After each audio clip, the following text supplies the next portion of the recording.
Hi, this is Roland Butcher, former Barbados, Middlesex and England cricketer, with a short tribute to the late Sir Garfield Sobers. Sir Garfield Sobers was a legend in the game of cricket, not just in Barbados and the West Indies, but across the world.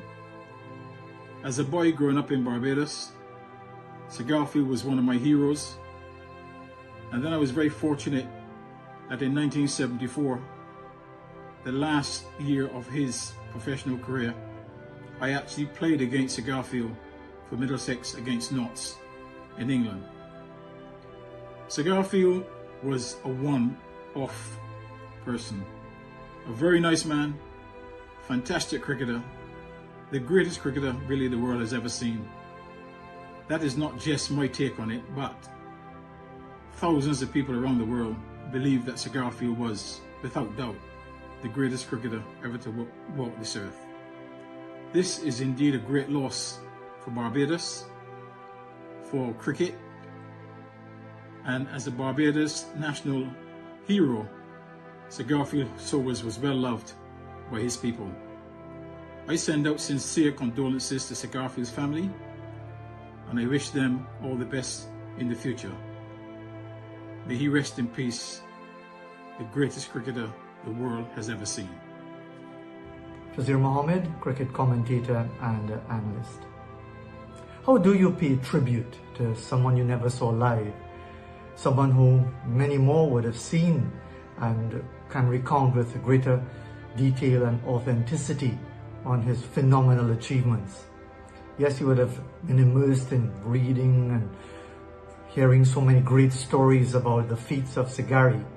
But what sticks out for me is an experience some 11 years ago in Colombo, Sri Lanka, when he was upwelling with emotion, on the verge of tears, in lamenting the state of West Indies cricket, and more precisely, as he saw it, the attitude of contemporary West Indies cricketers.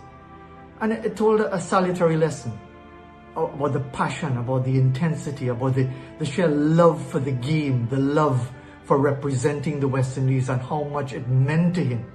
So yes, there'll be all the records, the runs, the wickets, the catches, even the error of judgment, even things that didn't go his way as a phenomenal cricketer that he was.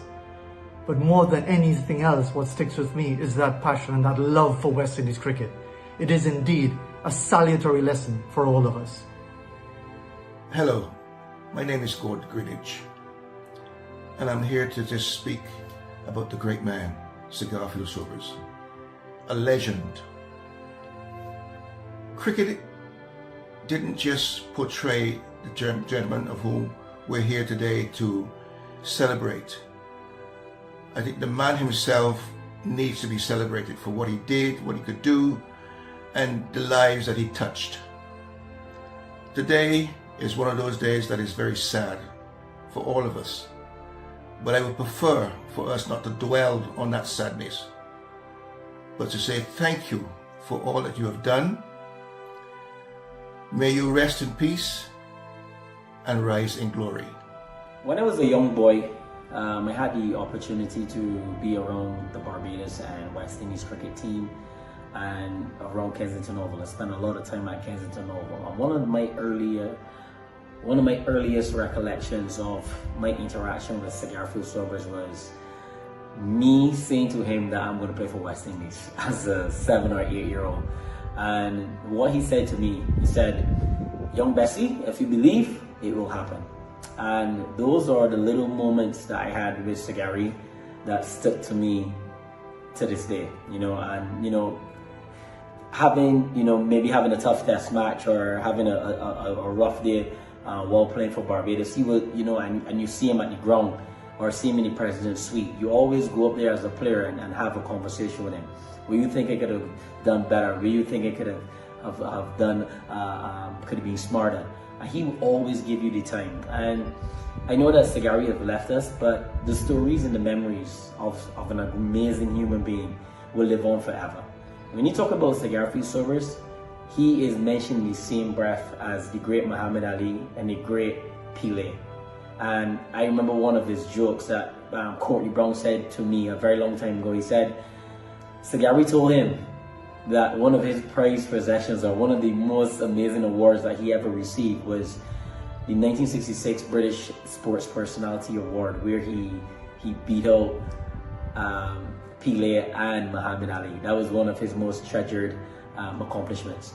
But Sir Garfield Sobers is somebody that we could take a leaf out of his book in everyday life. Selflessness. He's one of those people that played the game of cricket that was way better than everyone else, and he never had for once a jealous bone in his body about people breaking his records, about people being mentioned in the same breath of him as him. He was always encouraging. He was always wanting you to do better, and that is the hallmark of a great human being, the ability to see people do well. And I think we as former players, we as current players, we could take a leaf, and human beings as well, we could take a leaf out of Sir Garfield Sobers, a real son of the soil. We can take the leaf out of this book that says, be selfless. No matter how great you are, no matter how much you accomplish, you are still a human being. And it's always better to be happy for people. The best human emotion and the most amazing human emotion is being happy for each other. So Sir Garfield Sobers, thank you for the memories. Thank you for the encouragement. May God bless your soul in eternal peace. So, and your family, may God keep them strong in this trying time. God bless you. Sir G, as he was more affectionately known, the greatest cricketer the world has ever seen. A tie given to him unanimously from teammates, opposition, home fans and rival fans, and that goes to show the legacy of the man. And that shows how great he was on the field, but the real legacy I think he'll leave off the field is someone who post-play poured so much into the game that we love, paved the way for eras far beyond him, and will continue far beyond his passer.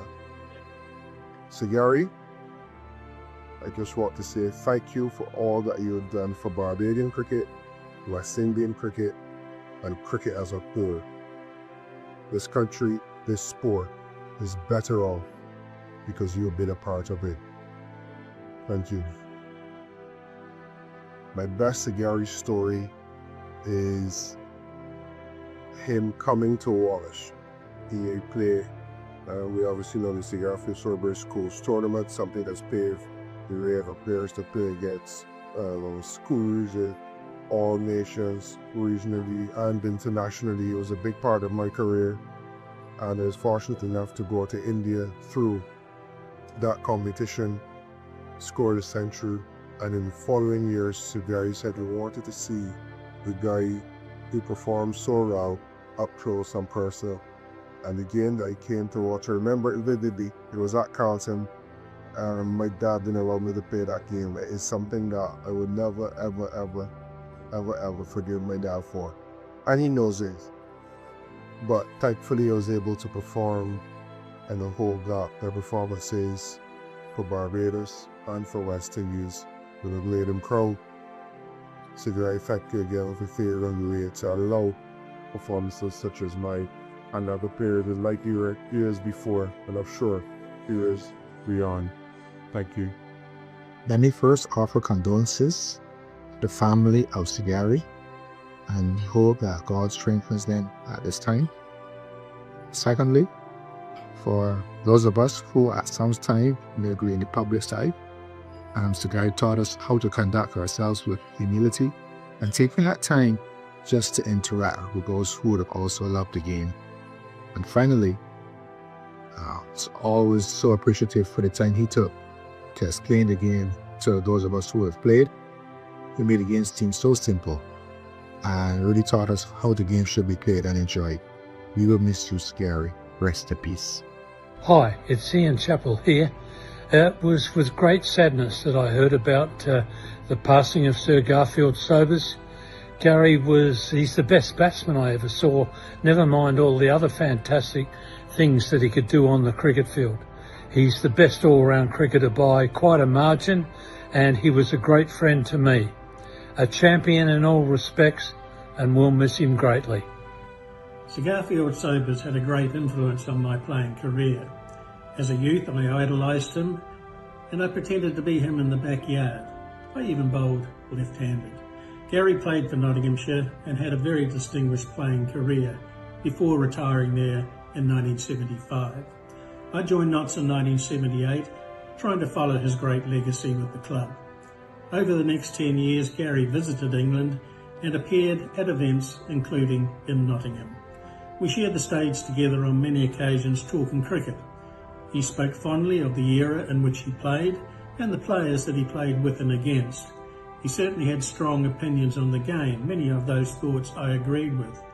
Gary is the legend of Barbados. He's also a legend of world cricket. For me, he is the king of all-rounders. Gary's contribution to the game, the legacy that he's left, and his name will be remembered forever. Hi, Greg Chappell here. Well, the week started off very sadly, but it did give me the chance to reflect on one of the great men and one of the great cricketers and some of the experiences that I had with Gary throughout my life. I was a teenager when he first came to Australia with the West Indian team in 60-61, and I was a fan from the first time that I saw him bat. And he scored a century in that test match. Didn't make so many runs in Adelaide, but I got the chance to see him up close, and he was impressive in more ways than one. Luckily, he then came back and played for South Australia for 3 years while I was a teenager. I had the chance to see him play a lot, but I also had the chance to work with him as he was an ambassador for a series of matches that were played, and I was lucky enough to be selected in. To get to work closely with him was a privilege. And then only a few years later to get to play against him for Somerset against Nottinghamshire and get to talk with him and talk cricket, talk life. The one thing that people often say is that you shouldn't meet your heroes. Well, in this case, it was a pleasure to meet my hero. He was not only a great cricketer, but a very humble and generous man, and for somebody who could have looked down on every other cricketer except perhaps Sir Donald Bradman, he was very generous to us all and very helpful to us all. He was willing to share his knowledge, to talk cricket as much as you wanted to talk cricket. I also got the chance to play golf with him on many occasions, and he was a very gifted golfer as well. But the thing that stands out in my memory is the humbleness of the man, the generosity of the man. And whilst today is a very sad day, and I would like to send my condolences to the family and his friends, it is a day to celebrate one of the great lives lived. And Sir Garfield not only was a great cricketer, but a great human being. The past week has been challenging for so many of us that knew the right excellent Sir Garfield St. Auburn Sobers. And my experience of him, my interactions with him was always positive. When I got into the West Indies team as a young man, he would come around to a couple of sessions, and his advice and the sharing of his words were always uplifting at a time when I needed a sense of belonging. Post my playing days, I was fortunate enough to sit on a couple of cricket committees with him and some other great names in our game: Sir Clive Lloyd, the late Sir Everton Weeks, Lance Gibbs, Sir Richie Richardson, Sir Bill Richards, etc. And I was the least of the apostles, as I term it. But as I walked into a room, I could still hear the voice saying, "Hi Bish, hi youngster, how are you doing today?" And that gave me a sense of belonging. He was just always pleasant to be around in my experience. He also changed the dynamics of the game undisputedly. And it wasn't just doing it and straddling eras. His performance was timeless because it reminded the world, it showed the world the best of what West Indian people could be, and he was the best of us. And so we have to remember these things. His name will forever be synonymous with the game in the same way that it is with football with certain names, in basketball, with golf with certain names.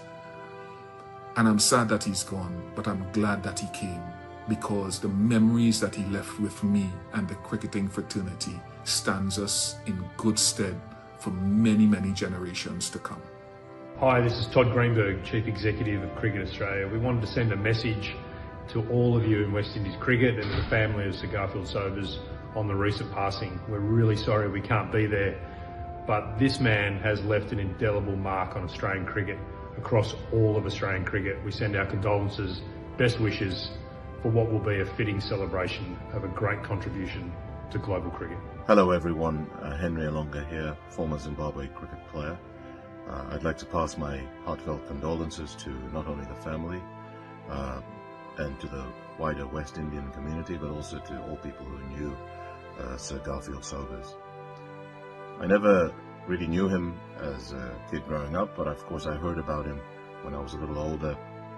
I started playing cricket in Africa in the mid to early 80s, and I was privileged to see the young West Indies come on tour.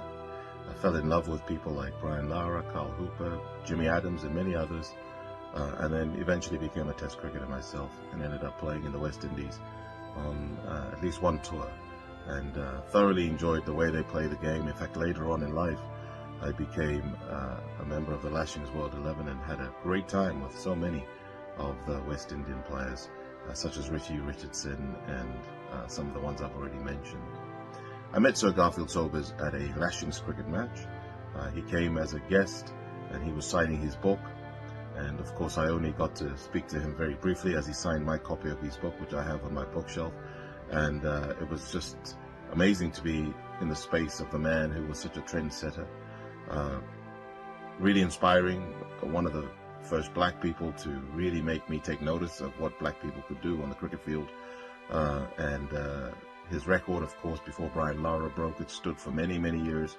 We'd all heard about his 6 sixes in an over, and it was such a tremendous privilege for me to meet him that day. So pay homage to the man, his legacy, and the effect he had on the world of cricket, and also how he inspired young people like myself when I was growing up through the ranks to believe that someone like me could play the sport. And I was one of the first black players to play for Zimbabwe, and so of course there's a tremendous synergy there where I was inspired by him. So thank you to all the West Indians and all they've done for cricket in the world, but what a life that Sir Garfield Sobers lived, and I hope you celebrate his life with great style, as I know the West Indians can. Hi, I'm Sunil Gavaskar. I made my test debut in the Caribbean against a team led by Sir Garfield Sobers. I couldn't believe myself that I was on the same ground as Sir Garfield Sobers, breathing the same air as Sir Garfield Sobers. And then of course later on in the year I had the privilege and the pleasure of being in the same team as Sir Garfield Sobers, the rest of the world team that played in 5 test matches in Australia. That was an experience that was unforgettable, because apart from Sir Garfield Sobers, there were so many big names: Rohan Kanai, Clive Lloyd, Farooq Engineer, Vishen Singh Bedi, you name it. It was a team that was absolutely made of players from whom you could learn so much, and that was a great learning curve, learning experience for me. Sir Garfield Sobers, without a doubt, is the greatest of them all. You look at all the cricketers, all the all-rounders in the world, and there have been some really magnificent special all-rounders. But the impact that Sir Garfield had with the bat, with the ball, with the feel on the field was fantastic. That said, I owe my career to Sir Garfield Sobers, because he gave me a life when in my debut innings, my first innings, I was only on 12. A simple catch like that allowed me to get to a half century, keep my place in the Indian team for the next test match. So for me, I will forever be indebted to Sir Garfield Sobers. I do wish him the very, very best. Like I said, it's been just an absolute privilege to have played against him and played with him, to breathe the same air, to be able to have conversations with him after retirement as well. Sir Garfield Sobers, you are the greatest. First of all, I wanted to give my deepest condolence to Sir Garfield Sobers' family, loved ones, people in Barbados, everyone in West Indies. He was a true legend and an icon.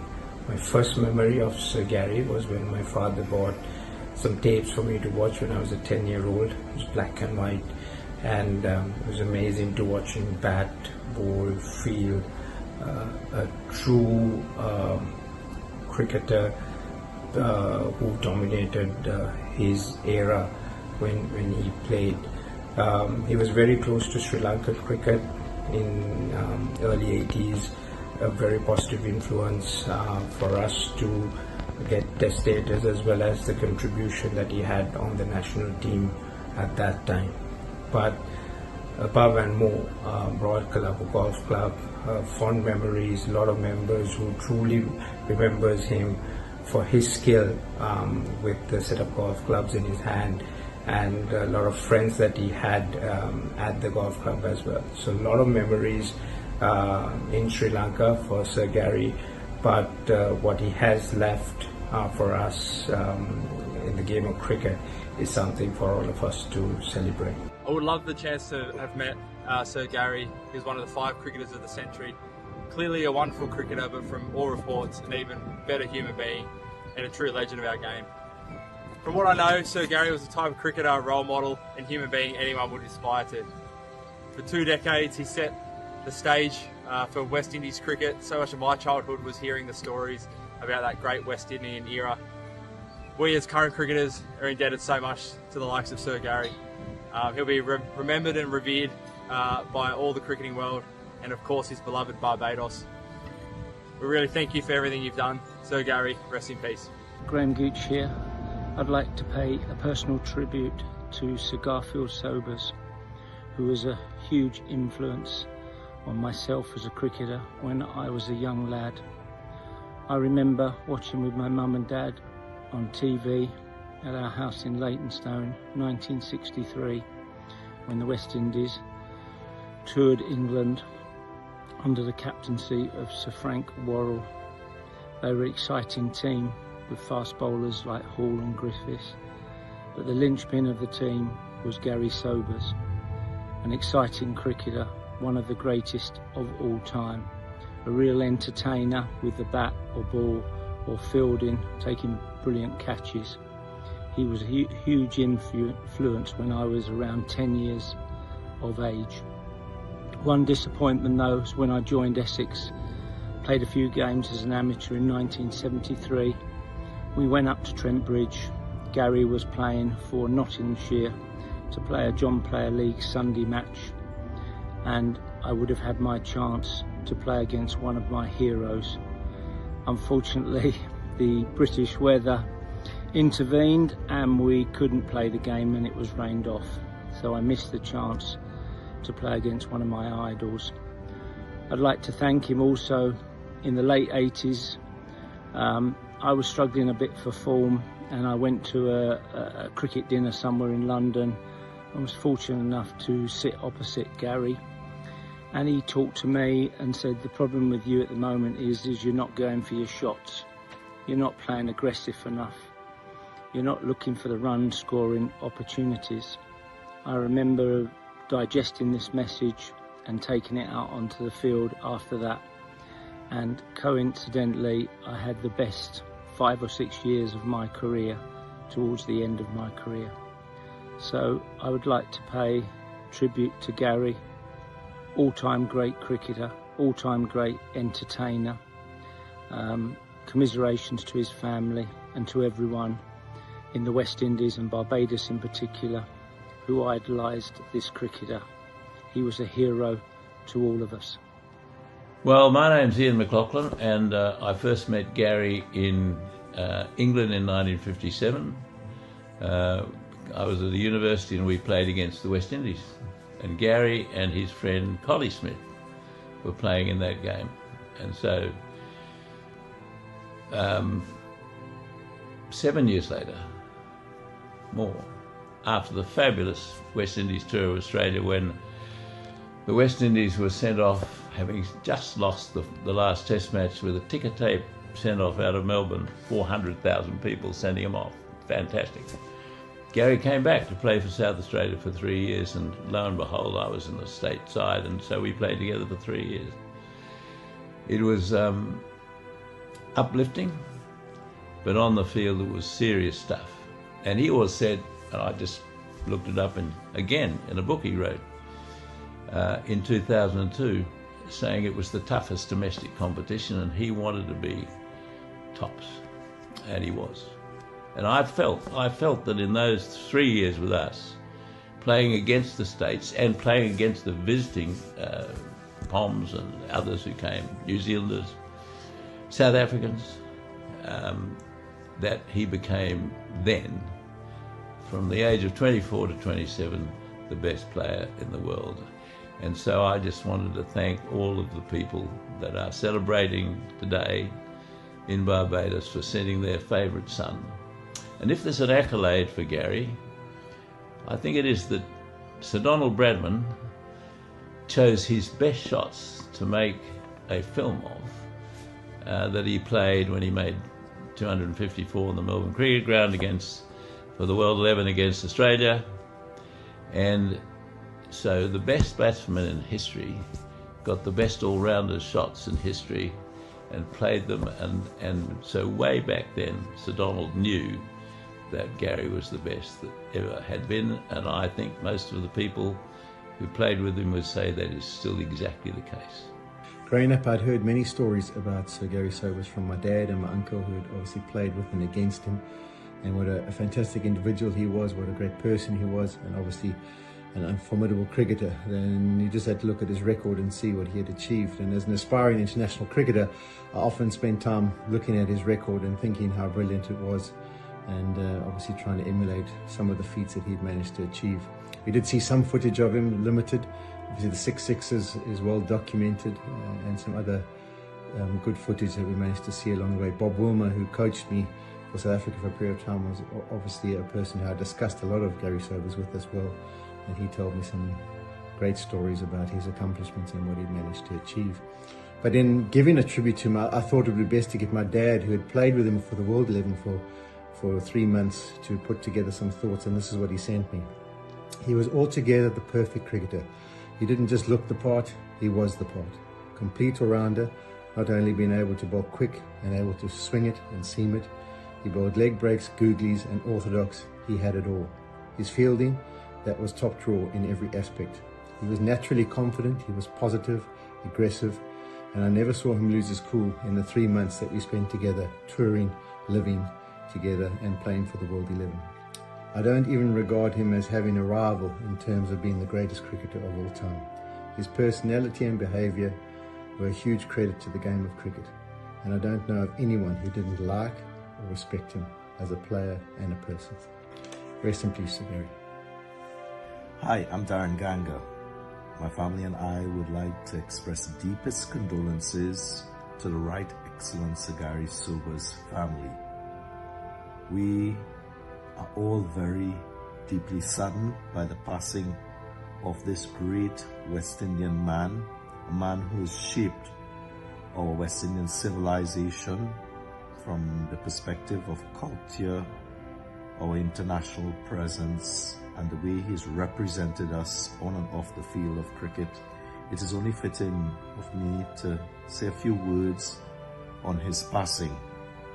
Sir Gary is well known for his exploits on the cricket field, and it's well documented his ability at a very young age to hit 6 sixes, his record highest individual test score that stood for a long time before my countryman Brian Lara was able to eclipse that record. But my tribute today is just a simple one, to say that as much as he did perform exemplary on the field of play, and he was classed as the greatest all-rounder that the game has ever seen, for me it's the quality of the man that stands out. Not just because of his humility, but because of how he was able to pass on his great knowledge of this game. And I was so aptly placed to see this firsthand with his sharing of information to my teammate Brian Lara, and how Brian was able to use that information and to achieve greatness for himself. And it was a handing of the baton from his era to Brian's era, and Brian's era to the newer generation of West Indian cricketers. So Sir Gary, your legacy is well intact. you will always be remembered as the greatest. As we celebrate your life and we say goodbye one final time, we all pay homage to you and what you've done and the sacrifices that you've made to make things much easier for us as West Indian cricketers. And with those few words, I wish you well, rest in peace. For the family, I say keep strong, God bless, and we will always be here to support you. Thank you very much. Hello everyone, this is Dinesh Ramlin, former West Indies captain and player. I would just like to say Sagari has been an inspiration to all around the world. I know his passing is very hard for everyone. May his soul rest in peace, and true legend of the game. Hi guys, this is the champion, DJ Bravo, aka Dream Bravo. To Sagari and his family, I just want to say condolences to his entire family. So Garfield Sobers, legend of the game, icon. For me growing up, I never get the opportunity to see Sagari play, but my dad is a big fan of Sagari Sobers. My father always said to me, the moment you see Sagari walk, you get your money's worth. He always tried to encourage me if I want to be like any cricketer, be like Sagari Sobers. Even though I mold my game after him as an all-rounder, I don't think there's any cricketer on this planet Earth could walk close to Sagari. Sagari, just want to thank you for what you have done for the people of the Caribbean. I'm proud to say that I'm a West Indian and that Sagari Sobers, the greatest cricketer of all time, is also a West Indian. To the people of Barbados, may you mourn, and I want to wish you guys all the best. Thank you, Sagari, for what you have done, and may your soul rest in peace. DJ Bra.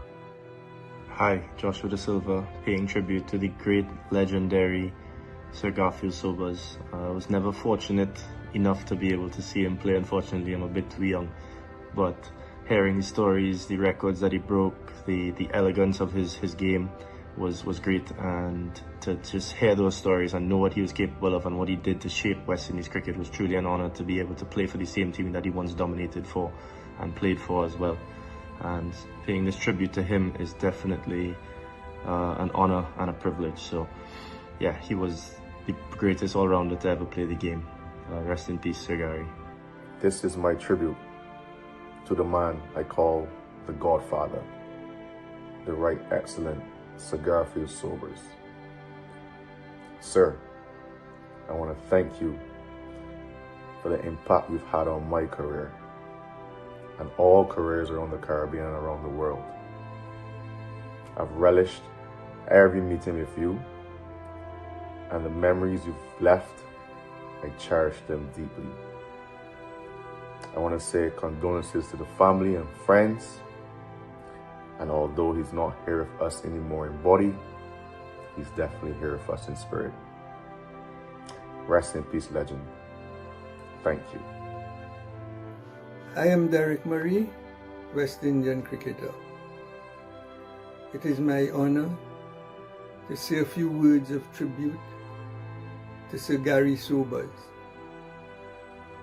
It is universally accepted that Gary Sobers is the greatest all-round cricketer to grace the cricket fields of the world.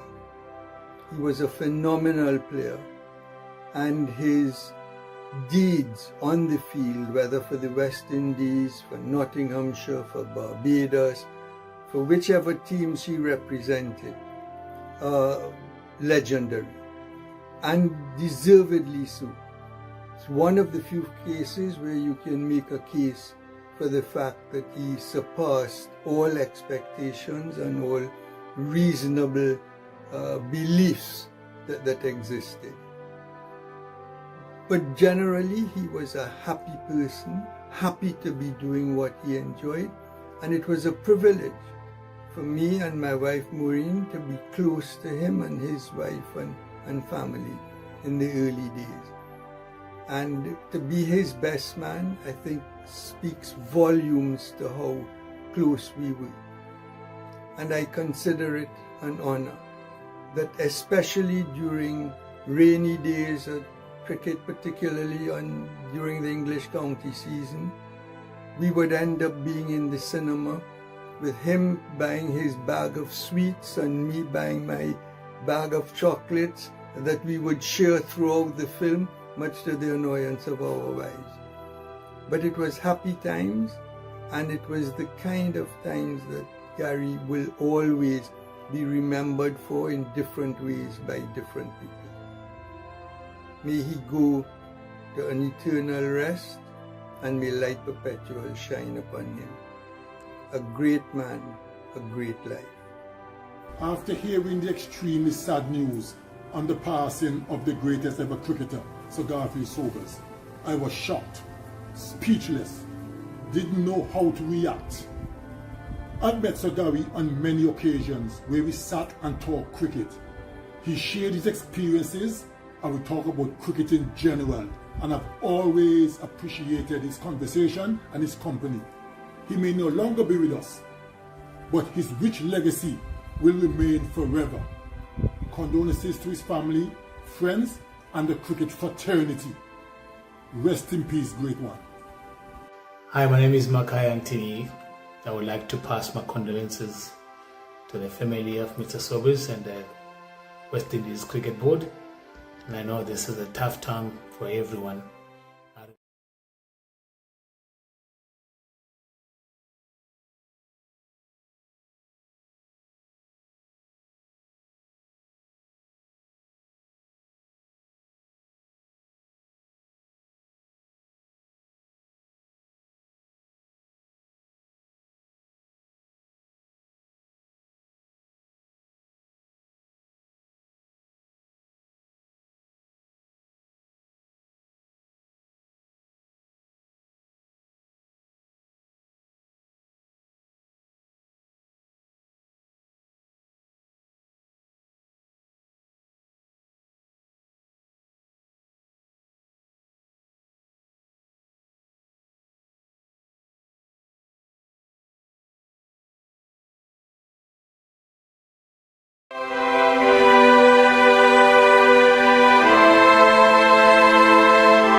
Good morning, Barbados.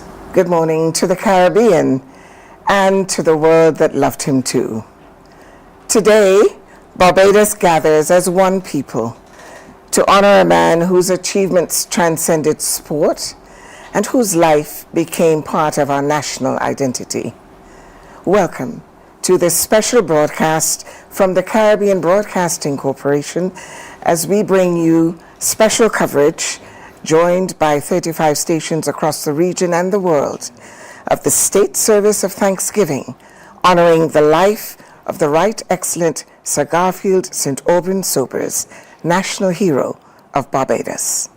Today is a poignant moment. It is, yes, July 29th, just one day after Sir Garfield Sobers would have been celebrating his 90th birthday. But today, as a nation, we bring you a separate special farewell with the highest honors that our nation can bestow. Today, the nation gives a standing ovation to Sir Garfield Sobers. And throughout the morning, we will witness military precision and tradition, national ceremony, but above all, we will witness the gratitude of a people whose history Sir Garfield Sobers helped to shape. Thank you, Alison. Well, around the cricketing world, there are players remembered for their statistics. Others are remembered for their victories. Very few become legends. Sir Garfield Sobers became something even rarer. He became the standard by which greatness itself has been measured. From Lord's to Melbourne, from Mumbai to Johannesburg, from Kensington Oval right here in Bridgetown, Barbados, to every cricket ground where the game has been played, even on the beaches and the roadways. Today's cricket family pauses. Former teammates, international legends, presidents, prime ministers, cricket board representatives, supporters from every continent where the game has been played. They're all united in one truth. There was only one Gary Sobers. And from a Caribbean perspective, Sir Gary belonged to every island, every country. Long before our regional integration movement became part of our everyday language, Sir Gary was carrying Caribbean pride and excellence onto the world stage. When he walked to that crease, millions across the Caribbean walked with him. Today's ceremony, therefore, belongs not only to little beautiful Barbados, but to this entire Caribbean region that celebrates Sir Gary as one of the greatest sons, or one of the greatest sons, the Caribbean has ever produced. Indeed, Josanne. And our journey today, our coverage will take us on Sir Garfield's final journey, from Lyndhurst Funeral Home to Parliament and National Heroes Square, along Broad Street and Cheapside Market, to finally Kensington Oval, the ground forever associated with his extraordinary career. And later today, to his final resting place at Coral Ridge Memorial Gardens. The military program has been carefully choreographed and will include ceremonial transfers, the gun carriage procession, military escorts, and full state honors in accordance with national protocol. And let's assure you that you won't miss one element of this special coverage on CBC relayed around the world. Our correspondents are positioned along the route. Cassandra Crawford begins our coverage at Lyndhurst Funeral Home. Belle Holder will be at Parliament Buildings in Bridgetown and the National Heroes Square, where she'll be joined by military commentator, Warrant Officer Class 1 Cheryl Dean. Damien Best of the CBC is positioned along Fontabelle, where thousands are gathering. And Barry Wilkinson will be in the hallowed grounds of Kensington Oval, where final preparations continue for the arrival of the cortege. Our first destination this morning is the Lyndhurst Funeral Home. It is here where Sir Gary has rested since completing his lying-in state. The journey that follows will become part of Barbados's and certainly the Caribbean's history. And every moment today will be captured in the moment of the time. A lot of rehearsals have gone on in preparation for today, and many of Barbadians were able to pay their last respects as Sir Garfield Sobers lying in state at Parliament first, and yesterday for ostensibly our cricketing legends, but more importantly for every Barbadian to say their final farewell.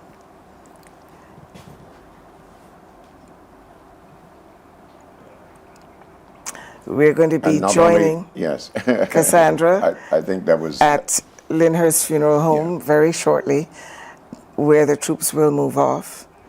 But I think for all of us, today is an emotional day, but also one that reminds us of the magnitude of what Barbados can produce with humility right up. I call him the ultimate Starbajan, really.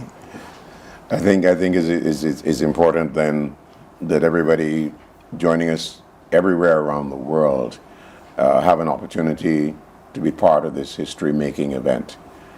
This is more than a funeral, as some suggested. I remember in flying out from London to Barbados a couple of days ago, I met a gentleman from Dominica, Mr. Stanley Charles, who was really proud to recount that he'd seen Sir Gary play in many venues, particularly in England, when the West Indies played against England. And he was also able to come to Kensington Oval and enjoy the performances of the West Indies team, and particularly Gary Sobers.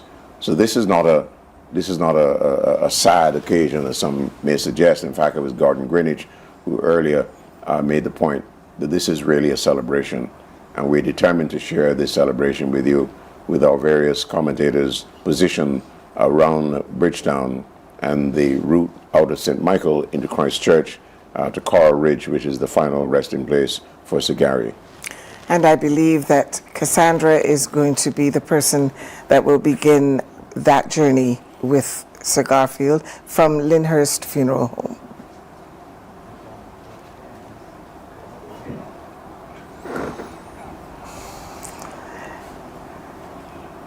Of course, as we journey throughout the day, there are also many Barbadians in the diaspora who have taken flights to be part of this moment. And a number of international stars are also going to be here. But equally, I am reliably informed that the Barbadians on the West Indies team that won the match against Pakistan, the government of Barbados has made sure that they are here for this morning's celebration. Yes. Speaking of people who have come in, of course, we've got the Cricketing Unites out of Antigua and Barbuda, Sir Curtly Ambrose, Sir Richie Richardson, and Sir Andy Roberts as well are coming in. And there's a whole long list of people who are here already. Brian Lara, of course, who topped Sir Garfield's score against England at the recreation grounds in Antigua, is also here for this special moment. But our coverage will give you a chance to see many of the people who are here and the distinguished members of the diplomatic corps representing their various countries will also be at Kensington Oval for this ceremony. Josanne? Well, I mean, listening to the two esteemed Bajans on the set this morning, you're going to cover just about everyone that's here. And I think to a number of private people, because I knew before I was coming in to Barbados, people were saying that they were trying to get a flight to come. They just wanted to be part of the send-off, of the celebration and the send-off, and particularly when it was announced that it was a state funeral and that tickets were being given so that people could actually congregate at the Mecca at Kensington and be part of the celebration. And I think for the diaspora, you mentioned the Bajan diaspora, of course, Alison, but all around the world, the entire Caribbean diaspora there's been such an outpouring, and I had to promise myself that if we start to talk a little too much, that I don't get too emotional, because I was recalling with Julian, when I got the news, I literally, just as a Caribbean person, what I expressed was that there was never a time in my life that Sir Gary was not a part of that, Indeed. From looking at the grandfathers and the uncles and the relatives and everyone gathered around a radio, gathered around a television set, that sense of when he walked onto that field, that image, and hearing the commentators, and it didn't matter that we didn't know the game, or we didn't know the technicalities, or we couldn't argue what was a leg spin or a googly or offside or onside. The whole Caribbean was lifted. Absolutely. Lifted by his aura. And to me, as a Caribbean person as well, was listening to his son 2 days ago saying, he would probably be saying from in that coffin, but what is all this fuss about? What is all this fuss about? Because he remained so humble, not in a pretentious way, but that it was just really, he remained that way. We saw Brian last night, and very sort of somber, and he was coming back from the golf course, and we kid around a little bit and said, "Oh, so you went to tee off for Sir Gary yesterday because it was his 90th?" And he said yes. He was a little reflective, Indeed. So I think, so all of those emotions are really coming up in terms of all of the solemnness of a state funeral, but I think it's really the heart and soul of what we as Caribbean people feel. Absolutely, and we're encouraging everybody on the island. Yes, the Met Office has said there'll be some showers, but don't let the showers, they're showers of blessing as we celebrate the greatness and the humility of this national hero, but also that we encourage all Barbadians to join the rest of the world. We understand that Lords will be joining free, for their audiences to be part of this final send-off for Sir Garfield Sobers. And along with that, we're looking forward to the kind of hours of work that our troops have engaged in to make this a reality, and I believe that Cassandra is with them at Lyndhurst Funeral Home at this juncture.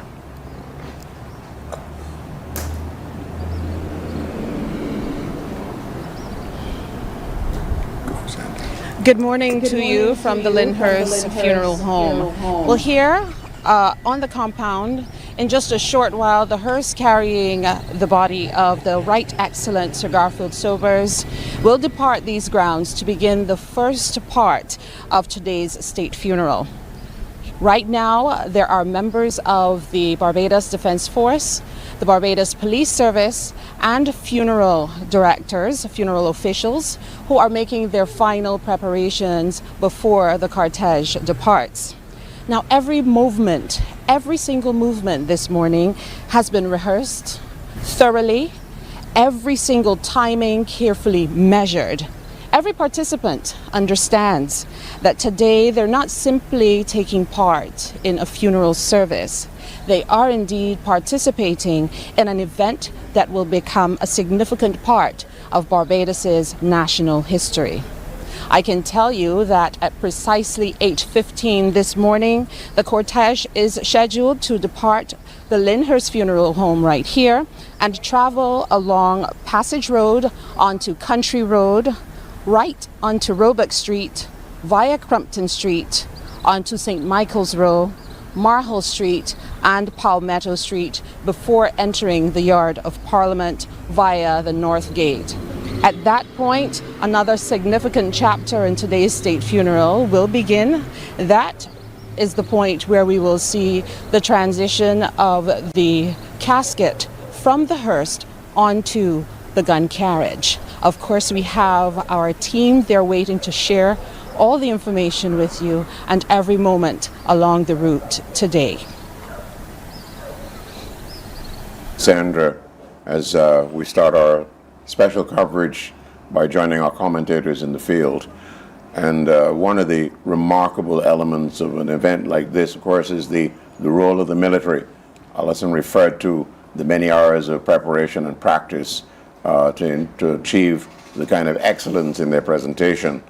And this morning we have a combination of their particular precision and the emphasis on remembrance of Sir Garfield. And to give us that look at the discipline and the emotion in the first element of the ceremonial activity is none other than our commentator who's standing by in the Parliament Buildings area. I believe that bell holder is there with Warrant Officer Class 1, Cheryl Dean, and we'll be joining them when they're ready. But throughout the procedures today, one of the things that we will notice are some people that are often invisible. Those are the technical crew, and there are a number of technical teams who have been engaged to make this coverage live and personable to everybody engaged, a number of independent producers, and then of course we have 4 experts who are joining us on set to ensure that our community of deaf people can follow the procedure. So our people with disabilities are included and fully accessible. We'll make sure that this is fully accessible to that community. And so there are 4 interpreters who are on set and will bring all of that detail to you throughout the day so you do not miss any detail. The crews that are covering, the camera crews and the technical teams that ensure that the sound, the lighting, the internet, and a number of things that are essential for us to have full coverage throughout the day on the journey. And after the ceremony inside Kensington Oval, of course, is the journey to Coral Ridge. One of the things you'll hear a lot of today is the matter of statistics. And I was struck by one of the tributes that came from P.J. Patterson, the former Prime Minister of Jamaica, who is old enough to chronicle the experiences of Sobers over decades, and particularly as a little boy recounting the matter of the performance of a young Gary Sobers at Sabina Park in Jamaica against Pakistan, making that record 365 not out that stood for a very, very long time. And in fact, I was happy to reflect on that I was in Antigua at the Antigua Recreation Grounds when Brian Lara topped that score, and Sir Garfield was there to really join in a very historic celebration. And that is just one of the statistics that you will hear many people recount again and again. You'll hear them talk about the fact that he's got more bowling actions than anybody else. He's got more strokes than anybody else. And they would go on and on and on. But I think, Josanne, the matter of the human being outside of cricket has also stood out as well. And that is where he's become immediately, without question, and without challenge, the matter of him becoming a national hero of Barbados. Certainly, and as I was more than alluding to earlier in terms of us in the Caribbean, that not just about the humility, but that sense of what C.L.R. James spoke about, the great C.L.R. James, as a historian and writer, where he posited cricket as the mirror and the reflection of what cricket meant to us, being on that pitch. And Sir Gary, coming after Sir Frank, who opened the gate, he just came through that gate and he just never stopped. You know? And as a teenager at that, when there were no expectations, but clearly he'd been an excellent student of the game. And they said he was 5 cricketers in one, and clearly he distinguished himself. And what is interesting, I think, about his persona is how intense he was in being strategic and thinking through every shot.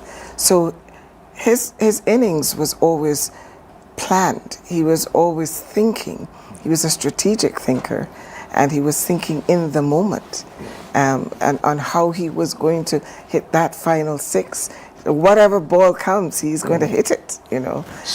So I think there are a lot of lessons for us as Caribbean people. One of the ways that we can honor him is really for us to recognize that the greatness doesn't fall to us, but it is a journey that each of us has to take that step personally. Speaking of 6s, again another record of scoring 6 6s in an over. I think that particular record again stood for quite a long time before people like Chris Gale came along and smashed the ball all over the place, and people like Karen Pollard and so on. But those elements of excellence really stand. Even when they're broken, they still stand there as an important record of his performance. on the cricket field. And I want to take the time just to say good morning to the fans of the game in all the cricket grounds around the world. And I don't think we should miss anyone at all, whether you're in Grove Park, in Nevis or St. Kitts for that matter, whether you are in a Melbourne cricket fan or the Mecca, or in Mumbai in India, or in Zimbabwe, where the game has really taken on an importance there. The game being played in Holland, the game being played in China. Nowhere is missed, and therefore the impact of Gary Sobers has certainly been around the world, and particularly his opponents, those people who played against him, are all in fulsome praise in paying tribute to him. So that we're very happy that you're able to join us wherever you are around the world via the television stations and the network of the CMC, for instance, who are making sure that the television networks around the world are getting this special coverage produced by the CBC here in Bridgetown, Barbados. And one of the elements that I think all of us want to share is how we owned him, each of us, individually, and how he elevated this region every time he went out to perform.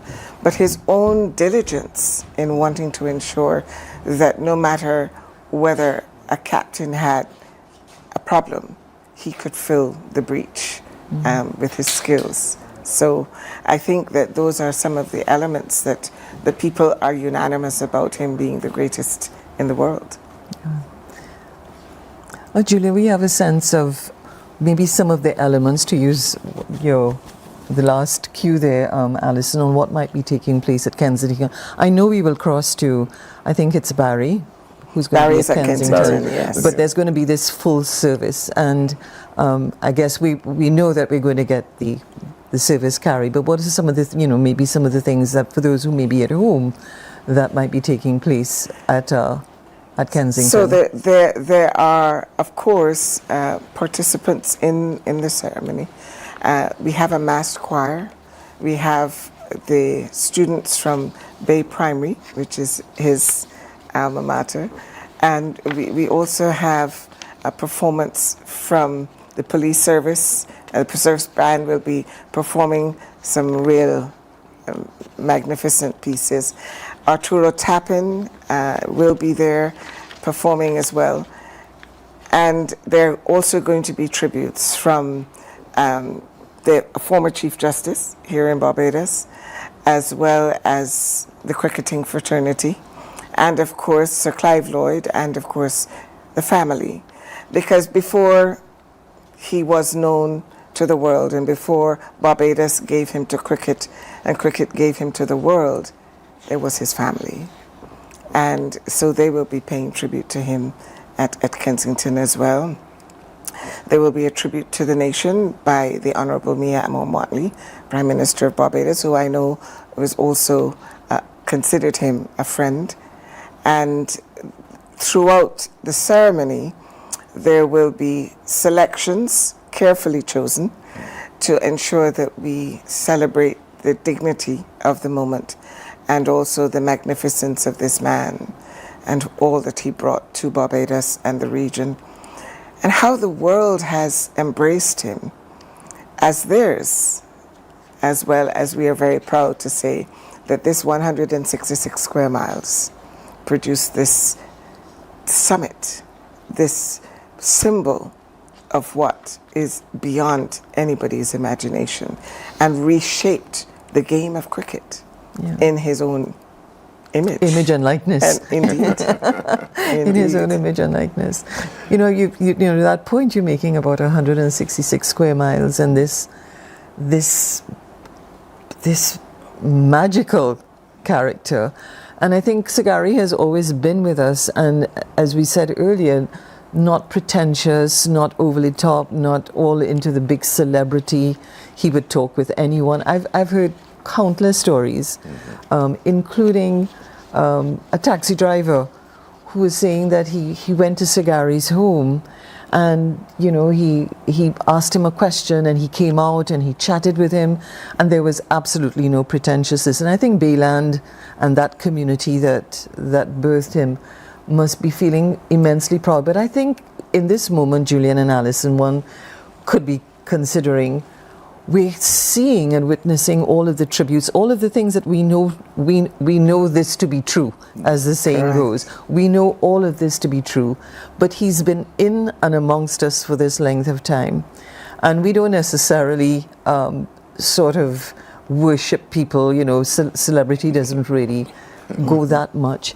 But really, knowing that today we are saying farewell, it begins to make one think and reflect on the immense stature of Sagari. And there have been those before, and there'll be those to come. But I think in our lifetime, someone of his stature that has carried this region, not just carried the game, he has carried this region on his back. And what is equally moving is how willing he was to share his greatness with even very small children. There's a story of a young intern at one of the media houses who tells of her father's engagement with him, and when he was in golf, and she said, she wanted to meet him. She's an aspiring writer. And her father did take her to meet him at golf. And she said the way in which he took the photograph with her afterwards wasn't as if he was meeting a stranger. He'd embraced this little child and taken the photograph. And then as he was going on in years, she decided to get an autograph. And he said to her, "You should keep this because someday you might be able to make some money from this." Oh, he told her that? Yes, he did. Yes, and she did. And of course, when it was announced that he had passed, it was very emotional for her because she had had that very intimate connection with him. And of course, there's the schoolboys tournament where a number of young people can aspire to all that he did. So in his quiet way, he retired very early, 38. Yes. And some probably felt too early. But after retirement, he continued to give, not just to the nation, but across the world in whatever way he was asked to serve. And he did, of course, represent Barbados in terms of tourism. But I think all that he represents is about somebody owning their country, recognizing as an active citizen, this is my role. His greatness, not something that he craved, and all the accolades are bestowed on him. Not that he expected that or that he even took it that seriously. But perhaps that was even the magnitude of his greatness even more because of the humility and the grace. And I'm glad you couched it that way, Alison, because I know that the matter of making somebody a national hero across this Caribbean, not just Barbados, has always been subjective in some ways. In a lot of ways, it is almost automatic in some instances, but in others, it certainly is not. And there's no so-called public polling kind of thing. It really is left to the governments and the government in power and the opposition, as the case may be, in this consultation. But as I said earlier, there's been no gainsaying the importance of giving somebody like Sir Garfield Sobers that designation because of what he's contributed, not just to Barbados, but to the Caribbean as a whole. When we cry about the performance of the West Indies team these days, don't start. we fortunately, we have the great memories. Yes. To look back at, and so we go to the teams of you talk about Sir Frank Worrell and so on, and I was thinking the other day and checking back as I prepared the outpouring of love for the West Indies team in that tie test against Australia.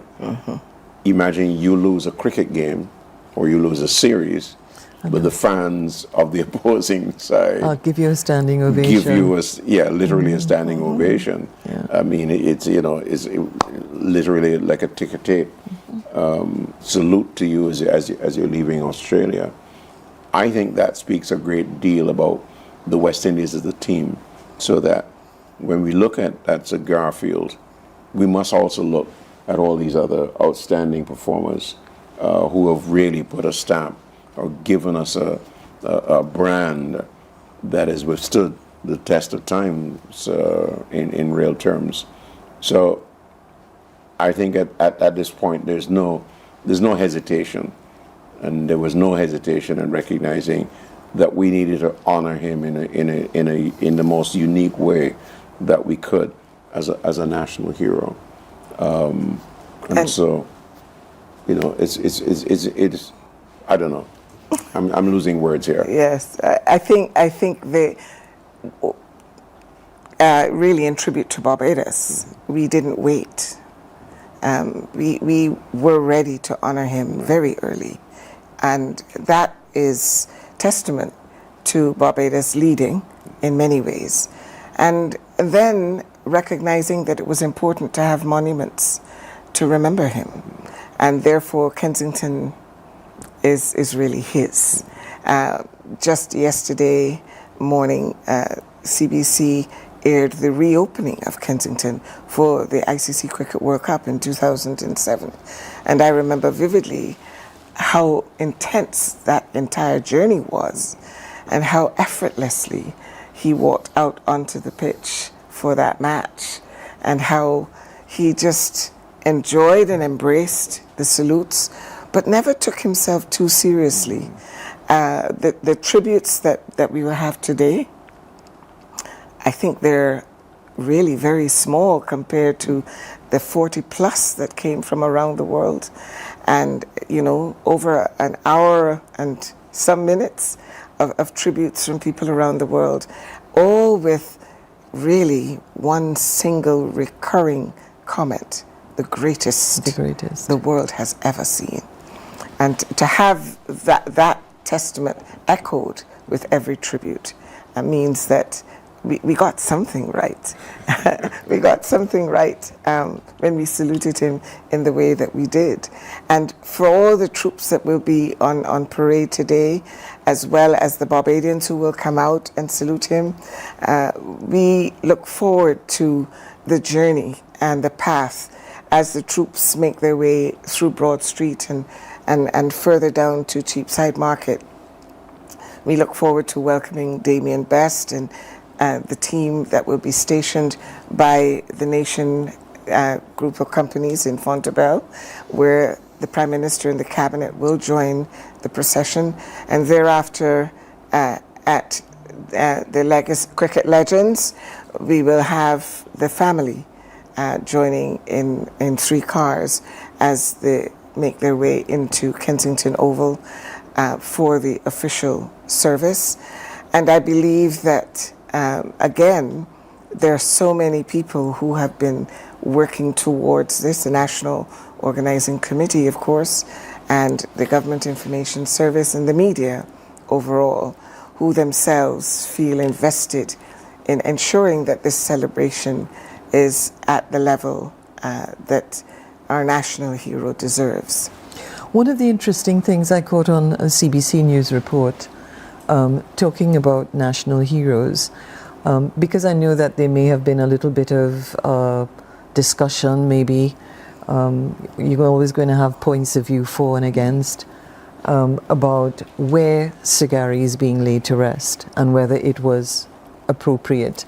And so, like Julian, you know, rummaging through everything that has happened since he passed and looking at all the reports and so. And I picked up on this. I think the report may have just been yesterday, or day before. It was quite recent.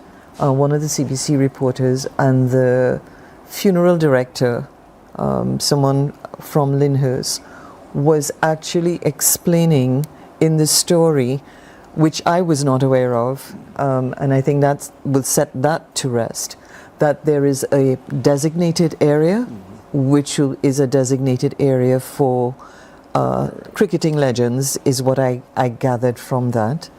And it brought to mind the idea that we pay homage, when we talking about Lyndhurst, we're seeing some pictures there now of the procession is about to start. I mean, is it going to start there, Alison? Yeah. It certainly looks as though they're preparing. To begin the procession. They're earmarked to move off at 8:15 this morning, and I believe that there are preparations ongoing. Lyndhurst Funeral Home has covered many state and official funerals. I think there are 18 in Barbados over time, and we know that they're well experienced in what is required for something of this magnitude. As you spoke about where his final resting place will be at Coral Ridge, we couldn't help but notice Seymour Nurse's resting place, just adjacent to the area that has been earmarked for the final respects. But the takeaway for me from that story, Julian and Alison, was that Sagari picked his spot.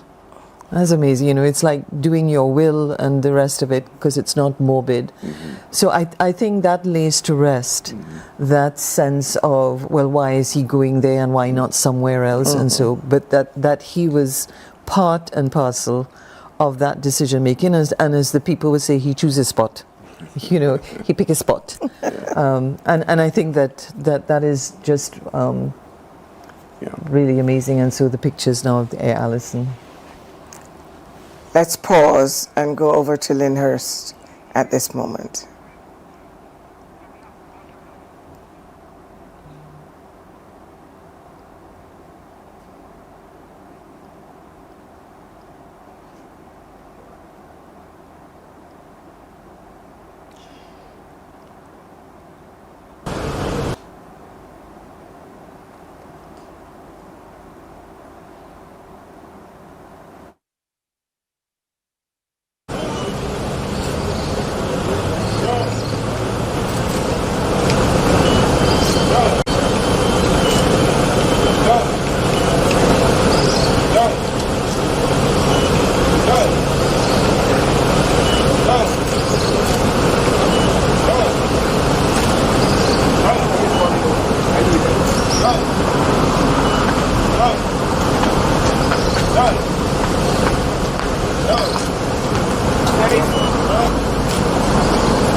The bearer party is now moving the casket to the hearse at Lyndhurst Funeral Home.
Sir Garfield Sobers, Lyndhurst Funeral Home, about to take her final journey.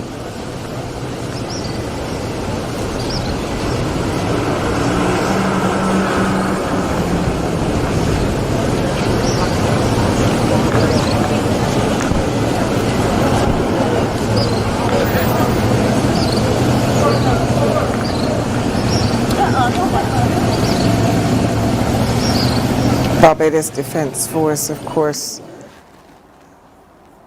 performing these duties with distinction and precision as we await their departure. And we know that they will be joining bell holder and Warrant Officer Dean at Parliament and Hero Square. Which is not very far, as we should tell our viewers. Just about 2 miles away from Lyndhurst. Am I correct? Yes. A few miles away. A few miles away. A few miles away from Parliament in Bridgetown. When you were talking about Sir Gary earlier, I couldn't miss talking about his presence on the cricket field. And there was a comment that I picked up from somebody yesterday who said that when he came out, there were two reactions. The supporters, of course, were cheering and welcoming, and the opposing team would say, "Oh Lord, what are we about to face right now as a batsman?" And then, of course, when he was on the other side as the bowler as well, this gentleman said to me, "You're never too sure what kind of ball you're going to get." Of course, yes, he'd be bowling pace or spin, and having the distinction of producing a googly that was literally unplayable. But one of the other recollections was shared by a cricket journalist out of Montserrat, living in England, and he was fortunate to be there when Sir Gary played an exhibition game with a team, and apparently in that community they had a batsman who felt that he was, better than Gary, kind of thing. And when he went in the bat and Gary bowled the first ball, he clean bowled him, and so that guy's pride was shattered. In short order. In short order, and that journalist never ever forgot that particular moment. Mr. Lewis out of England, recounting the two instances when he was able to meet Sir Gary, and again making the point, Joanne, of a humble man who was quite prepared to participate in a match like that. Let's go over now to Cassandra Crawford at Lyndhurst Funeral Home as they get ready to move off from that position.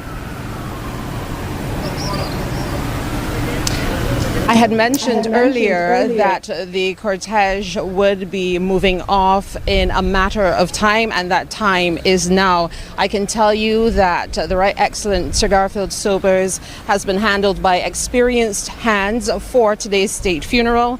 Of course, the team here at the Lyndhurst Funeral Home was led by funeral director Mr. Peter Griffith, and he actually celebrates his 50th anniversary come October 3rd in the business.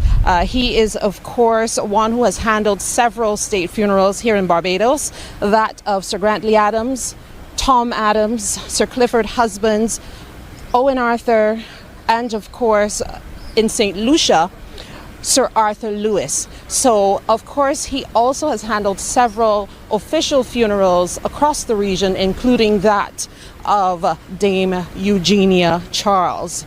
Now, I can tell you that his journey began on October 3rd in 1976, and he actually worked here at Lyndhurst from 1980 right up until 1984, and he returned in 1987 as the owner.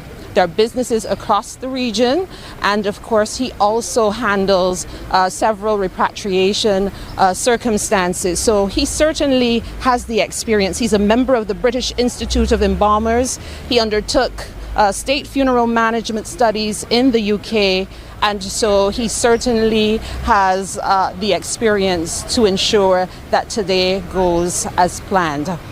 The cortege is getting ready to take the route that we shared with you. Of course, leaving right here at Passage Road, heading on to Country Road, turning on to Roebuck Street, and continuing on to Crumpton Street, along St. Michael's Row, onto Rickett Street, where it makes its way to Palmetto Street and into the Yard of Parliament for the transferal of the casket to the gun carriage. And of course, the procession will continue down Broad Street. We will continue to share the moments with you as we celebrate the man in his death, as we celebrated him in life.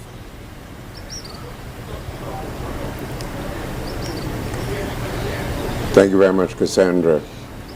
I know that the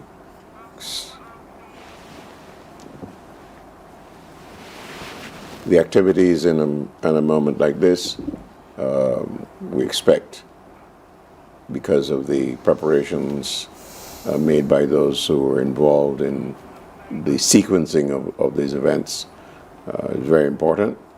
And any moment now we shall see the movement from that location then, as Cassandra laid it out.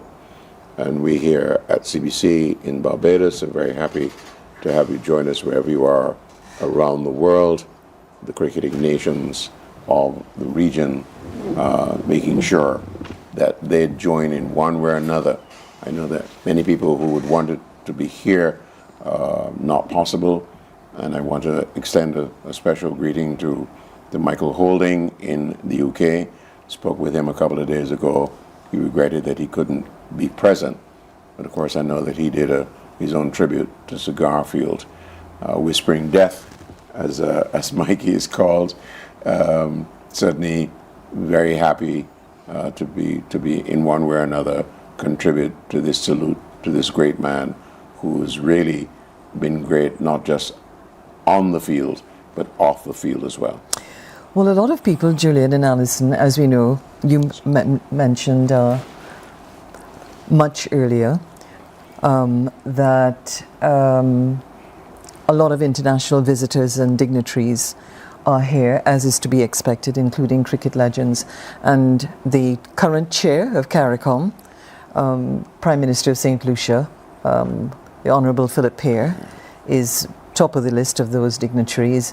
Dr. Keith Rowley, former Prime Minister of Trinidad and Tobago, is also here. Honourable Sinclair Leacock, Deputy Prime Minister of St. Vincent and the Grenadines. Honourable Dwayne George, Minister of Sports for Antigua and Barbuda. Mr. Evans Menil Rogers, who's the Honourable Senior Ministerial Advisor for Health and Deputy Speaker of the House of Anguilla, is in the House, as they would say. Senator Abker Fitz-Henley, Minister without portfolio from the Office of the Prime Minister in Jamaica. Senator David Naked, PALSEC, Parliamentary Secretary, Ministry of Sport in Trinidad and Tobago, Youth, Sport and Youth Affairs. Honorable Stacey Plaskett, I think I got that correct, U.S. Congresswoman from the U.S. Virgin Islands, and Mr. Junior Murray representing the government of Grenada. Also Mr. Richardson Stevenson, who is the Vice Chairman of that Nottinghamshire County Cricket Club, where he sort of, that was the innings where every ball was a six, not so, John? Right. Julian? Six, right. Yeah, right. So he's here, Mr. Richard Stevenson. Of course, Julian mentioned earlier Kishore Swallow, President of CWI, and Chris Derring, CEO or Chief Education Officer, CWI. Chief Executive Officer. Oh, okay. Chief Exec. Oh, I'm seeing education. Sorry. I wondered if his portfolio had changed. Thank you for that. You know, sticking to script. It is possible for Chris to educate people about cricket. I know. So, and of course, as you mentioned earlier, the great Sir Clive Lloyd, Sir Viv Richards, one of my favorites, Sir Anderson Roberts, Sir Curtly Ambrose, and our own Sir Brian Lara, not Sir Brian Lara, but Brian Lara, Is one of the Prince of Port of Spain. Well, I say the Prince of Trinidad and Tobago. I don't think Port of Spain alone can claim him. But you know, Al, I was thinking of when Julian was recounting a moment. The moment that I recount in terms of records was when he broke the record 36 years later. He broke Sir Gary's record, and Sir Gary walked out. He was the first to shake his hand. Oh, he was the first to shake his hand. I mean, I think about it and I feel like I could well up, you know? And so Brian is here with us as well. So Sir Gary begins his final journey.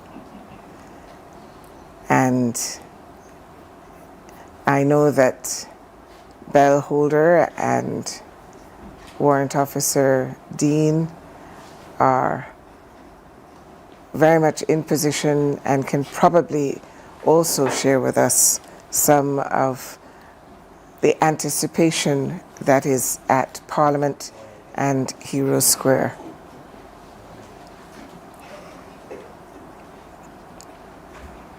From there, of course, as we all had beautiful drone shots as the procession makes its way to Parliament and Hero Square.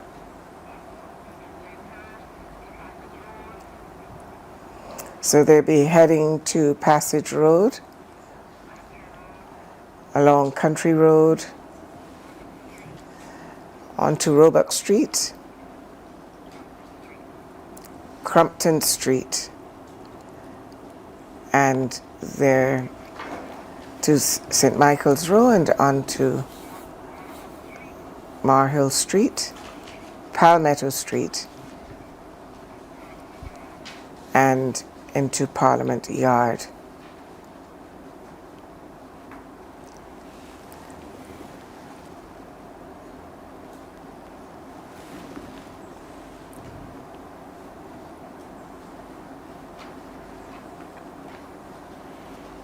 Alison, a lot of people were asking for the day off. I was just going to say, people are still heading to work. Provision has been made for people who need to attend to be present, but it is a working day. Many asked pointedly in the hope that it would be a day off. But I think the country is saluting Sir Garfield, and they're encouraged to do so. There is the procession moving along Country Road now, and they will then move on to Passage Road. And tremendous work by the Barbados Police Service as well in the amount of road closures and traffic diversions and traffic management that is required, especially because it is still a working day. And they have been able to coordinate these logistics. And I believe that the whole of Barbados will facilitate this for the person that we all loved and who distinguished Barbados with the world. Really put us on the lips of everyone around the world, not only through cricket, but through his majesty as a cricketer and his humility as a human being. Passing along Roebuck Street now.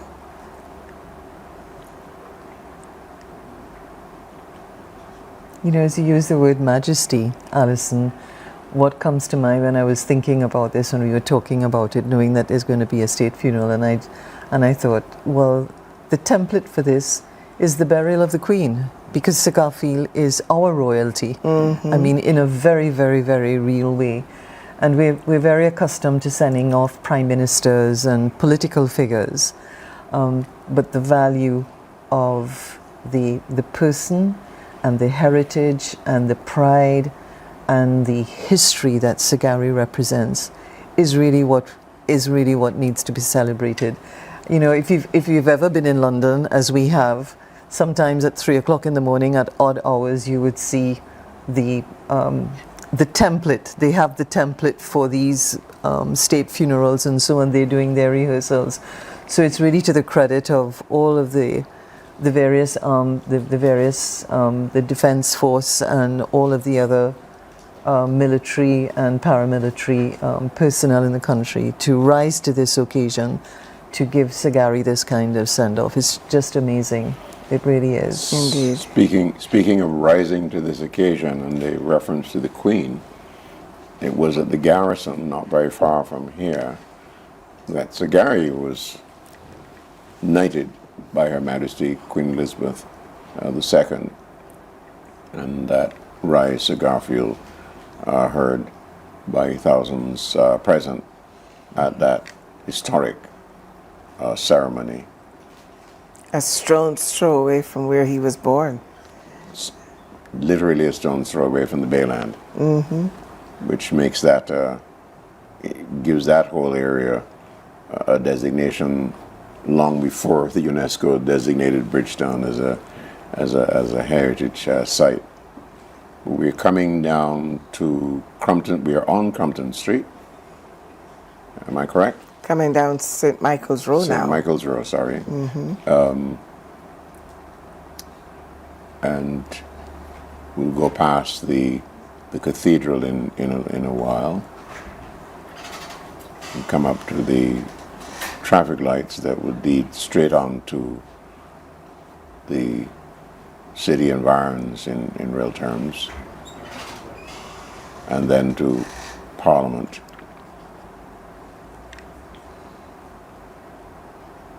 Of course, Julian and Alison, for the non-Bajans, this is actually going to be a New York, a tour of Barbados.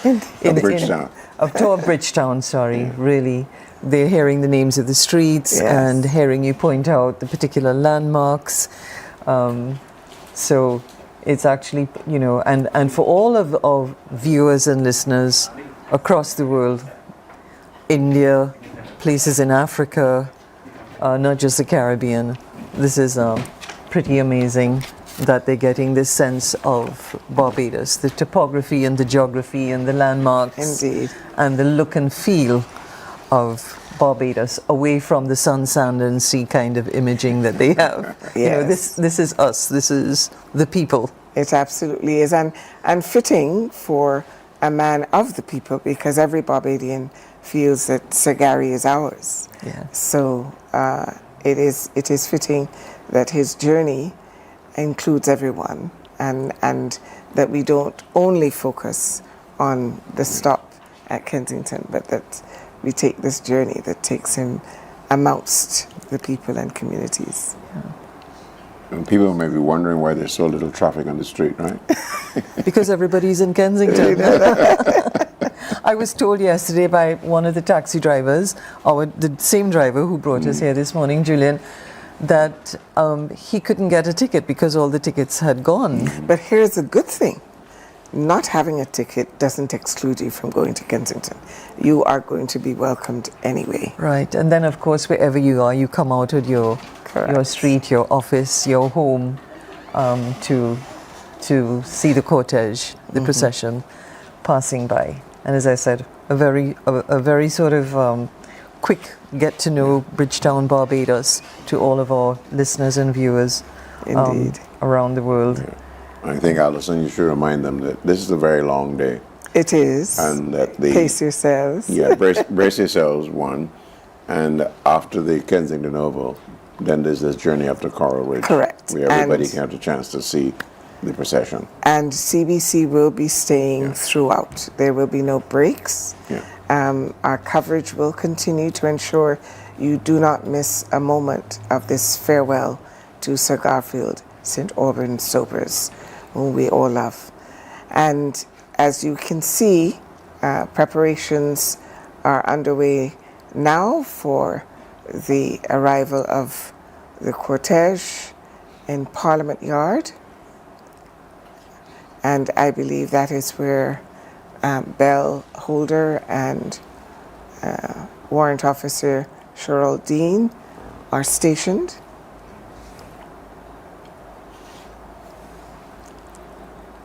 And after that will be the procession along Broad Street. The troops will march in slow time, and then as they get to Lower Broad Street and near Cheapside, they move into quick time, just before they pause at the Nation and at the Legends on Fontebelle.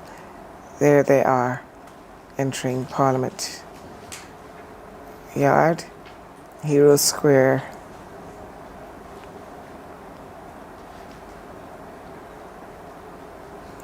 and clearly people have proceeded towards Kensington. As the non-Bajans here will tell us this beautiful building here is the seat of the Parliament in Barbados, and it's such a beautiful building.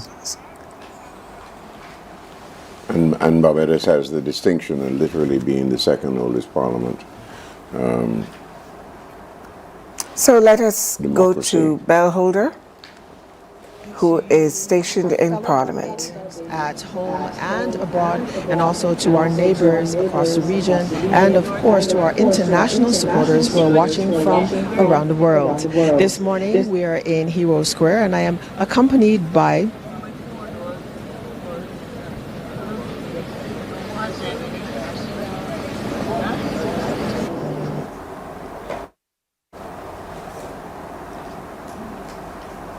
Well, we know that Bella is there.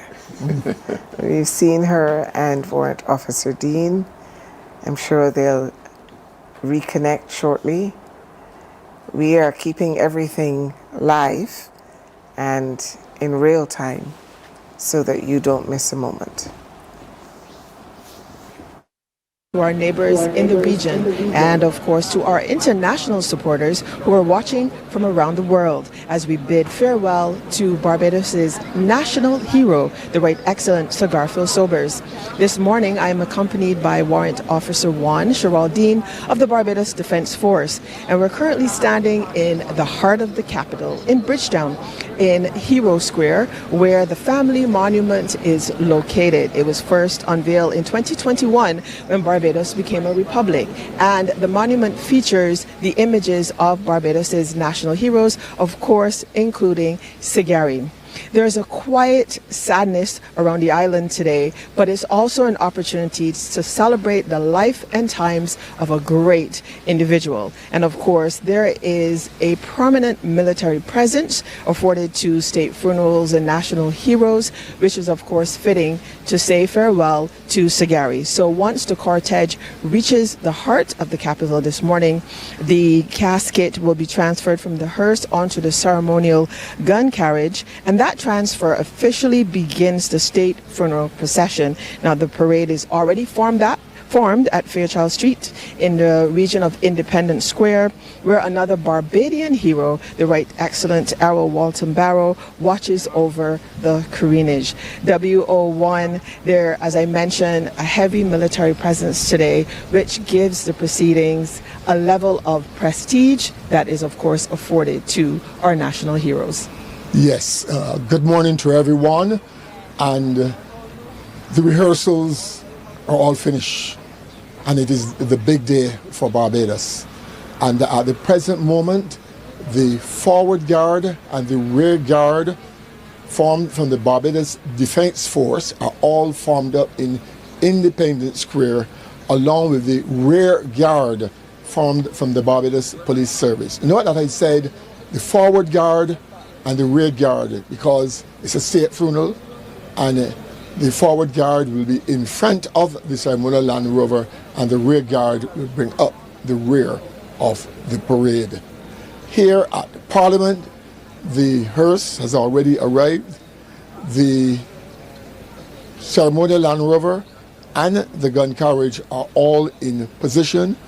The pallbearers from the Barbados Defense Force and the Barbados Police Service, as well as the hat orderlies, the insignia bearer, and the escort are all standing by for the procession from here to Kensington Oval. You know, I mentioned there's a quiet sadness on the island today, and it's a little bit eerie, but it makes sense in terms of how people are feeling about the loss of Sagari. I'm sure everyone has a memory of having met him, your paths having crossed at some point, or having the opportunity to witness the gentleman play the game of cricket. It's interesting to learn more about his life and times. Someone who feels as though he was born to play cricket. You know, in his autobiography, Sagari, he talks about being born. That contributed to his greatness with the game of cricket. And he commemorates how one of those fingers fell off naturally, and the other he had actually removed. And so it's interesting to learn more about his life and times today. But we all have a special moment, like I said, where at some point we would have interacted with him. In my case, I'd had the opportunity to interview him a few times throughout my career. And it's interesting to stand here today in front of his image as part of the family monument and a celebration to the national heroes of Barbados, and read about some of his accolades, which includes when Brian Lara broke one of his records in 1994. And of course, anyone who's followed the life and times of Sagari knows that him and Trinidad's Brian Lara became kindred spirits in a sense, both because of their love of the game of cricket, but also then because of their love of the game of golf. Certainly. And personally, for me, it's a pleasure to be here as part of this broadcast team, because it was the knighting of Sir Garfield Sobers on the garrisons of Savannah in February 1975. And a young schoolboy.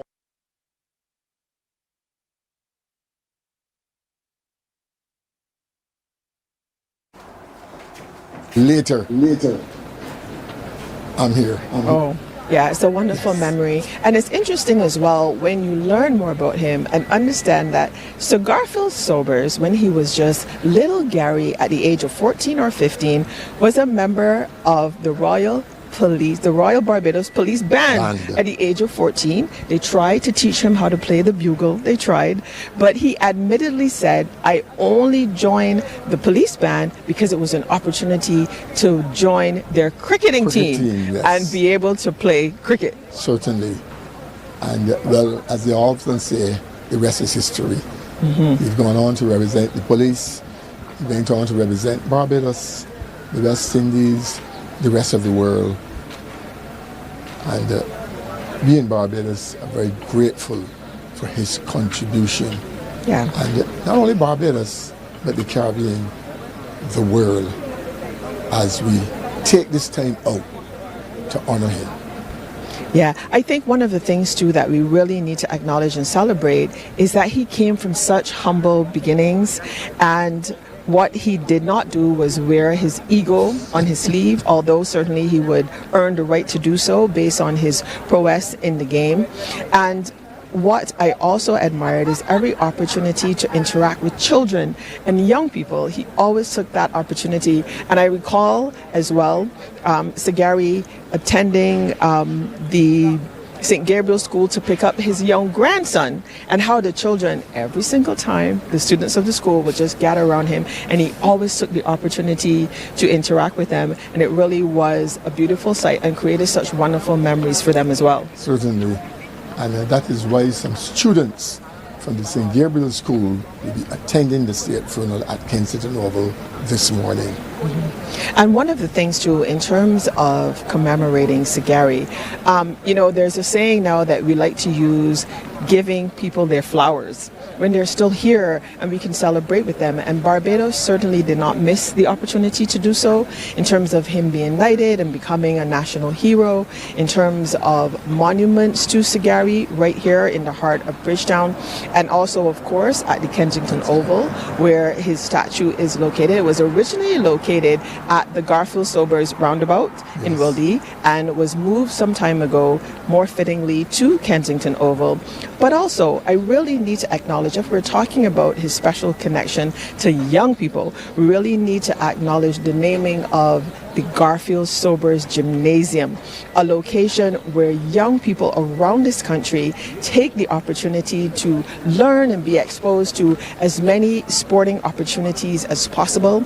It really is a living tribute to the contributions that he's made to Barbados, the region, and internationally. Certainly.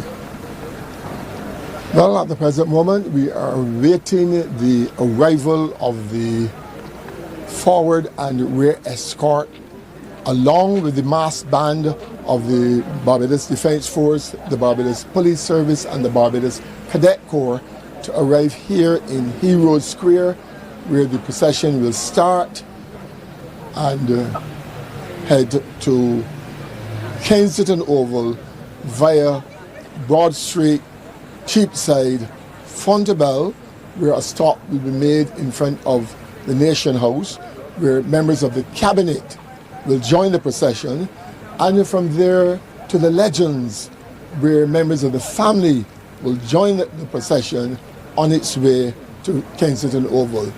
Now, of importance is that when the cortege reaches the Legends and steps off, there will be a 19-minute gun salute between there and Kensington Oval. Whereas when we get to Coleridge, as the body is interred, there will be a 19-gun salute as a mark of respect to the late Sir Garfield St. Auburn Sobers. Yes, as you reference the Legends, which is where the family will be joining the procession. And we're going to hear the word legend quite a bit today, because WO1 was referring to the Cricket Legends, which is a museum to some of our amazing cricketers here in Barbados. And then, interestingly enough, when Sagari is laid to rest, it will be in an area of Coral Ridge Burial Ground referred to as Legends. Yes. And he would have great company around him. Seymour Nurse, Mr. Branker, Brawl Branker, and also David Wolford. They're all buried within that spot. Yeah, it definitely is a sad day around the world today, but as I mentioned, it's also an opportunity to really celebrate the life and times and accomplishments of Sagari, and also take inspiration, I think. It's an opportunity to really look at determination. And I think one of the things that we really should acknowledge is how these young men who played the game of cricket and represented the West Indies were doing so at a time where not necessarily every country in which they went to play the game of cricket, they were welcomed. That is true. That is true. They sacrificed a lot. But they made it because in their blood is cricket and representing the country and representing the West Indies, where we are all one. Yes, Yes, indeed. And I think it's also fitting to mention that Garfield Sobers and his siblings would have lost their dad at a very young age. I think his oldest sibling would have been 11 years old at the time. Garfield Sobers himself would have been 5 years old at the time when they lost their dad, who was a merchant seaman. And a strict disciplinarian is how he remembers his dad. And then, of course, he was, along with his siblings, raised by a single mother who, he says, did everything she could and devoted her life to raising her children. Correct. And you did mention something earlier about this whole question of humility. And it shows that despite the fact that you are good and people recognize you, humility is an aspect of one's life. Yes. And we are proud for that. Okay, so we're taking a look now at the form-up, and if you can give us a sense, WO1, of be aware of the multiple rehearsals that would have taken place, but once the men and the women of the Barbados Police Service and the Barbados Defense Force know what they have to do today. They know that all eyes on them and what they have to execute. Give us a sense of that responsibility. And that would have been passed on to them by the troop commanders, certainly by the RSM, the Regimental Sergeant Major, certainly by the Force Sergeant Major, and reinforced by the Chief of Staff of the Barbados Defense Force, Brigadier the Honorable Carlos Lovell. And he has a passion for parades. He has a passion to seeing things done the right way. And the rehearsal on Sunday at Kensington Oval, the rehearsal at Coleridge, and even yesterday we went back to Coleridge and we did another rehearsal just to ensure that everything was up to the standard expected of a state funeral of this caliber. Barbados is watching us. The Caribbean is watching us. The world is watching us. We can do nothing but the best. Okay, so currently we're taking a look at the proceedings in Parliament Yard, and Barbados's Parliament is of course one of the longest standing parliaments in the Western Hemisphere, and at this point in Parliament Yard, this is when the casket is carrying Sir Gary will be transferred from the casket and on to the gun carriage. The gun carriage, correct. But we're awaiting the arrival of the guard in Heroes Square, where once they're in position, they will do a present arms as a mark of respect to the dead, and then the transfer will happen from the hearse to the gun carriage. It is worthy of note that you have the gun carriage and you have the ceremonial Land Rover. The ceremonial Land Rover was first acquired about 1981, and it's a Series 3, and it is gas operated, and sometimes you can scarcely hear the engine running, but you use a gas operated ceremonial Land Rover as opposed to a diesel, so that no black smoke is emitted from the vehicle that can cause a bit of uncomforts to the those who are escorting the coffin on the casket on either side. And then the gun carriage, and history has it that the former Chief of Staff of the Barbados Defense Force, Brigadier Lewis, is the first one who told the then Captain Connell to get a ceremonial Land Rover for the funeral of Sir Dayton Ward, as opposed to getting one flown in from Jamaica. The rest is history. Yes. We have our own. Now, interestingly enough, this is a quote-unquote regular business day in Barbados, but it's not business as usual. Yes. Because there's a quiet in the city of Bridgetown this morning, as many Barbadians have made their way into Kensington Oval to make sure that they can bid their farewells to one of our national heroes. And it's interesting how for so many years we referred to Sir Gary as Barbados's only living national hero. That of course changed in 2021 when Robin Rihanna Fenty became Barbados's youngest living national hero as well. And so I want to make sure that young people around this country and around the world who've paid attention to his life and times really take a moment to remember, where was I when this took place and the country was bidding farewell to a national hero. So we're taking a look now at the proceedings the hat in Parliament. The hat orderlies have just come forward and they've taken the hats off of the pallbearers. The 2IC of the Bear Party is Warrant Officer Class 2 Streets of the Barbados Defence Force, and the officer commanding the Bear Party is Captain Dexter Hope, also of the Barbados Defence Force. So they've now gone forward to the hearse in preparation of taking the casket out of the hearse, bearing it on their shoulders, and then taking it on to the gun carriage. We can also hear the sound of the drums marching on. We can see the troops making their way across Fairchild Street, and they're going to make their way towards Parliament as well. Yes. Give us a sense of the expectations. And again, everything is done to timings. So they know that they have to leave Independence Square by X time, and they've done that, and they're now marching in quick time coming in to Heroes Square. And as I said, once they are here and they're properly formed up, then the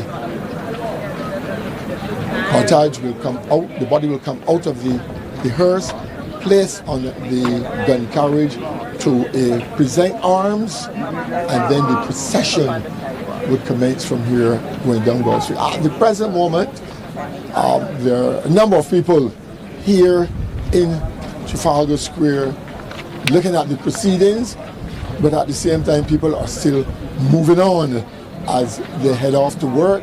And I'm sure that as the procession leaves here and goes to Broad Street, then people will be lining in the street there to pay their last respect.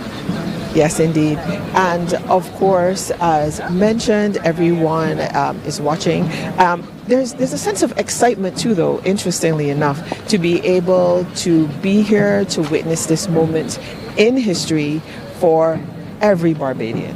Yes. You can hear the members of the armed units now approaching Heroes Square from the vicinity. Was of a certain vintage, the old Annie Wilson, between Annie Wilson and the old Treasury building.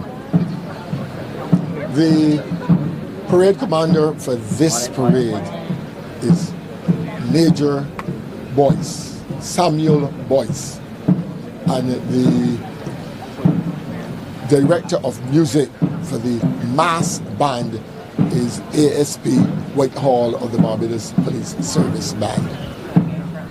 Let's take a moment now to feel what I often refer to as that heartbeat of the drum, which gives us a sense of the moment and the occasion as we commemorate the life and times and say farewell to Barbados' national hero, the Right Excellent, Sir Garfield St. Auburn Sobers. Now you would notice a distinct song coming from the drums, and that is for the funeral. The drums are muffled.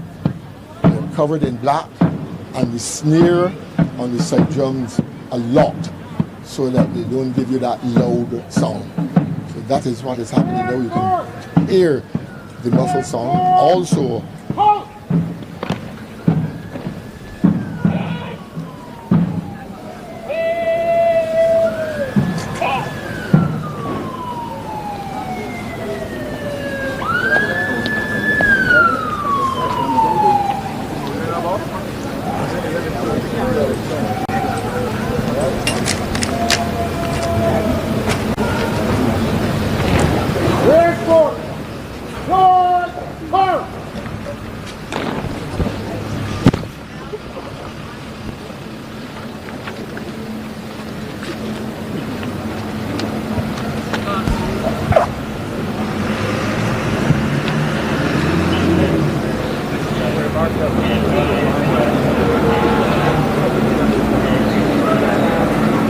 the forward guard is now properly formed up in Hero Square, and we're awaiting now the retrieval of the casket from the hearse, and where it will be borne by members of the Barbados Defence Force and the Barbados Police Service on their shoulders and placed on the gun carriage. Once that is being done, the guard will then do a present arms as a mark of respect and salute to the deceased. I often wonder from a military standpoint how the pallbearers are selected. How do you go about determining which soldiers, which military representatives will have that responsibility? The pallbearers are selected based, one, on height. All of them have to be of the same height. Their ability to do drill well, those are the two main factors that would tell you. And there are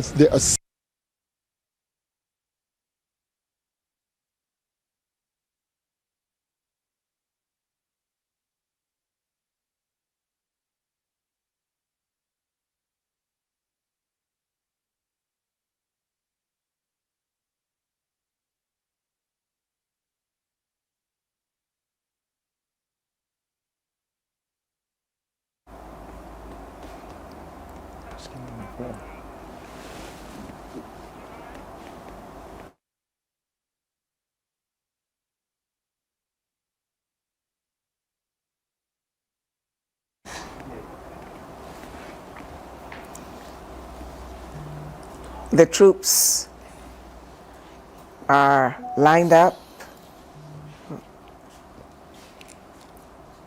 preparing for the next step of this procedure.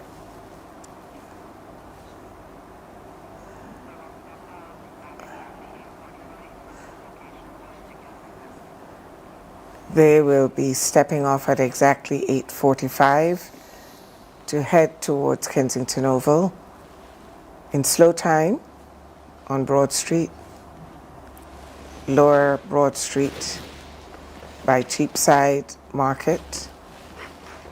They will pick it up in quick time as they move towards Fontebelle, where we have Damien Best stationed, and the Prime Minister and members of Cabinet will join the procession there, fall in behind the gun carriage, and the procession will make its way towards Cricket Legends, where the family will join, and then the troops return to slow march before they enter Kensington Oval. Let us watch this transfer. The casket will be transferred to the gun carriage,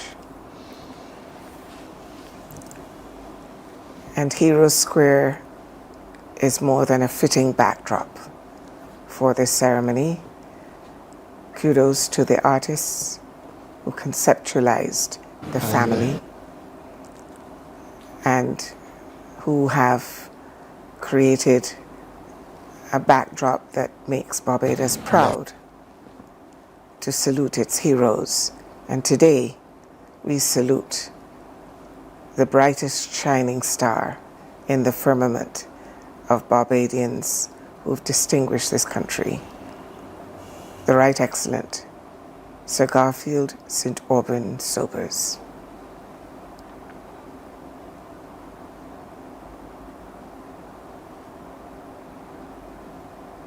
Earlier, Alison, we had the spectacular view of seeing the whole contingent, literally, on the march. And you couldn't miss the distinctive zouave uniform of the members of the Defense Force. And that zouave uniform has quite a history. going back literally to 1914. It's now the full dress of the Barbados Defense Force, particularly for ceremonies such as this. Very much a Barbadian feature in terms of uniforms. In fact, the uniform goes back to Queen Victoria times, from the coast of Africa, and now worn, of course, during the ceremonial parades. It's made up of a red fess,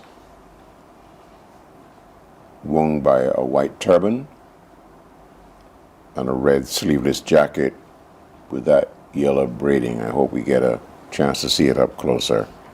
But a long sleeve white waistcoat, dark blue breeches, piped in yellow, white stockings, white gaiters, and black shoes. Quite a distinctive ensemble in a parade such as this that we're witnessing today. Zouave, for any of the young people following our broadcast, you might check the spelling of that, being Z-O-U-A-V-E.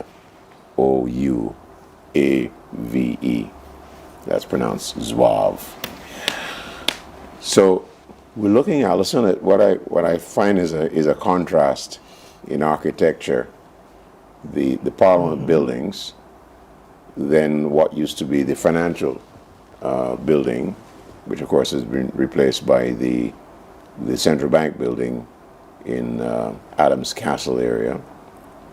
And now this view, looking one on the left of what we call the Corinage.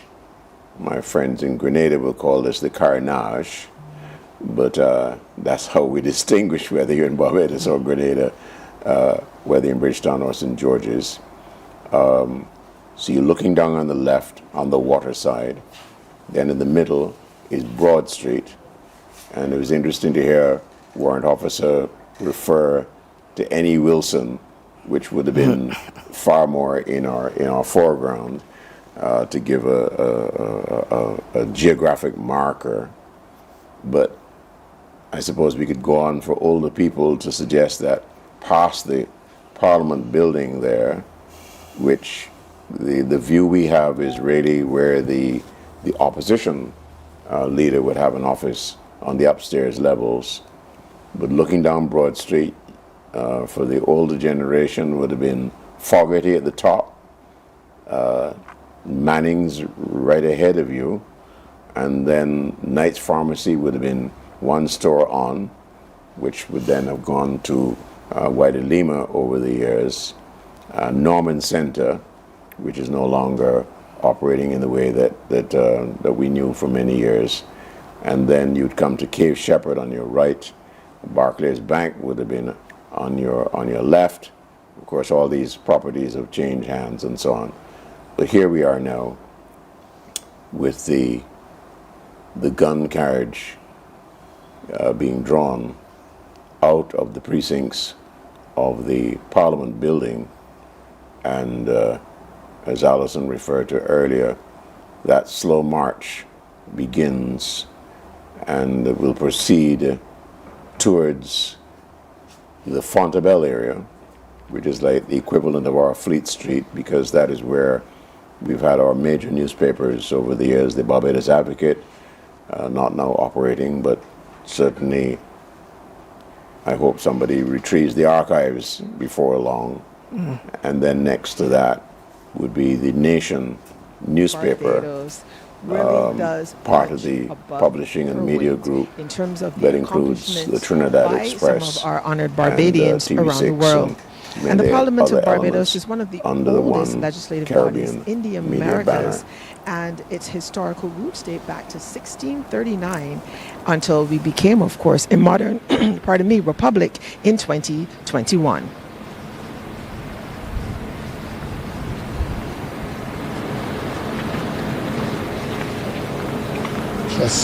Just waiting now. At this stage, the Chief of Staff of the Barbados Defence Force and the Commissioner of Police will be joining the procession and be marching also to Kensington Oval.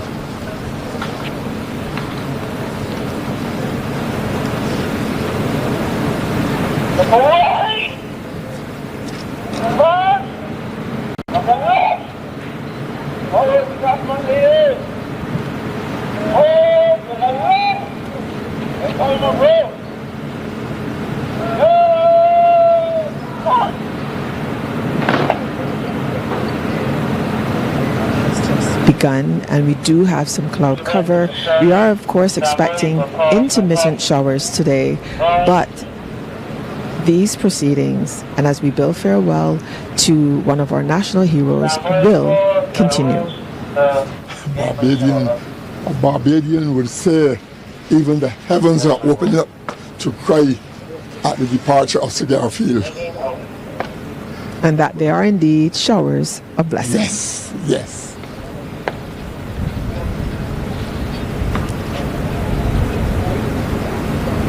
Of course, if the rain had to fall heavy, proceedings would still go on. As we often say in the military, the rain does not fall in the military. Life goes on. Well, I often say it doesn't rain in Barbados. That's liquid sunshine. Yes. And for anyone who has not visited us as yet here in Barbados, we definitely welcome you to come to Barbados and visit our wonderful shores.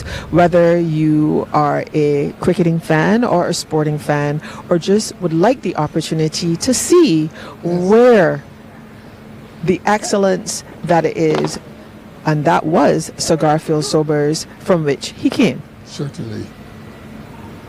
And there's much more to life in Barbados.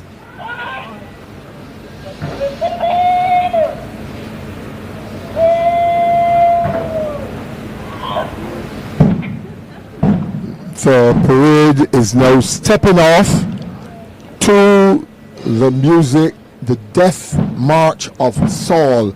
This is a traditional piece of music that is always played at funerals, and certainly this state funeral is no exception.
Combined troops of the Barbados Police Service and the Barbados Defense Force in slow time on Broad Street, and Barbadians respectfully lining the pavements to say their final farewell as businesses remain open, but staff come out to join in Barbados's farewell to its national hero.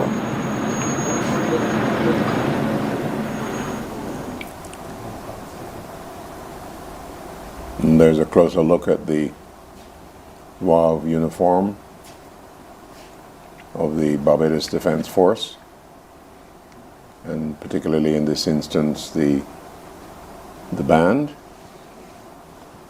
And just ahead of the Jeep and the gun carriage draped in the Barbados flag.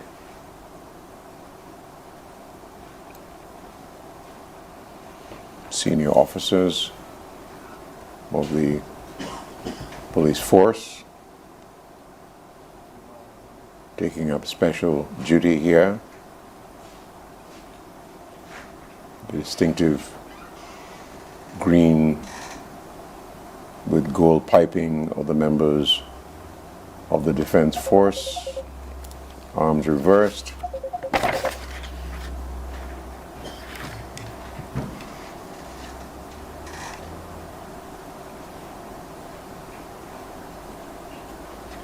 As they proceed down Broad Street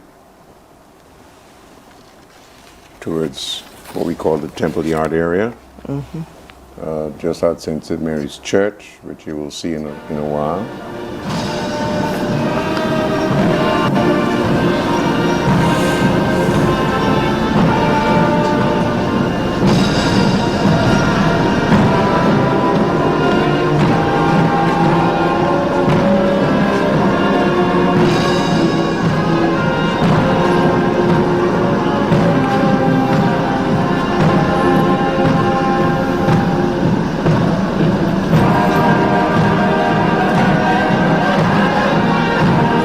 Center of Bridgetown.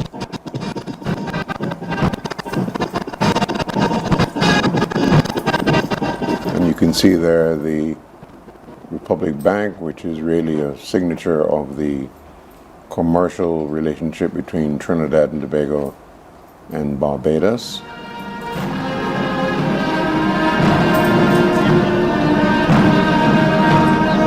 And we have a Trinidadian in our midst, live on set, to share in this moment, representing the Caribbean region's farewell.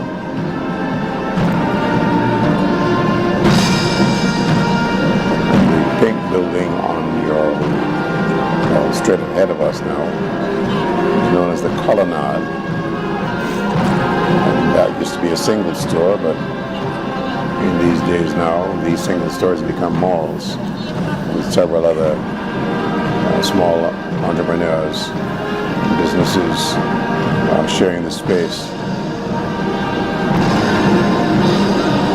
And Julian, you mentioned earlier the juxtaposition of architecture and how it tells a very graphic story of Barbados' history, of which the Gary was a major part. And the transformation that is taking place, has taken place, and will continue to take place as our nation progresses to not just its full independence through becoming a republic in 2021, but that we embrace all of the opportunities that are presented for us to lead, although we are a small nation, in the way that Sir Gary led the cricketing world with his confidence and assurance, and really unrivaled excellence every time, modeling what this small nation is able to achieve. And the message as well, that sport can take you to the zenith. So it isn't an incidental pursuit, but he embodies the importance of discipline, self-respect, respect for others, hard work. And as we look at the troops on parade, we see more Barbadians embodying that excellence. Youth and experience combined. Impeccably attired, rehearsed and proud to be a part of this moment for our nation.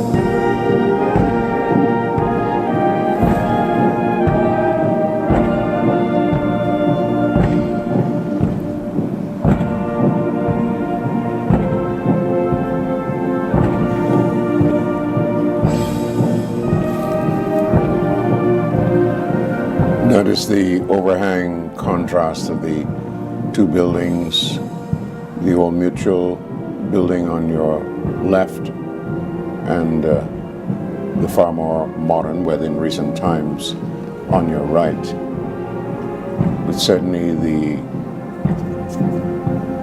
the effort has been to retain the Barbadian vernacular in the architecture that you see around the country. The National Trust of Barbados playing a significant role in that retention exercise. And we'll be coming up to the Lower Green. I know I made a reference to the Temple Yard earlier, but it's really the Lower Green I should have been talking about, which used to be a bus terminus at one point.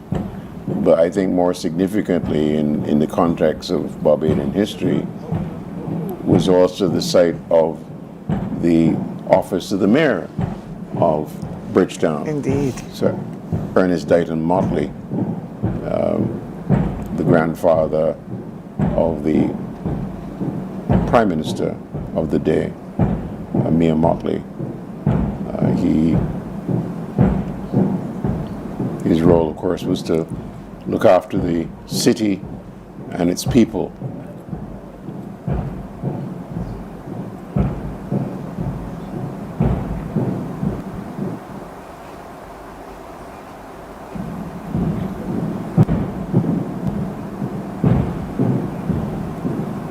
And as we get to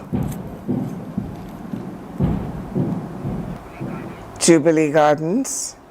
We move closer to the point of joining Damien Best, who is stationed along Fontebelle, where the Prime Minister and members of the Cabinet will join the procession before joining Sir Gary's family at Legends of Barbados before entering Kensington Oval.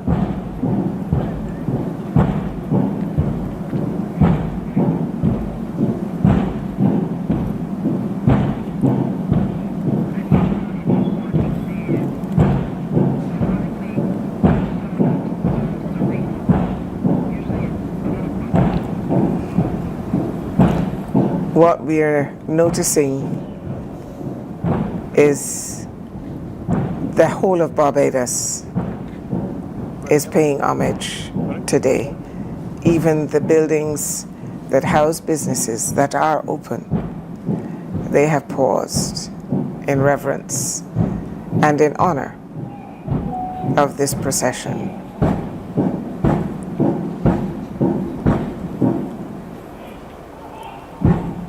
And they go now in quick time.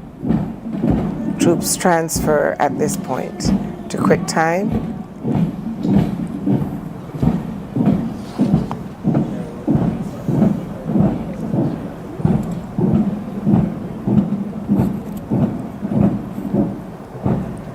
We allow you to experience the band accompanying the procession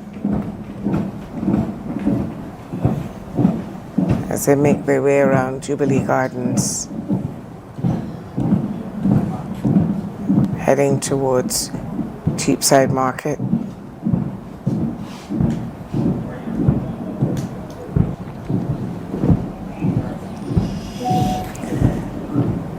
And as always, Barbadians respectful in lining the streets, staying in place so that the parade could proceed unencumbered.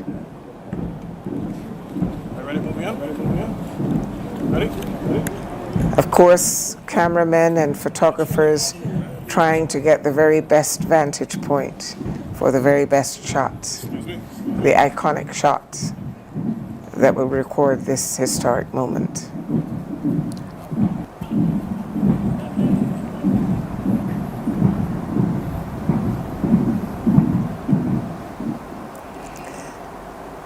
And the use of technology has become an invaluable asset as we proceed and are able to capture the parade from multiple vantage points.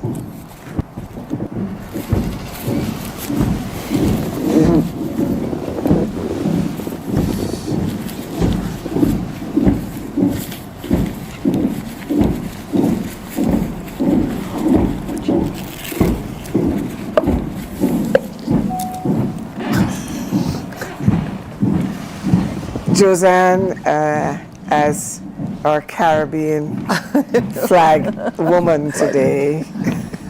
Let me get my flag. Your own thoughts as we take you on this journey. You know Barbados, as many Trinis do, but this perspective is somewhat as I said, different. Earlier, I just have the sense of royalty on the way. And just looking at the pictures, of course, getting the sense of the not just the historic moment, but the historic moment aligned with the history of the city of Bridgetown, which is so really very important. So, I mean, words, not too many words to describe this kind of thing, where you just think that almost like once in a lifetime, but literally once in a lifetime, as this is on the way to the other various points, as you and Julian have been pointing out, on the way to Kensington for the funeral service. And the church bells of St. Mary's Church chiming 9 o'clock in Barbados. Wherever you are around the world, we're happy that you have joined us to help us salute and honor our national hero. It will be afternoon in the UK, parts of Africa, and around the world, wherever you are.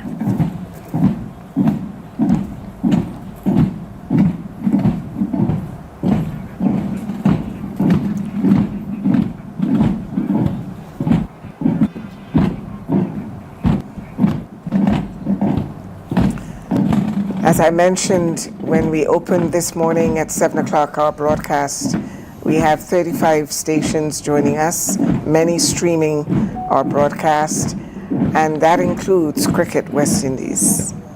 Happy to have them be a part of this important moment for a real icon of the game.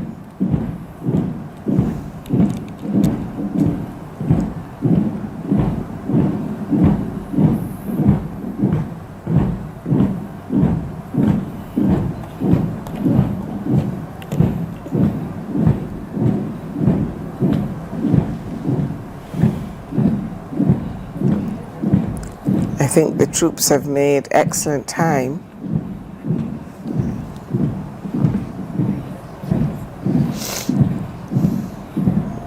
And as you welcome viewers around the world, Alison, I must extend a special welcome to viewers in Toronto, Canada.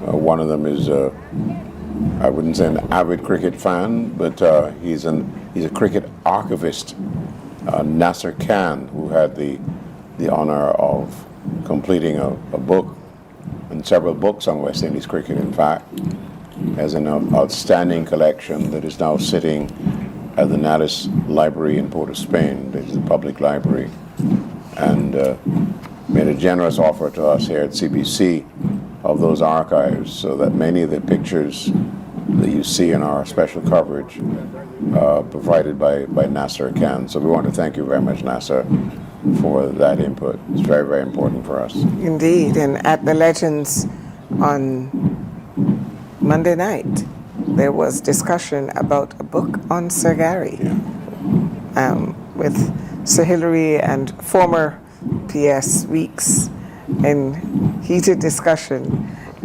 about making sure that that book is indeed penned. We do need to write our history and write our own stories. And this is certainly a story that we need to own. To be told again and again for generations to come. Absolutely. So we are in Fontebelle, that I call the Fleet Street of Barbados, home of major newspapers, media house, and it is the Nation Publishing Company's premises that is right now playing host to the Prime Minister. And the cabinet. And her cabinet, who will soon be joining this procession, followed by the family of Sir Garfield. Indeed, at the Legends. Join the procession in vehicles and be motored into Kensington Oval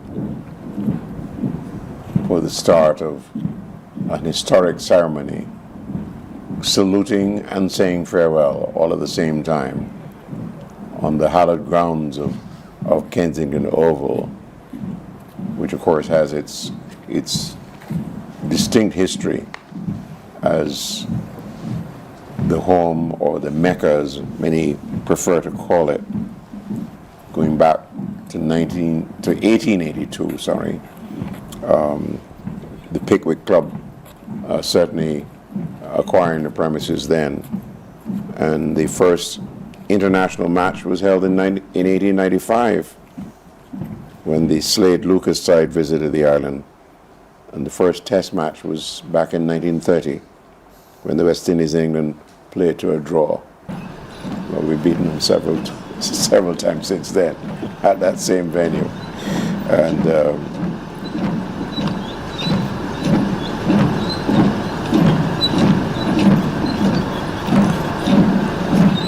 the Kensington Oval is no longer just for cricket, but certainly many special events over the years because the facility has grown into much more than a cricket field. Boardrooms and conference facilities and much more. And was the site, of course, of the final of the Cricket World Cup back in 2007.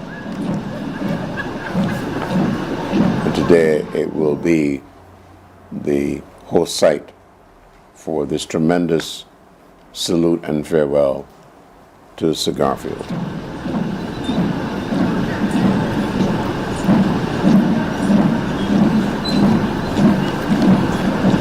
And as we approach the Fred Gollop and Harold Hoyt building that houses the Nation Publishing Company, many cricket stories were written there by the late none other than Tony Cozier.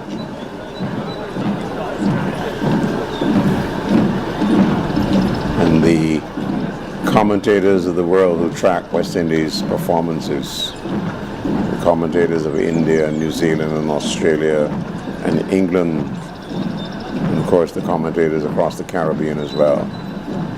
I was tempted to start naming names and then decided that is such a long list of commentators, but I was thinking back to my, as we say, my small days at Rediffusion here in Barbados, and Captain Peter Short and Harold Kidney and Shell Harris and of course Erskine King, among others, having captured and chronicled Foff Edwards as well,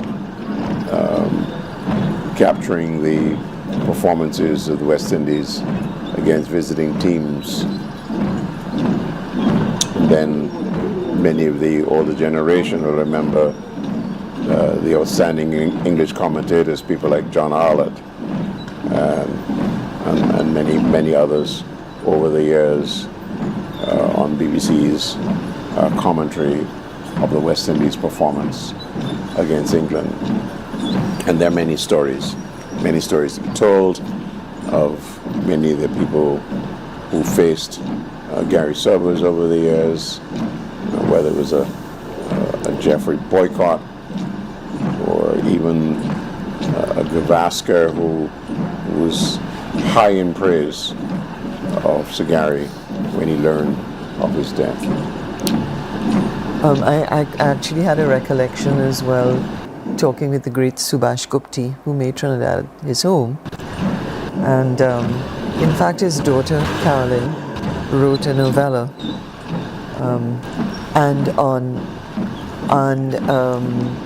she had Sir Gary. She presented him with the book, and he actually said Subhash was one of the toughest bowlers that he had to face, you know. But I am sure in that pantheon of greats, they will all meet and have a knock a glass or whatever it is that one does in those places. Yeah, we all imagine it when people go to the great beyond, that they gather. Who's meeting who? Yeah, who's welcoming whom? Who's welcoming who? Yes, yeah. And who are they getting together with? Yeah. Yeah, that's in our vivid imaginations.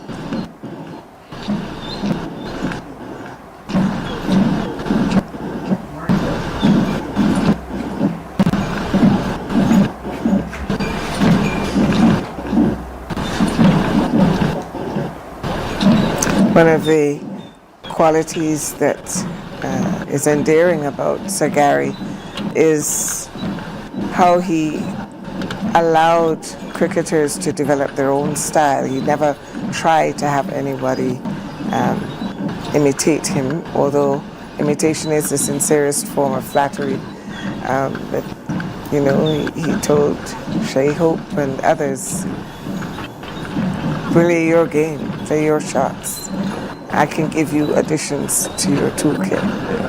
My synopsis, not this. Well, you were talking about him, you know, him being strategic and thoughtful, But I think for somebody who's, a lot of us, where there's a lot of understanding the technique and the plays and the moves. But I think with Sagari, just from maybe adulation, but also listening to my father, for example, who just loved all of the what cricket and sports and writers and so meant to us in the region of a particular era, talking to the colonized people about their place in the world. But I just thought he was absolutely magical. I think that his prowess defied any kind of thing that you could learn in a cricket academy, so to speak. I think it's the kind of thing that when you look at the Marvel, whatever it is, it's the kind of thing that basically it's like a gifted, like Brian, gifted, Is interesting you talk about that, because I remember when Vivian Richards and Andy Roberts went to England as into a coaching program. One thing was clear, that no one could change their style. Because it was so distinctive. Nobody had an eye like Vivian Richards for one, or the ferocity of an Andy Roberts. That was natural in more ways than one. Although, if you listen to Vivian Richards or his brother talk about the emphasis that their father put on them in terms of playing the game, that discipline was clearly part of that, of the depth and foundation that was important for them in the very beginning. And the same thing you talk about with Brian Lara. His technique really is as a left-hander in the first instance. If you when you watch a lot of youngsters playing cricket on the beach, for instance, or on the roadway, they all develop particular styles. Although I know that some people complain that when they see some of the cricketers, that they, you'll hear them saying, "Oh, don't play the ball that way. You don't have quite a, your coach needs to tell you to get rid of that kind of movement, or move your feet, and so on." But we're dealing here with a superhero as far as cricket is concerned.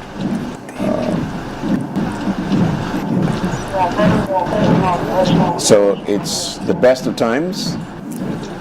Time to hear from none other than Damien Best, who is in the Fontabelle area at the Nation area, and he can tell us exactly what is happening. Damien.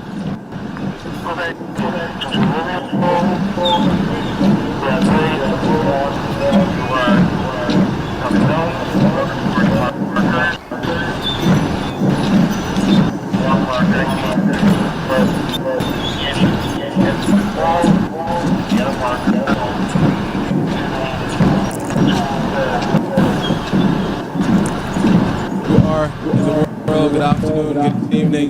Damien outside of Nation House, where the first stop along Fontabelle, the procession of the late Right Excellent Sir Garfield Sobers. You can hear and see the front of procession making its way towards Herbert House, cricket legends.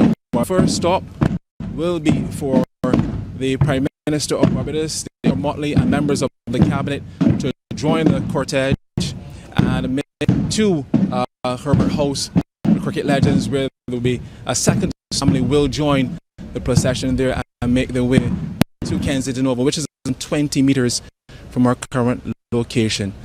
So as we speak, and the rest of cabinet will be joining behind gun carriage. I will step away and allow you to take in the scene.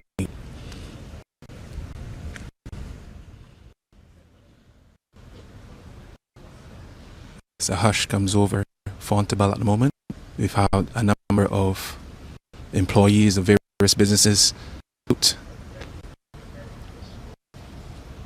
from Hanshel Innes all the way up towards Kensington. You see senior ministers in the party behind the gun carriage.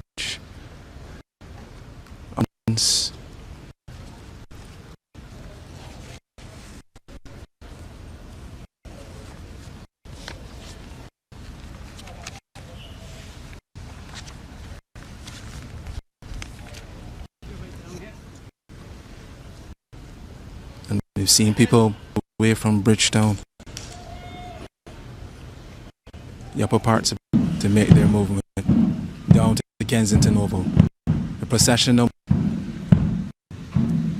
in quick time. Deputy Prime Minister there, Shaw, on the left of the Prime Minister, the Honourable Lee, who's dressed in white, resplendent in her white. See Attorney General there, Wilfred Earbons, the Honourable Wilfred Earbons, various members of the Cabinet. They make their way towards cricket legends of Barbados. That the family will join in 3 vehicles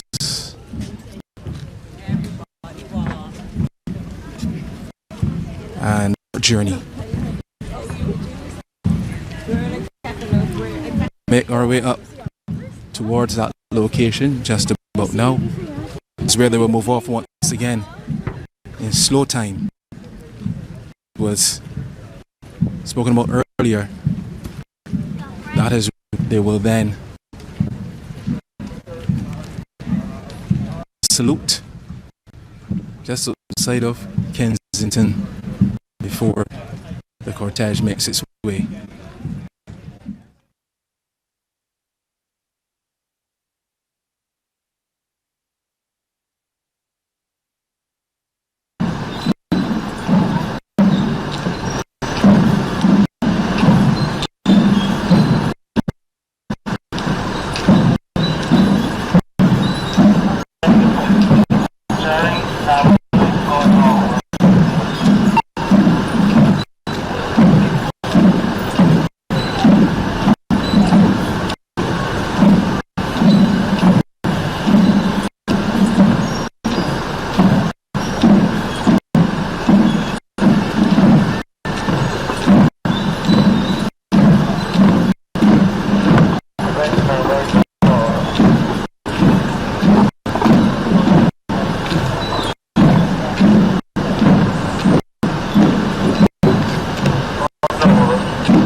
There we see members of the Barbados Police Service, the Defence Force in slow march as they make their way towards the entrance of Kensington Oval. In the gun carriage, Major David Binks of the Barbados Defence Force. And following the gun carriage, the Prime Minister and members of the Cabinet of Barbados and the family of Sir Gary making their way for the service inside the Mecca. And we can see how the crowd has thickened as they accompany this procession, as every Barbadian and every resident of Barbados at this moment joins in their personal farewell to our national hero. He was our national hero before he was officially accorded that title, and the hero for the Caribbean. And now today, it is time for us to give him his standing ovation. Many young cricketers, many sportsmen, there are a number of cricketing clubs that are in Kensington Oval. We saw the cricketing fraternity yesterday while he was lying in state. Many of his partners throughout his cricketing career, Sir Wes Hall, and there are tributes in Kensington. So I'm told that I have to, but you know, speaking about Sir Gary, it is to shorten, but I shall do so. On behalf of the PBCJ, again, I say farewell to Sir Gary. Well done, faithful servant. Rest in peace.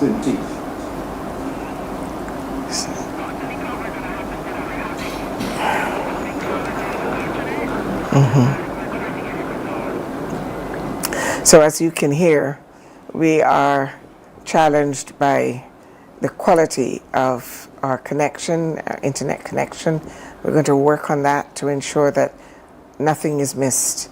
But as you could hear, that was the tribute from the Barbados Cricket Association inside Kensington. There were a number of areas that had to happen simultaneously. And we can hear now that there will be a tribute from the President of Cricket West Indies inside Kensington Oval. Of course, a number of dignitaries inside the Oval. And the cricket legends themselves, we caught a glimpse of them as the President of the BCA wrapped up his tribute to Sir Gary.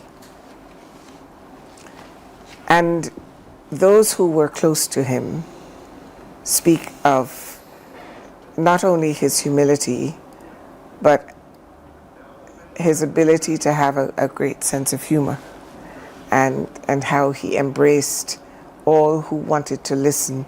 He never imposed his expertise. He awaited an invitation to share it. And that is the greatness of the man. The aerial shot you can see from the drone, the gun carriage following the combined band of the Barbados Police Service and the Barbados Defence Force.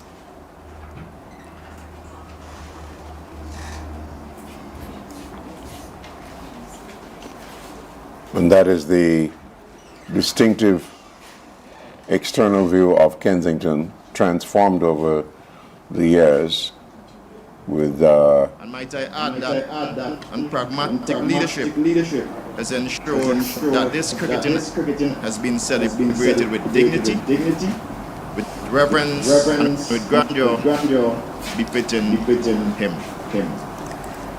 So, in many ways, how to tribute a man whose life and legacy. Thank you very much, Kensington Oval. The crowd has begun to build an atmosphere that everyone remembering the life of the Right Excellence of several dignitaries, including prime ministers and legends, and they're getting ready to put down and give what should be a fantastic for the Right Excellence Sir Garry Sobers. As I speak to you on the Dr. Kishore Shallow, of course, who is the president of Cricket West Indies. We'll hear from Calvin Hope, the president of the Barbados Cricket Association, and we'll be hearing from David Simmons and indeed none other than the great Brian Lara as they give this look around and tell you what's happening at Kensington Oval just a little bit. As you look to the left, you can see us began to assemble in the Greenwich and Haynes stand. The school children, lots of dignitaries have also assembled in the 3Ws, and the alley is one of very much solemnity. You look at that, they're waiting on the cortege to arrive and gathering here from as early as 6:30 this morning, and greeted with a care package that they brought inside to make sure that they're going to have to keep them going through the day.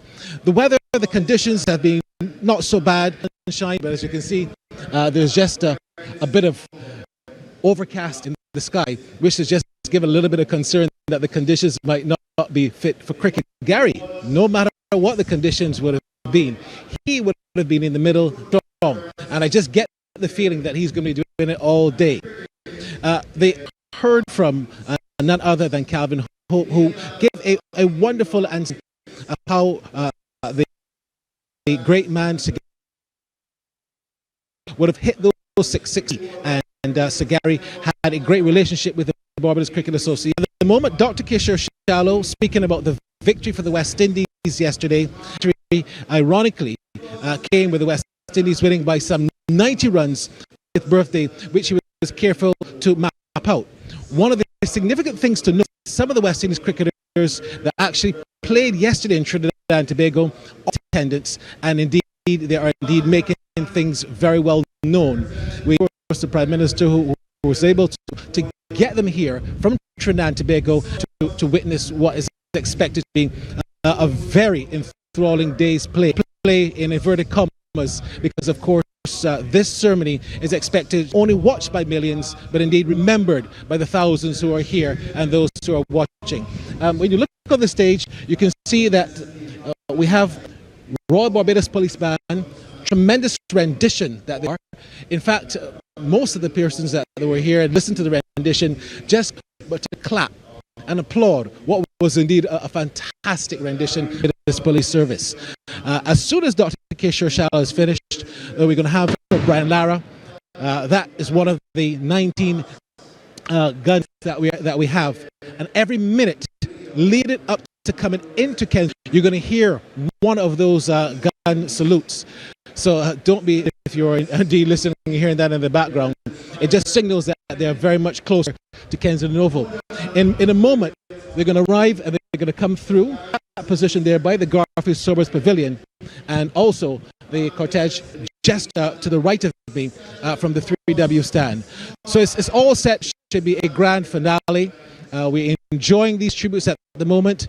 Dignity to arrive. The cricketers are here, and all is set for the edition for the Right Excellent Sir Garfield Sobers.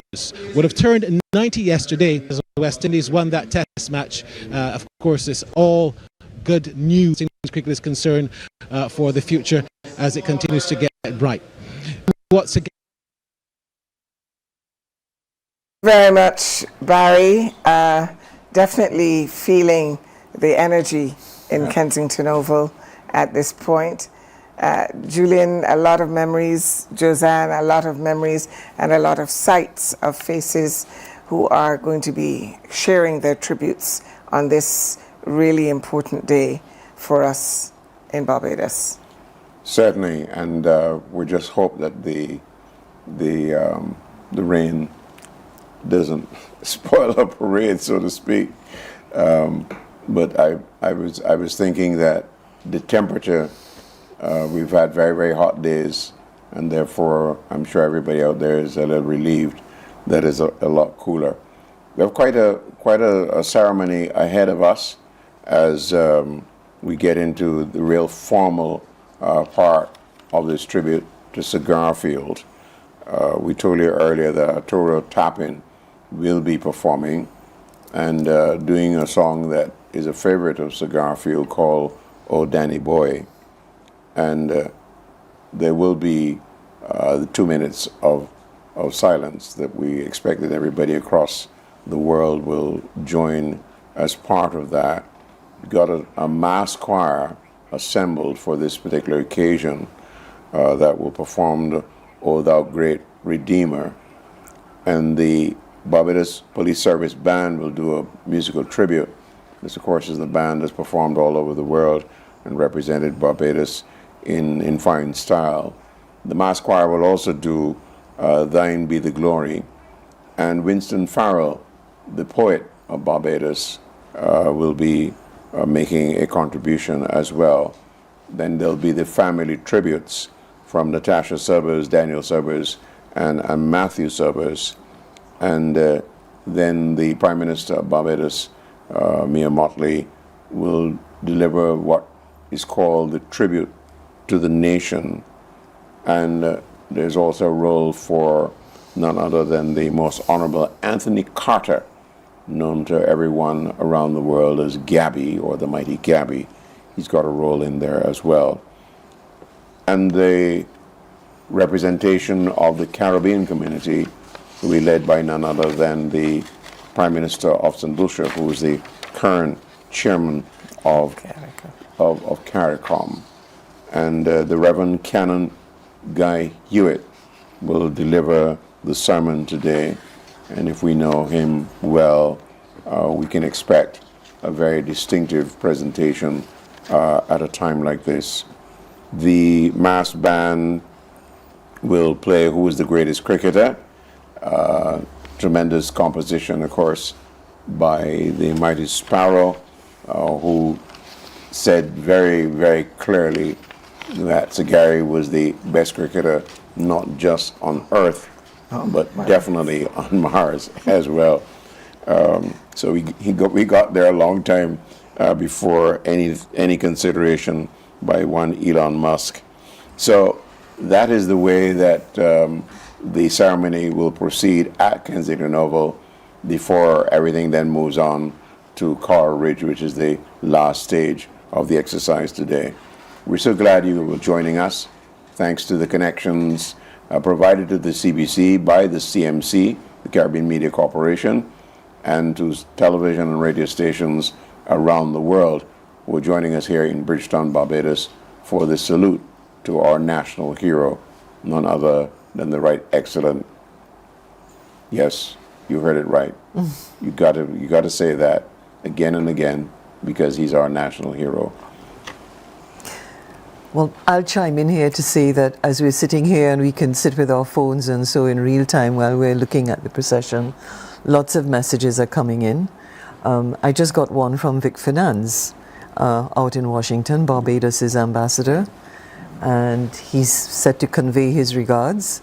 And as you had said, Alison, much earlier, a number of watch parties set up, particularly with diplomatic missions, Barbados' diplomatic missions. It would be lovely to know what's going on at Lord's. If I had to be somewhere else, it would be there. Yeah. So I think it's a good time to sort of, for people who are now joining in, who may have gotten up much later or not, probably hadn't figured out that we were going to be joining you from, we've been here 7 a.m. this morning and the teams have been on the road since 4-5, that we're just so happy to have everyone join CBC's coverage across the Caribbean, internationally, the watch parties, the offices, not just here in Barbados, but I know a couple of people have messaged to say great. Some love for you from Trinidad, Rogers, as is typical. I shall tell you off here who they're coming from. Trini to the bone. Trini, Julian being the honorary Trini that he is, but You know, everyone says it's solemn and it's sad, but I know that it is, but I think too that we're feeling this sense of celebration as well, the celebration of Sir Gary's life and all that he represented. And I think that a lot of people, I think when the service starts, it might be a little more emotional, but I think for the moment people are really feeling the feeling, as the mighty shadow would say. They're feeling the feeling, and Julian sort of gave us a reminder for those of our audience who may not have seen or heard of the program yet, but of course when they leave Kensington, it's that final stretch to Coral Ridge Memorial Gardens. And again, there's a whole lot of protocols and so that are going to be taking place there. So we'll come back to that, yeah? And Coral Ridge is beautifully decked out to receive cricket royalty. And I think as we saw the procession of the Prime Minister and members of Cabinet, some people may have noted the dress in white. That was a request, where possible, to have a nod to the cricketing whites that Sir Gary loved. Let me then begin with what was happening in 1958. So I believe that we are getting Sir Gary representing the a speech or two from Kensington. I am not sure that we'll be able to join there just yet, but certainly they are preparing for the official arrival of the parade, the 19-gun salute, which residents around Kensington shouldn't panic if they hear it. The 21-gun salute is reserved for presidents, and so this is 19. And so we will go over to Kensington to get the final tributes before the start of the service. But more than anything else, he preferred and valued the fact that he had friends in both political parties. He used to refer to Prime Minister Barrow as Mr. B. And he played cards with the late Tom Adams in the latter's Beats house at Brighton. And of course, Richie Haynes and I were his close friends despite our different political affiliations. By the time Sir Gary had broken Hutton's record and demonstrated, like Everton Weekes, his idol, that poverty and the lack of a secondary school education were no barriers to the attainment of excellence, the governments of Barbados, Jamaica, and Trinidad and Tobago had all obtained internal self-government status, so that the people of the region had begun the journey towards independence and decolonization. So too had Sir Gary begun his journey from being the best cricketer in a small island to becoming the greatest cricketer in the whole world. The federal experiment failed, and the Federation was dissolved in 1962, 1 year before the triumph of the West Indies team in the series in England. The philosophy of unity and homogeneity that was developed by Sir Frank Worrell on the tour to Australia in 1960 and 61 were not lost on Sir Gary, and that is why he so often said in interviews that he never played the game for himself but for the team. And I must add that as a supreme entertainer, he also played it for us, the people of the West Indies, and the fans and supporters of the team. Finally, before they call me again, the second year of significance in the context of Sir Gary's cricketing development, vis-a-vis the social and political development of the Commonwealth Caribbean Islands, is 1966. Sir Gary was now captain of the West Indies team to England. Part of the astonishing arithmetic of his cricket is that he scored 722 runs in the Test series, 300s, all over 150, at an average of 103. He took 20 wickets and caught 10 catches. Of course, by 1966, both Trinidad and Tobago and Jamaica had become independent, but it was significant that the second test at Lord's was played at the same time as the Barbados Constitutional Conference leading to our own independence was taking place at Lancaster House between the 20th of June and the 4th of July 1966. So, if on the 30th of November 1966, Barbadians needed inspiration and to be imbued with self-confidence that we could make a success of independence, I venture to suggest that Sir Gary provided that inspiration by his legendary exploits in 1966. Here was a Barbadian at the very home of cricket in the mother country, proving to the world, as we sought freedom from British rule, that we were perfectly capable of managing our own affairs and excelling too. I have said elsewhere that Sir Gary was the third superstar of cricket after W.G. Grace and Sir Donald Bradman, and I stand by that opinion. But I'm not alone. In the firmament of cricket stars, the Right Excellent Sir Garfield Sobers has been rated by both John Woodcock and Christopher Martin Jenkins, former chief cricket correspondents of the London Times, in their two books, 100 Greatest Cricketers, as the greatest cricketer of all times. For all West Indians, we have loved him, and today we celebrate him with a sense of pride, rejoicing in the knowledge that he, as the king in his sport, walked with the queen and princes, but never lost the common touch. Thank you.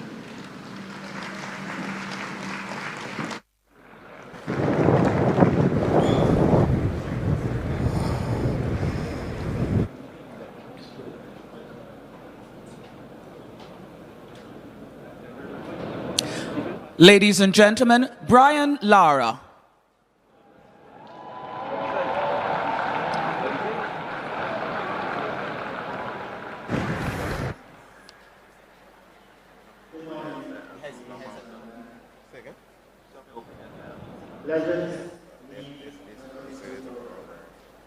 And leave examples to be followed. Sir Garfield Sobers gave us both. But more importantly, Sir Garfield Sobers personally coached and inspired generations long after he was gone. I quote from a fellow famous Bajan, Barbados, today we lost a legend and an icon, the Right Excellent Sir Garfield Sobers, the greatest cricketer this world has ever seen. And at 21, he became the youngest cricketer to hold the whole record for the highest individual score in Test cricket, a record that stood for 36 years, inspiring all of us, including me. I played cricket with my brother in the cemetery. I bust my shins.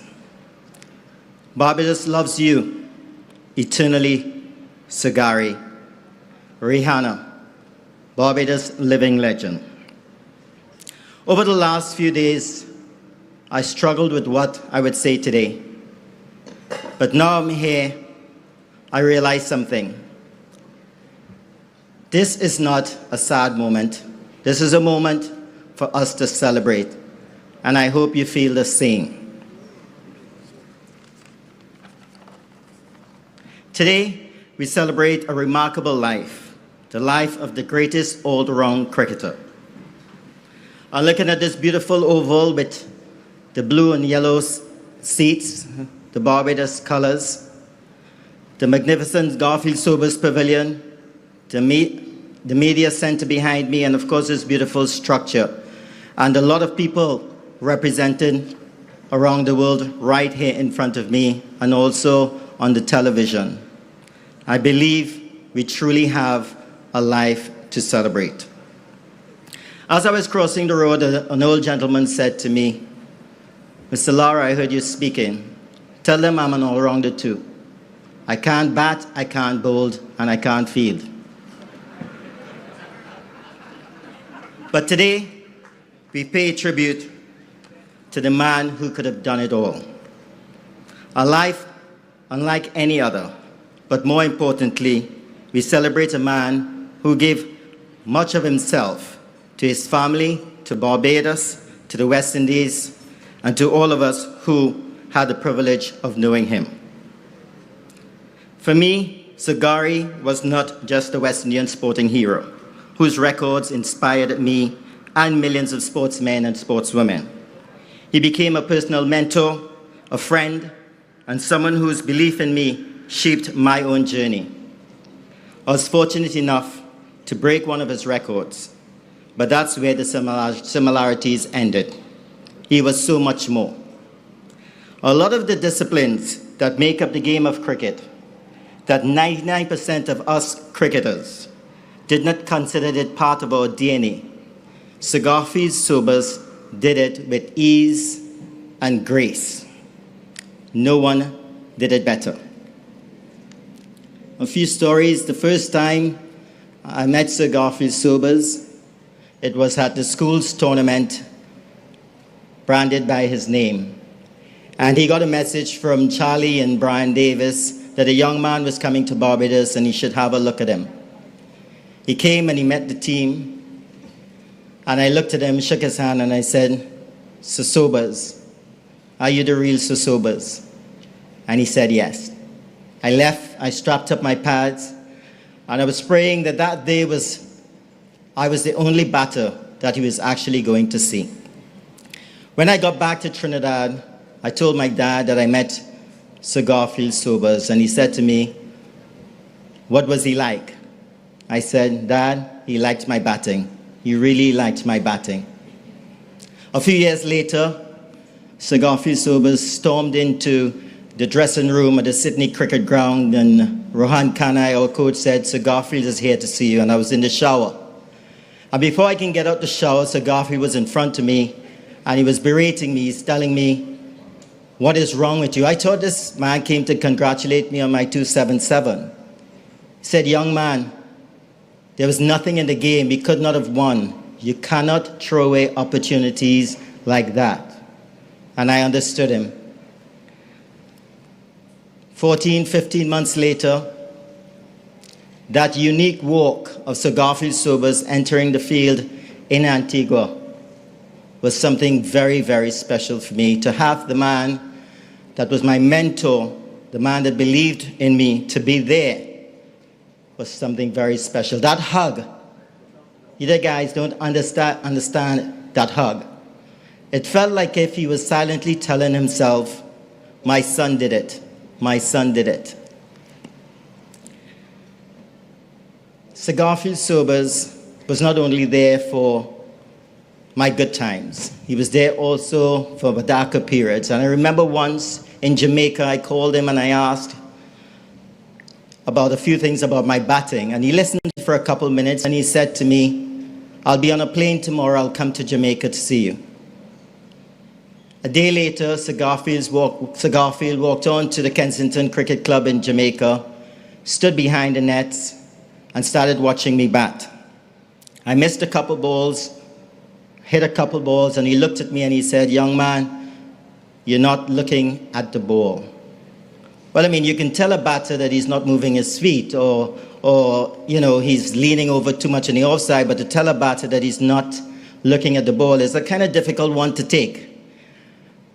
So I went back and I patted my bat a little harder, more determined now when Courtney Walsh came in and pulled the ball just a little fraction outside off stump, and I crashed it through cover. And he said, "Good shot, but you're still not looking at the ball. That should have gone through mid-off." He called me closer and he said, "Who is at the top of the mark?" I said, "Ambrose." He said, "What he has in his hand?" I said, "A ball. Color? Red." He said, "Go back and bat. Don't take that ball out of your eyesight. From the top of his run right till you get there." Ambrose delivered a short one and I got back, and with so much time I pulled that ball through mid-wicket. And only then I realized that I was only picking up the ball after it was delivered. The genius fixed me again.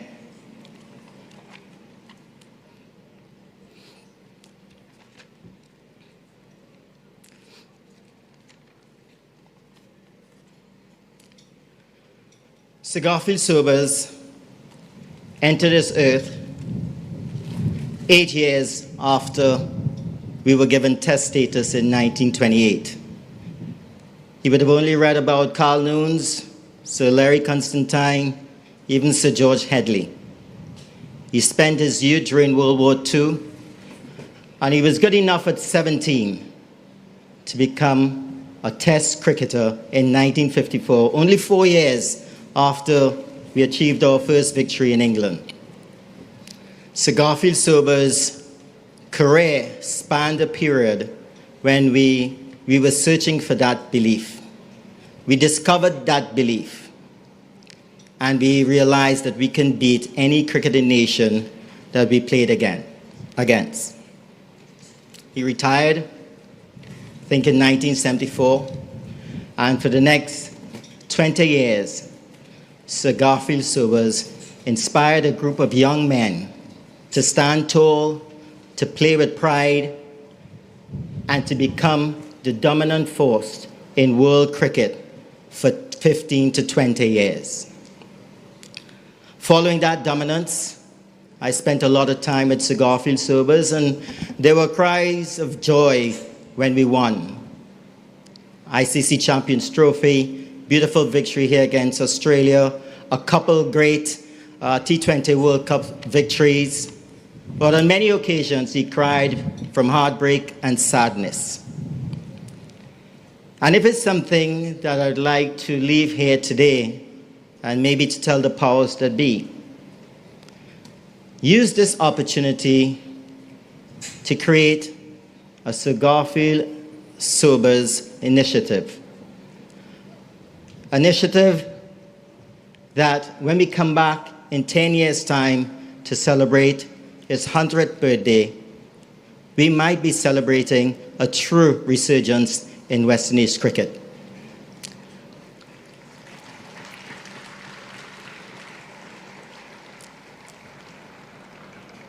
First time I met you, you were Sir Sobers. Sir Sobers, rest in peace, my mentor, my dad, my friend. Thank you very much.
Ladies and gentlemen, please stand for the Honorable Mia Amor Motley, Prime Minister of Barbados, and the Right Excellent Robin Rihanna Fenty, National Hero.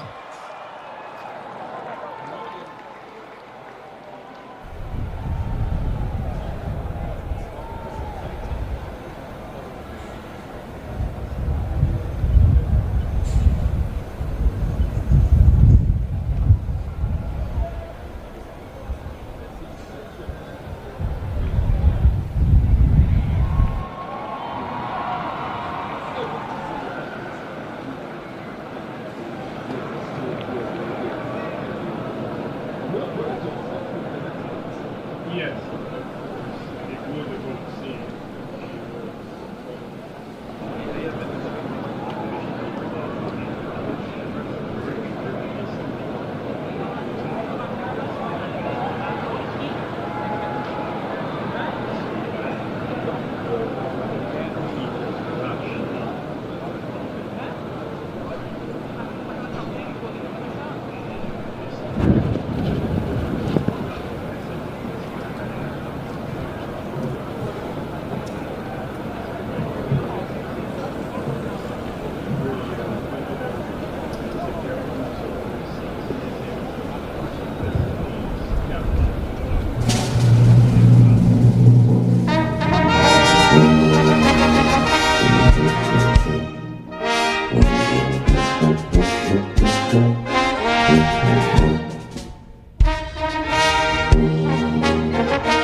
Ladies and gentlemen, please stand for His Excellency, the Most Honorable Jeffrey Bostic, President of Barbados.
And we do not die to ourselves.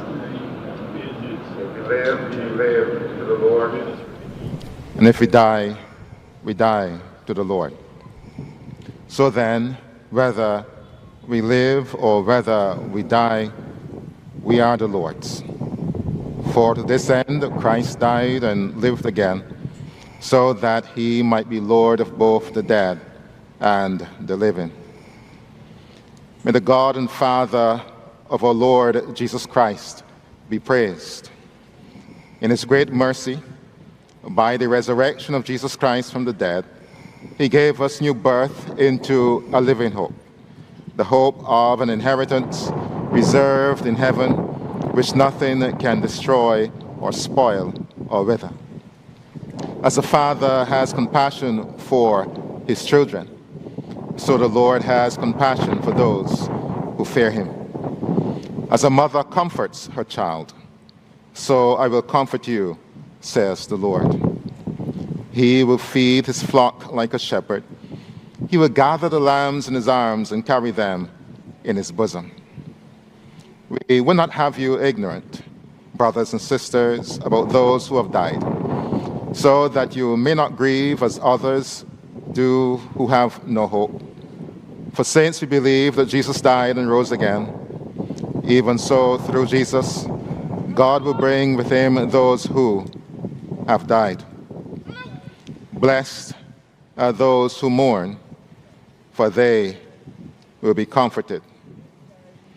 I'm sure that neither death, nor life, nor angels, nor principalities, nor things present, nor things to come, nor powers, nor height, nor depth, nor anything else in all creation will be able to separate us from the love of God in Christ Jesus, our Lord.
St. Auburn for burial.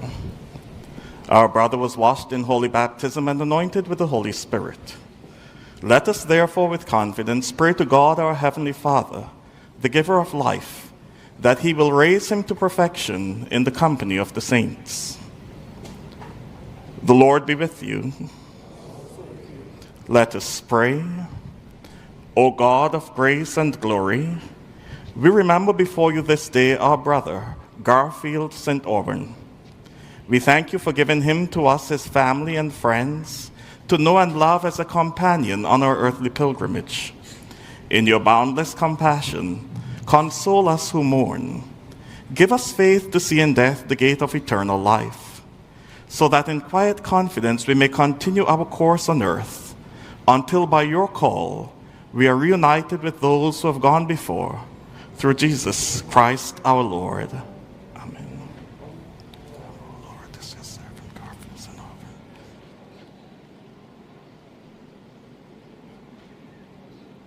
Kindly remain standing while we observe 2 minutes silence in respect of the late, the Right Excellent Sir Garfield Sobers.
to him, O Lord, and let light perpetual shine upon him.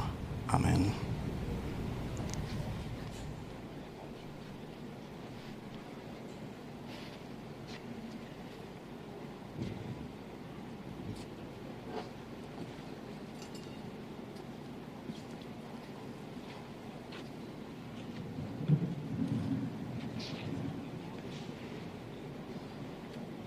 Kindly sit, please.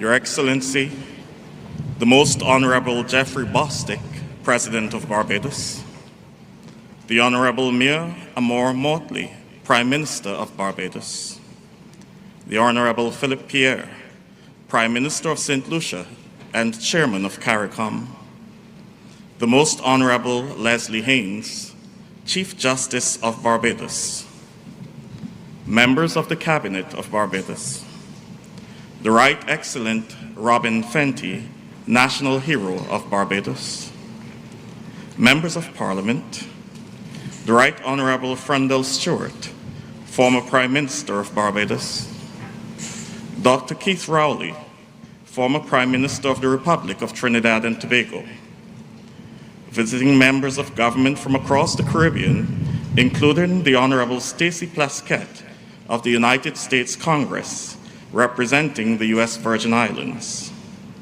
members of the Global Cricketing Fraternity, including the Legends of Barbados, Barbados Cricket Association, Barbados Cricket League, and Cricket West Indies. Distinguished ladies and gentlemen, the youth of Barbados, members of the family of Sagari, my colleagues in the clergy joining me today, Canon Guy Hewitt, Chairman of the Racial Justice Commission of the Church of England, and the Right Reverend Bishop Ezra Paris of the Moravian Church. Friends at home and abroad who are joining us remotely and virtually, members of the media, good morning.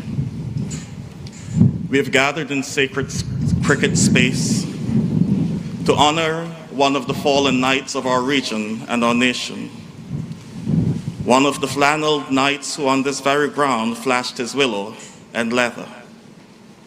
But we've gathered to do more than that. We've gathered to pay tribute to the greatest cricketer on earth. But even beyond that, we've gathered to pay tribute to the greatest cricketer on earth or Mars. We've gathered to celebrate the life, work, and witness of a national hero, a son of the soil, and a true Caribbean man. We've gathered to give thanks to God for a humble soul, a friend, a brother, a family man. But most importantly, we've come to pay tribute and give thanksgiving to God for a Christian soul that walked among us. And so now we will stand and join in thanksgiving with the solemnity due such a soul as we sing the hymn, Guide Me, O Thou Great Redeemer.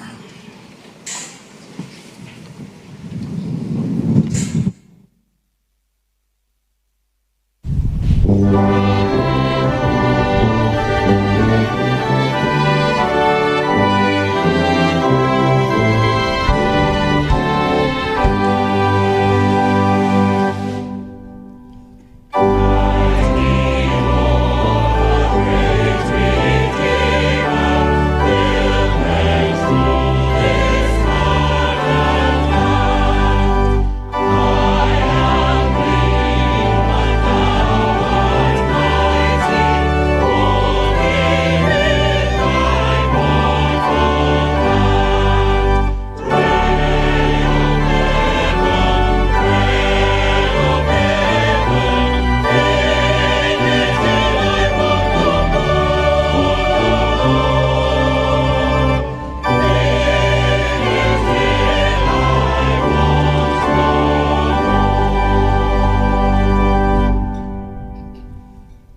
Delivered by Clive Lloyd, former captain of the West Indies team.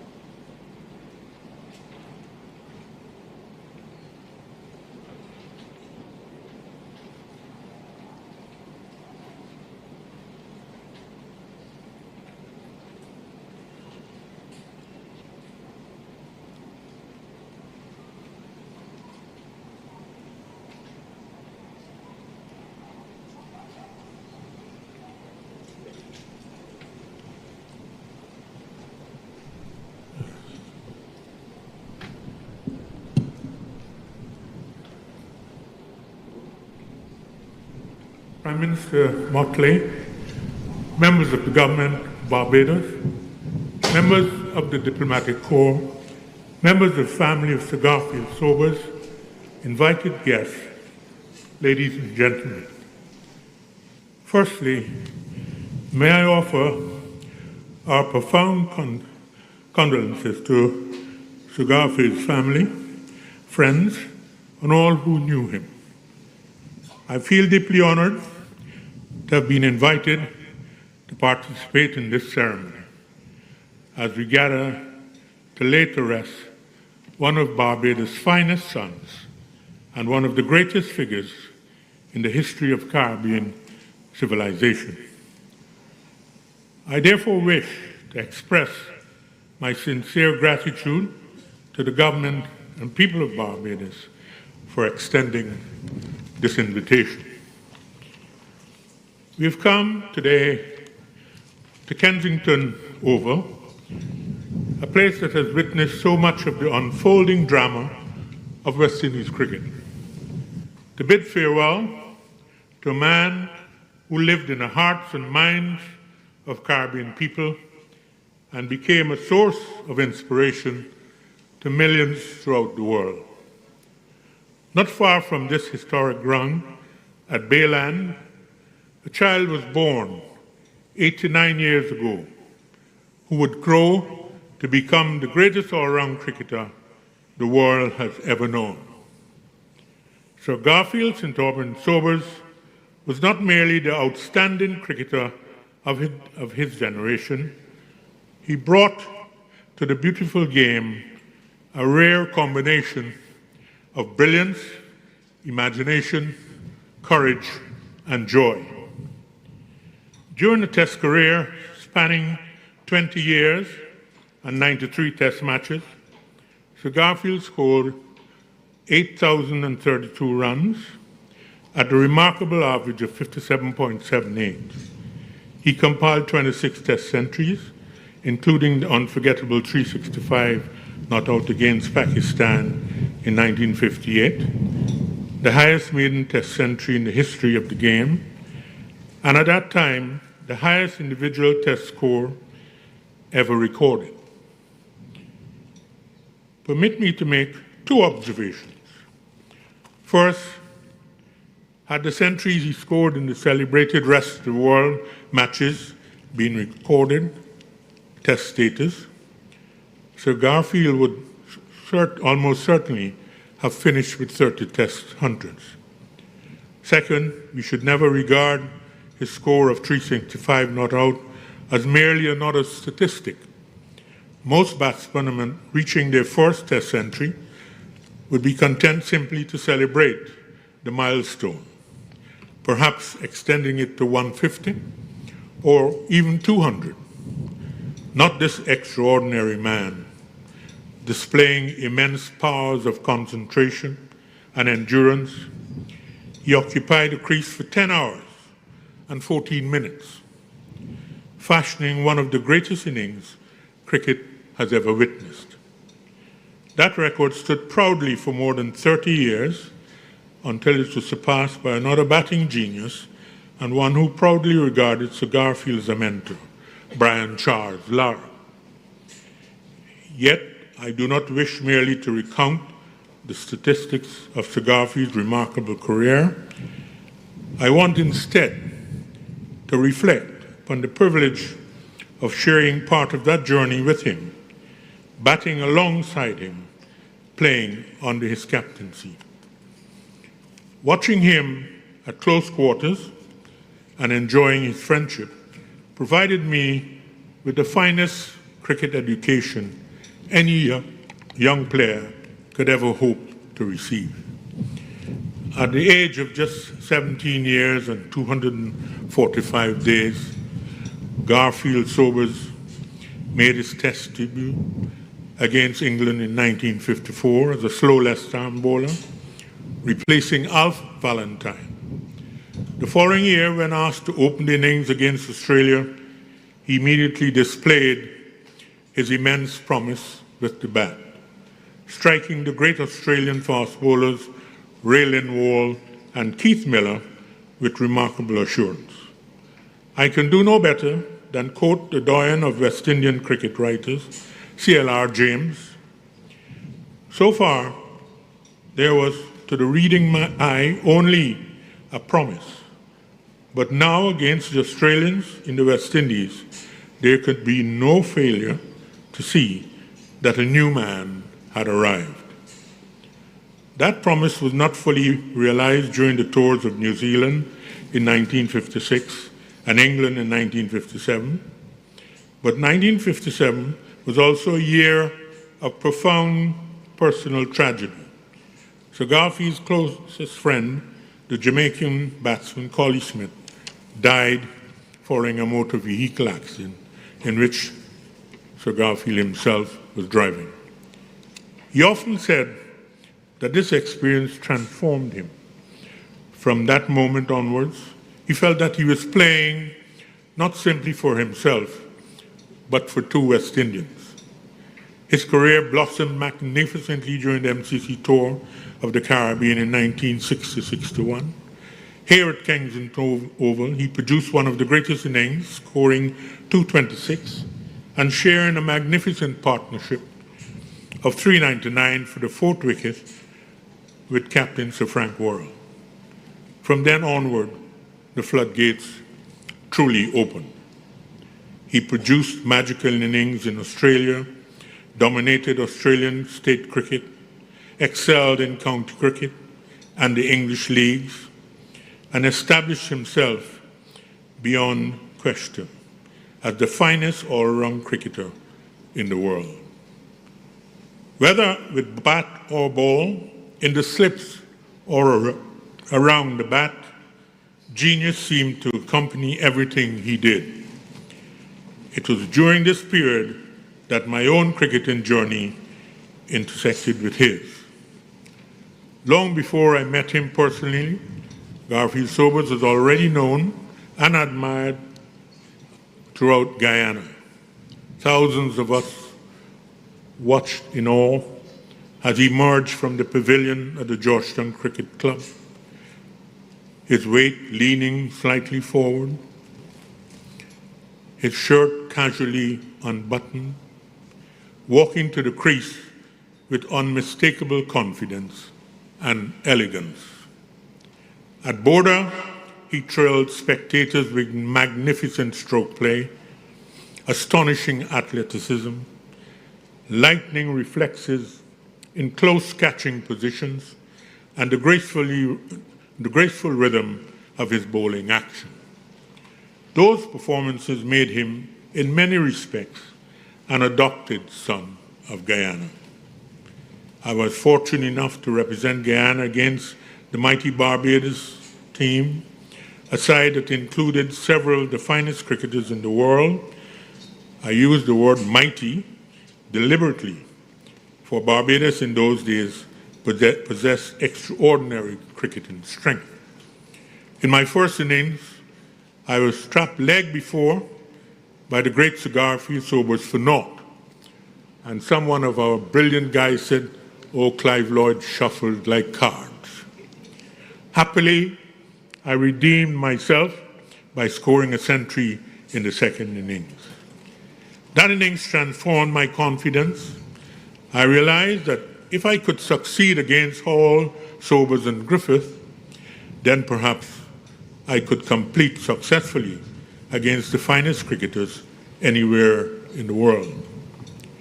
Permit me here to offer one piece of advice to those entrusted with the administration of our game today. Create opportunities for our young cricketers to compete regularly against the very best players in the region. There is no finer school for producing great cricketers. I was selected for the West Indies Tour of India in 1966 and played in the first Test match. I remember vividly walking to the wicket to join Sir Garfield Sobers. Together, we added some more than 100 runs, and I think we won that game too. But the point is, I was probably 19 or 20, and my room was opposite the captain, Sir Garfield Sobers. And many of the older players would come across and have a chat and so on. And he beckoned me, he said, "Come on across, young man." So I was listening to him, and all of a sudden he said, "Listen, come and have a tukups." And this tukups was a little bit of whiskey that he had in this jug. And he said it will kill the germs. So I went back for 5 days to have my tukups. I don't know if it killed the germs, but I didn't drink in those days, but it tasted quite good, I must say. In my that innings transformed my confidence. I realized that if I could succeed against Hall and Griffith, then I couldn't be a bad player. I was selected for the West Indies Tour of India in '66. Played in the first Test. I remember vividly walking to the wicket to join Sir Garfield Sobers.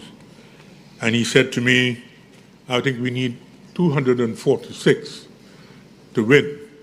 And he said, "I think, young man, I'll let you know when we should have a go." So I was playing around watching the great man at the other end. And at one stage he said, "Oh, let's have a go now." And we knocked it off because India probably thought they would have won that game because of turning pitch and so on the last day. But as we were walking off, he said, "I'm so glad that we won this game before, an hour after, we would have missed the 10,000 guineas." And I'm thinking, we just won our first Test match, and he was thinking of going to the races. But the point is that he instills his confidence in you, really, and I just took a liking to him. And he, as Brian Lara said earlier, he was my mentor, somebody that you looked up to. He's a kind, very generous person. He would give you his last dollar. Garfield Sobers was a citizen of the world. Many distinguished cricket writers have described Sir Garfield's batting from the comfort of the press box or commentary position. I had the privilege of watching him from 22 yards away. Against India's outstanding spin bowling, he displayed extraordinary composure, balance, and mastery. Every over became a lesson. Every stroke revealed another dimension of his genius. Watching him gave me confidence, and I was able to contribute a worthwhile innings myself. Throughout that series, Sir Garfield excelled not only as one of the world's greatest batsmen, but also as our captain and one of our leading bowlers.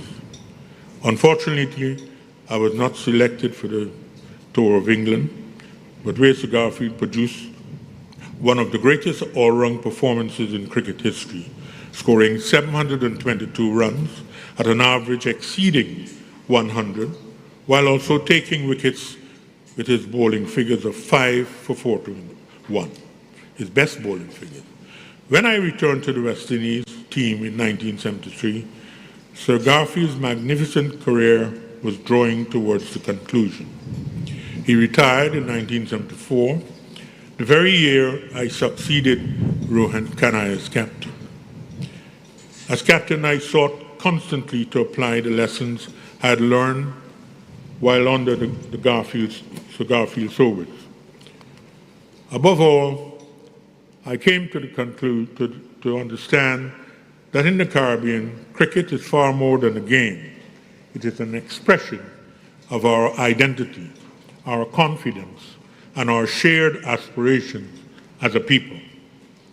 As our friendship deepened over the years, Sir Garfield became not only a colleague, but also a trusted mentor. He was a remarkable, modest man who cared deeply about West Indies cricket and wanted nothing more than to see it flourish. It was heartbreaking to witness this proud champion move to tears after one particularly disappointing West Indies performance in Sri Lanka. Today, I believe we can honor Sir Garfield Sobers in ways that extend beyond statues and ceremonies, worthy those are. His extraordinary achievements as a fast bowler, as a left-arm spinner, in three distinct styles, as perhaps the greatest close catcher of the game has ever seen, and as an incomparable batsman, should become the foundation of institutions dedicated to nurturing future generations. We should study not only what Sir Garfield accomplished, but how he accomplished it. What inner drive compelled him to reach such heights? What vision inspired him each time he walked to the crease or began his run to the wicket? What dreams guided him as captain of the West Indies team? These are questions worth asking because the answers can inspire generations yet unborn. His legacy deserves to live not only in bronze or marble, but in academies, coaching programs, scholarships, and centers of excellence that prepare young Caribbean cricketers for the higher level of international competition. The Caribbean should do no less. As I conclude, I am reminded of the familiar lines from Henry Wadsworth Longfellow, A Psalm of Life. Lives of great men all remind us we can make our lives sublime, and departing, leave behind us the footprints on the sands of time.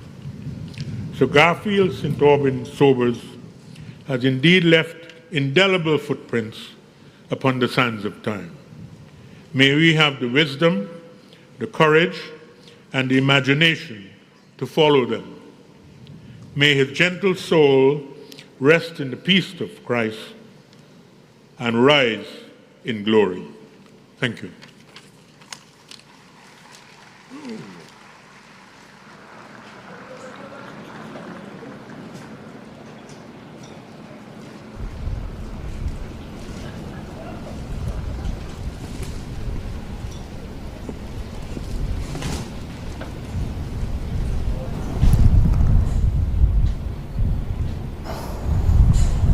What a magnificent tribute from Sir Clive Lloyd.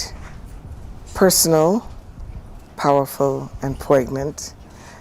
And again, reminiscing on the character of this great man whose humility was a magnet in many ways. We have been receiving tributes from many people around the world, including Sir Vaughan Lewis and Lady Lewis, his family, in their moment of remembrance, and the Barbados Police Service Band is now back on stage.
Please stand while we sing hymn 183, Thine Be the Glory.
Please sit.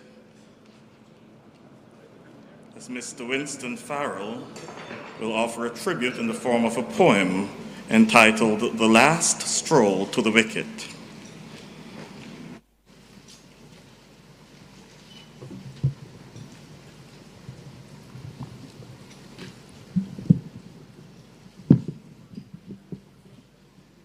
Last stroll to the wicket.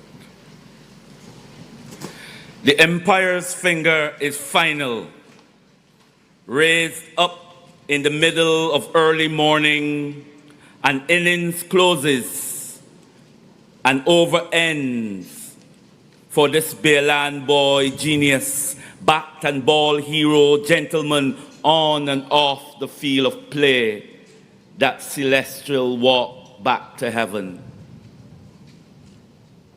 Your crowd of disciples quiet, the players, the prayers, the pavilion.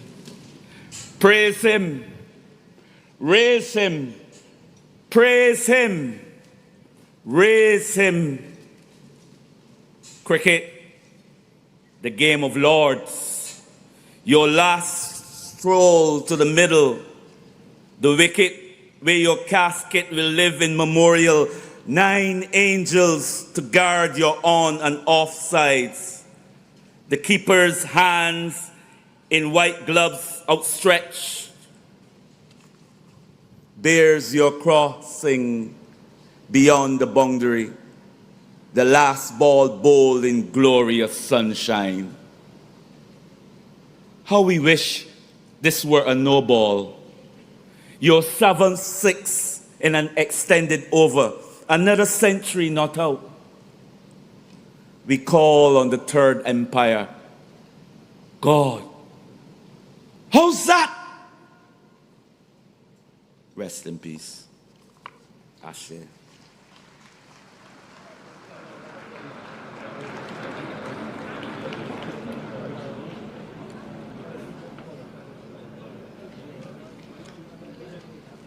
The family of the late Right Excellent Garfield Sobers will now present a series of tributes. First, on behalf of his brother Cecil Sobers, Miss Natisha Sobers and Mr. Mark Sobers will present a tribute.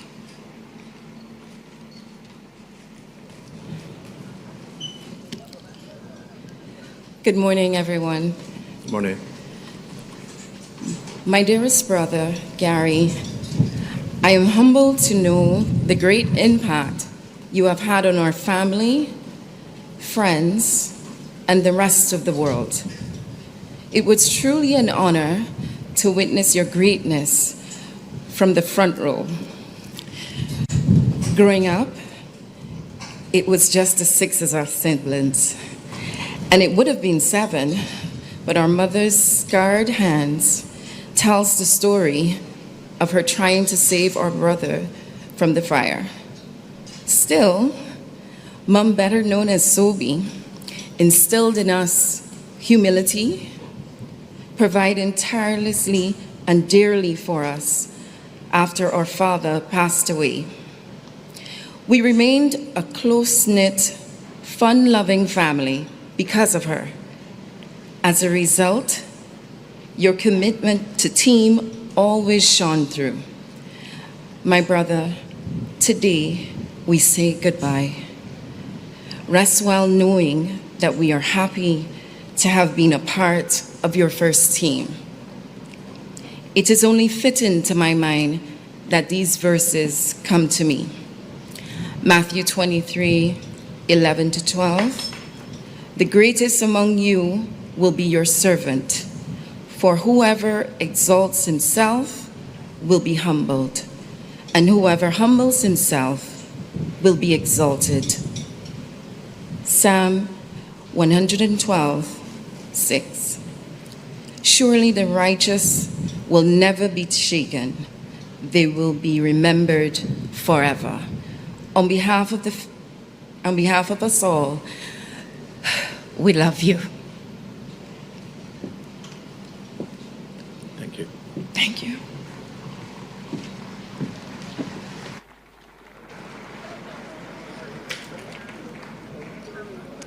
Now invite Mr. Daniel Sobers to present his tribute, the son of Sir Garfield.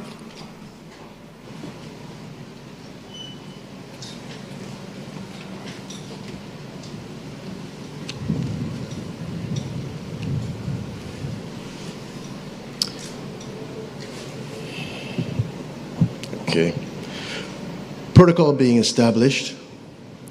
Good morning, ladies and gentlemen, boys and girls, distinguished guests, friends and family.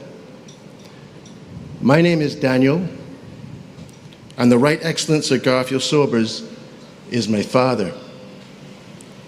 My brother Matthew has flown in from the US, and my younger sister Genevieve,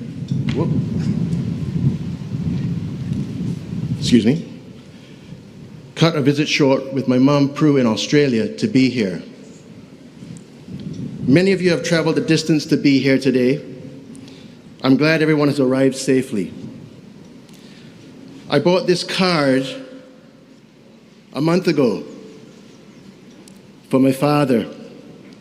It says on it, for his birthday, which was yesterday, it says, "Dad, you're the greatest." So that settles it, ladies and gentlemen.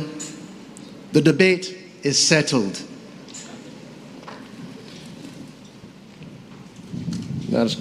Before I go on, I'd like to thank all those across the globe who've reached out over the last 12 days. The avalanche of thoughts, prayers, and kind words have moved me deeply. While I know they reflect the love you all have for my father, they have kept me buoyant. More personally, I'd like to thank my handsome son, Gabriel, who was always there at the house looking out for his granddad. The at-home nurses and on-call doctors that worked so closely with me in caring for my father during the more than 18 months of his steady decline. Thank you, truly. You're all amazing.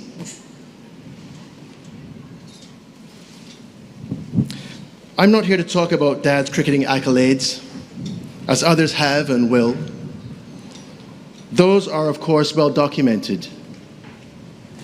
I'm here to talk about my dad, Sagari, or as others refer to him, friends and families, Sir G, or as I refer to him, just G. He had a charming smile that would reveal that iconic gap between his front teeth. A smile that those who knew him from around the world have come to cherish, and a warmth that would fill any room he entered. My father was a loving, kind, and generous man. I recall early memories when Dad would drive us somewhere. It felt as though we had him all to ourselves. Away from the busy demands of his life, staring across from the back seat, I'd feel safe as he sat confidently and reassuringly at the wheel. In the car, he would play his favorite music cassette tapes. As a lover of westerns, John Wayne being his favorite cowboy actor, country music had a special place in his heart. He liked to listen to Charlie Daniels and Kenny Rogers. He actually used to play golf with Charlie. He also enjoyed pop music singers like Lionel Richie, who we were fortunate to meet at a performance held at the Garfield Sobers Gymnasium here in Barbados. Dad not only enjoyed the music and songs he listened to, he would rub shoulders with the stars that performed them. Growing up, I never really understood the gravity of the mastery of my dad's achievements. I was born into his life and just took them for granted. For me, it was a thing of normalcy. Doesn't every dad at the age of 21 score 365 not out? And hit 6 sixes in an over whenever he feels like it? What I also remember is that he was always busy and traveled a lot, and that I missed him when he was gone. I moved back into the family home.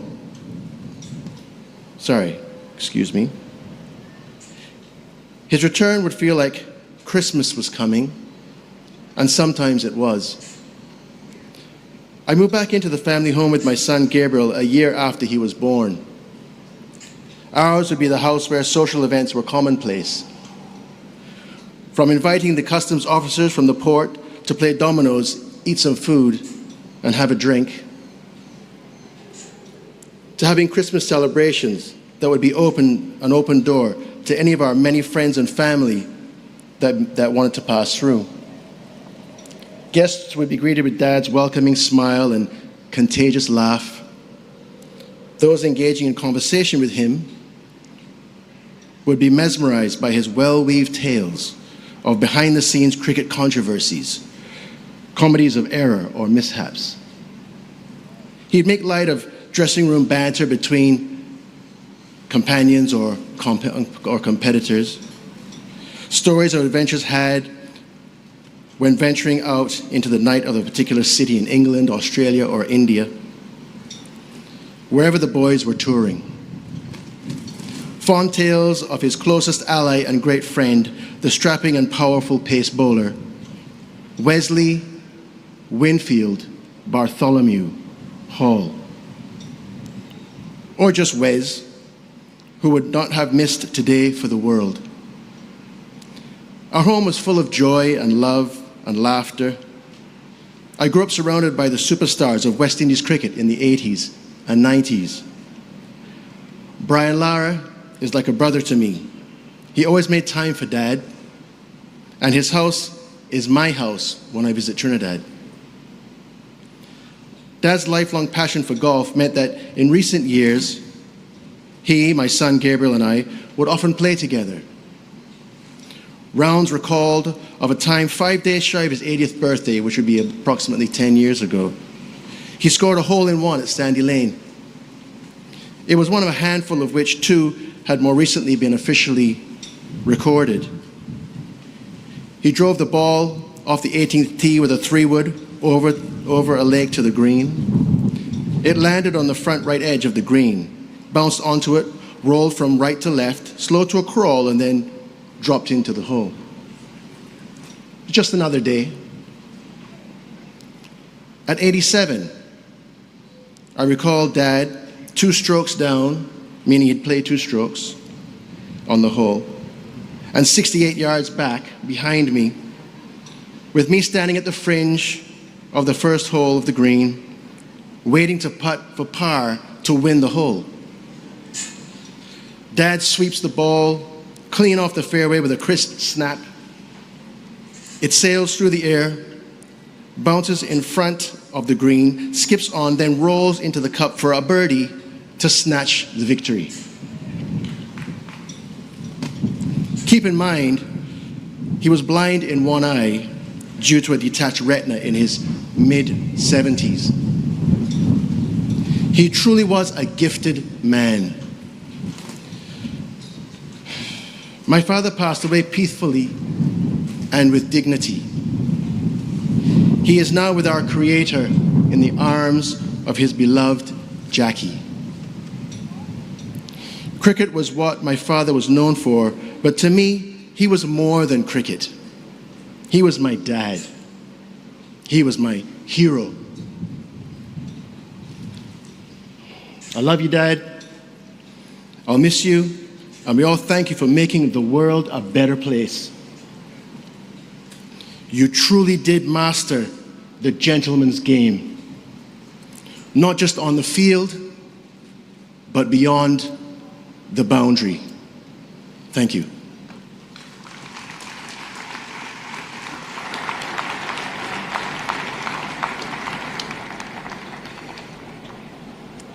Thank you, Daniel.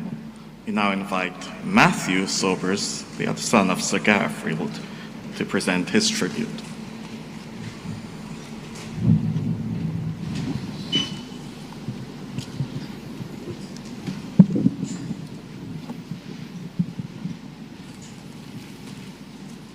Good morning, everyone. I'm glad so many of you could make it here today. Seeing many of you here and knowing so many more are here with us in spirit from around the world means more to my family than words can express. Thank you for coming to celebrate the life of my father. When I think of Dad, I don't first think of cricket. I think of a table tennis table. Like many sons, there came a day when I was convinced I was finally good enough to beat the old man at something. So I challenged him to a game of table tennis. 10 minutes later, I don't think I'd scored 3 points. Needless to say, I never asked for a rematch. The gap between his talent and my ability was simply too great. I remember thinking the historians had got it wrong. They used the word Chinaman in the wrong sport. That was Dad.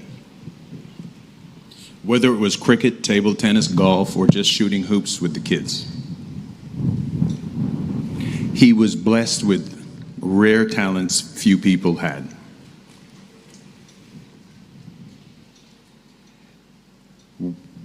But as I grew older, I realized his greatest gifts had very little to do with sport, but everything to do with the way he lived. Before I go any further, I would like to thank the government of Barbados, and especially Prime Minister Mia Mottley. Your kindness, compassion that you showed my father during the final months of his life, those gave him dignity, peace, and the priceless gift of being at home. On behalf of my entire family, I thank you. We will never forget your generosity. To the people of Barbados, thank you for embracing my family with such extraordinary warmth and love. Your prayers, your messages, your kindness have carried us through these difficult days. And for everyone who made today's celebration possible, I thank you. Dad would have appreciated every detail. The world knew him as the right, excellent Sir Garfield St. Auburn Sobers. Many believed he was the greatest cricketer who ever lived. If anyone asks why, the answers could be found in the summer of '66. On England's own soil, he produced what remains the greatest all-round performance the game has ever seen. 722 runs, 20 wickets, and 10 catches in just 5 matches. England's own press watched in amazement and crowned him King Cricket. Nearly 60 years later, no one has matched the complete mastery of the game. Many believe no one ever will. But remarkable as those achievements were, they tell only part of the story. Dad was born into a Barbados still emerging from the long shadow of plantocracy and colonial rule. At a time when opportunity was limited for so many, he became living proof that excellence could come from these shores. He didn't simply win cricket matches, he changed what people believed was possible.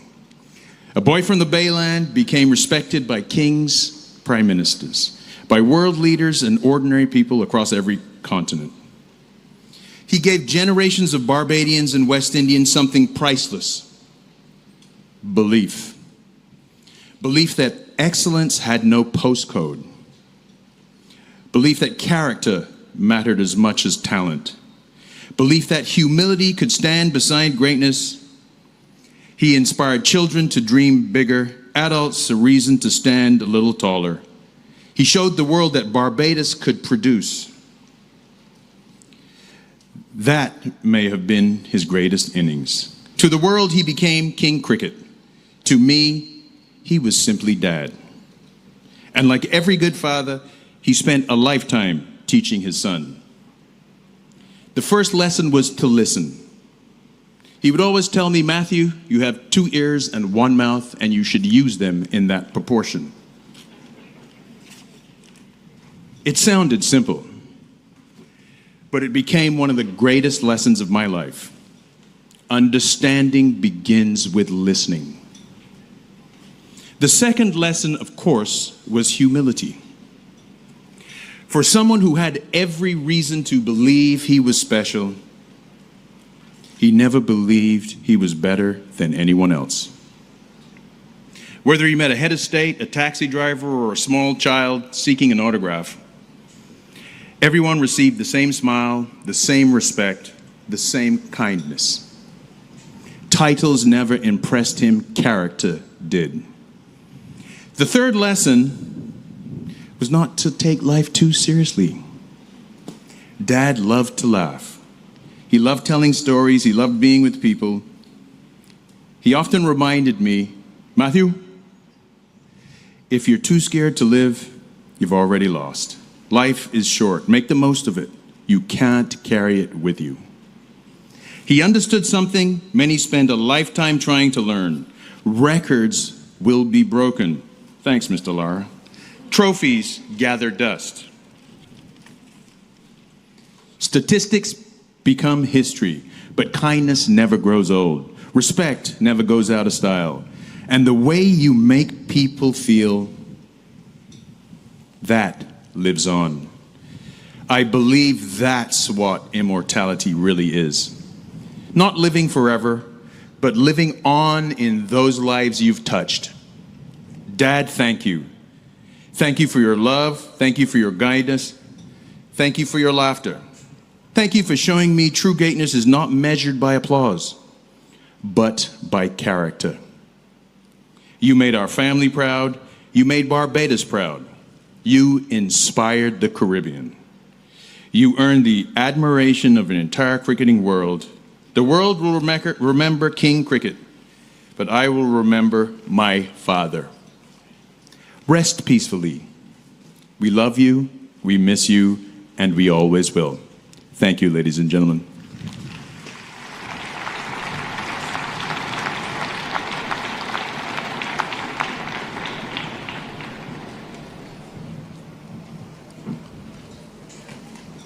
Kindly remain seated while the Mass Choir, directed by Mr. Julian Bowen, will render an anthem.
And now invite the Honorable Mia Amor Motley, Prime Minister of Barbados, to deliver the tribute of the nation.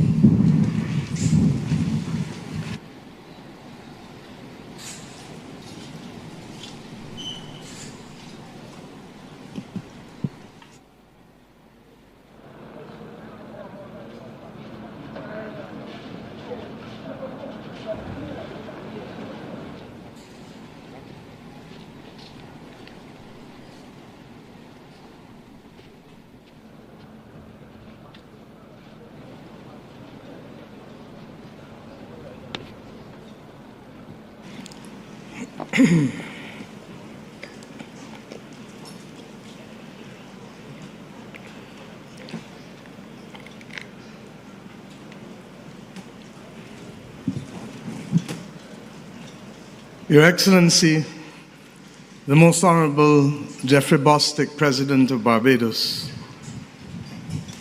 Prime Minister of St. Lucia and Chairman of the Caribbean Community, Mr. Philip Pierre, distinguished members of this audience, all of you, each of you, it is a good morning. 1 week before Sir Gary passed, we said goodbye to Emil Straker, who gave us words that we learned as children and we recite today. When a man good, he good. I cannot hear you. When a man good, he good. And when a man great, he great. Those words immortalize for many of us as children the feats of the man who we come today to pay respect to. It is often said at burials that the most important thing is not the date of birth or the date of death, but the dash.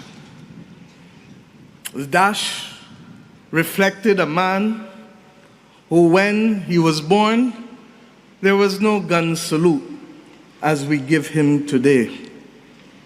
The dash represented not just the statistics that have been cited from this platform, but the dignity and the character of a man who, if he had not achieved any of those great feats on a cricket field, would have been immortalized by his community as a good man and a great man. We come to Kensington Oval today, this most iconic of cricket grounds, to pay tribute, but also to send a message to the future. Our Sir Gary Sobers did not come to be the best or the first or the last.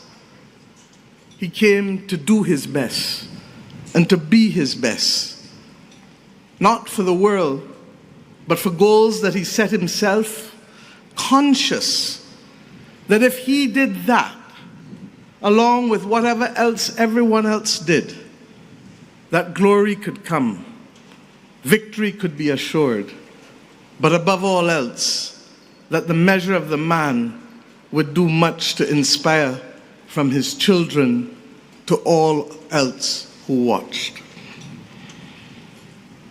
I have come today to reflect the gratitude of a nation.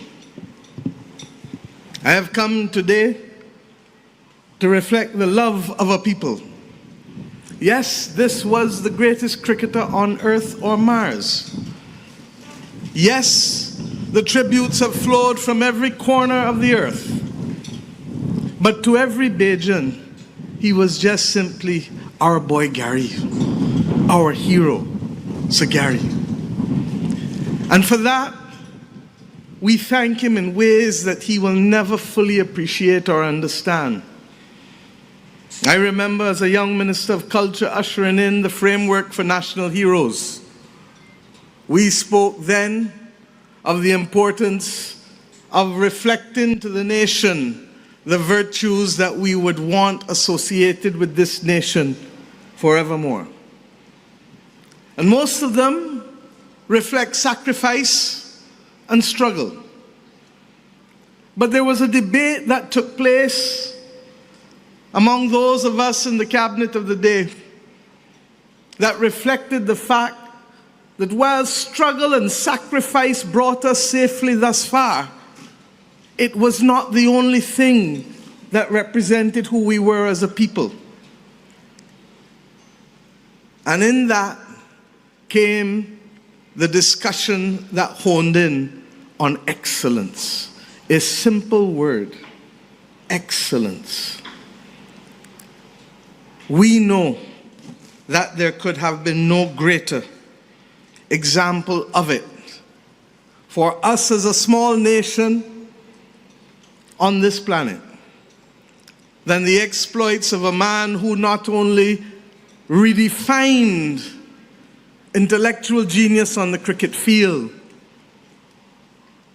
not only reflected style and fashion,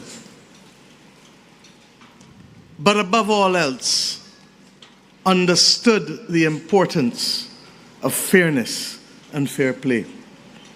I came to understand that in the man who we pay honor today by being his domino partner in a few games. There was none more fiercely competitive than Sagari. He wanted to win. Make no mistake about it.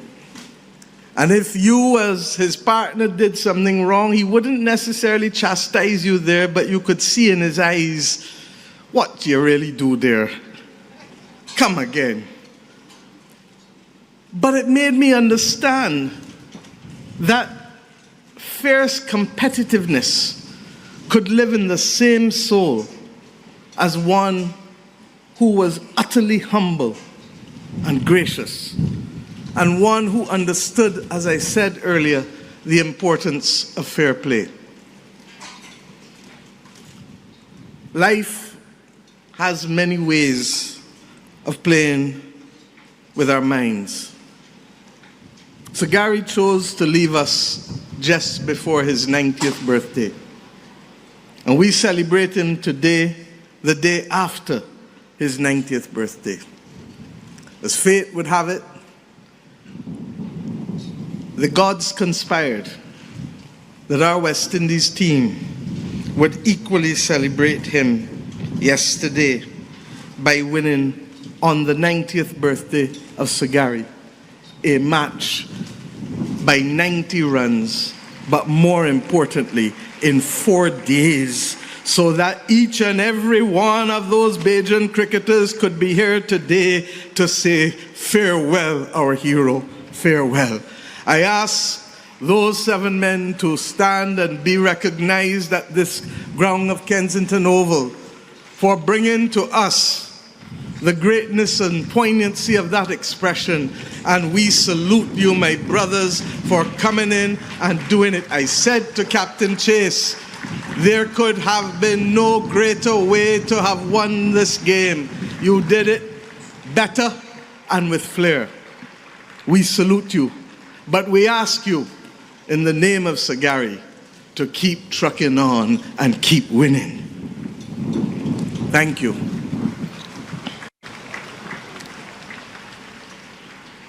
My friends, 1966 was regarded by Sagari as his greatest moment.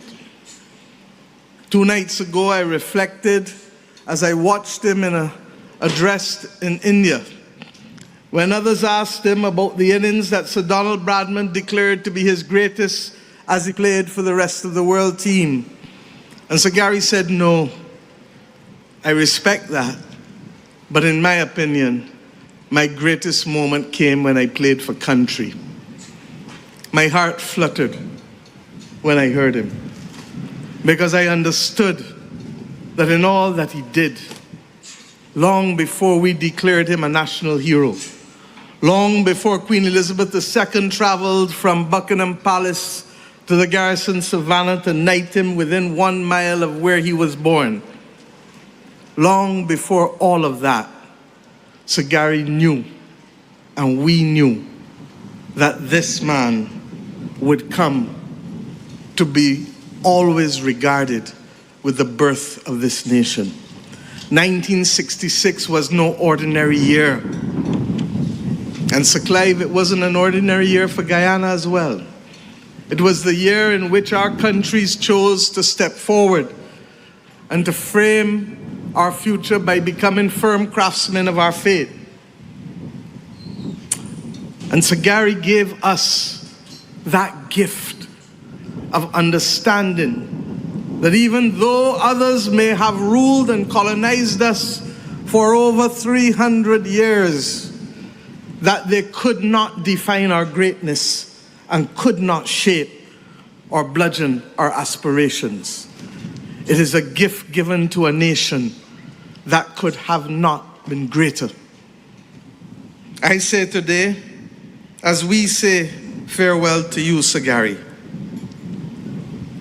this is your final walk from Kensington Oval. This will be our country's last opportunity to give you that which you became so accustomed to, a standing ovation. I ask each and every one of us in this oval today, as I close and as I give thanks, to let us stand and give Sir Gary, our hero, our beloved man, a man who guided me in my own personal journey with the confidence that I think that each and every one of us as children needed to take on this world. We thank you for teaching us that greatness could wear humility, that excellence could still belong to ordinary people, that the dreams of a little boy from the Bayland could become the inheritance of an entire nation. There are some whose absence will be impossible to contemplate. And I ask that as we do so, that those 2 chairs in Kensington Oval remain forever the place for you and Jackie, not just simply to have come, but to be forever remembered. And I say to Matthew, Daniel, Genevieve, and to all his grandchildren, know always that this country shall pay tribute as we stand forever to your father, to your grandfather, because we loved him. Maybe not in the same way, but we loved him in ways that are equally inexplicable. The world called you the greatest. For us, you were simply Sir Gary. May our gratitude cross the distance between time and eternity. May our love follow you all the way to your rest. May we acknowledge those who would want now to pay tribute to you forever by ensuring that your name is immortalized, but may we do so not only on buildings, but in the manner in which we live our lives and play our game. We say simply, well played, well lived, well loved. Go well, our hero. Go well, our beloved. We shall always love you until we meet again. Thank you.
played, well lived, well loved.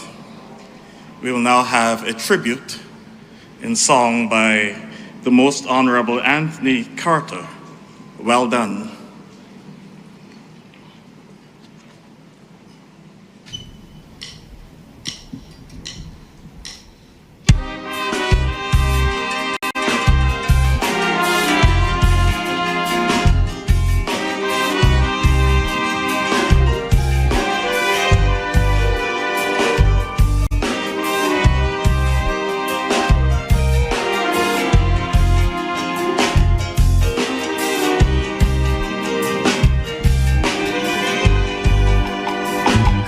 Life is a stage we live on,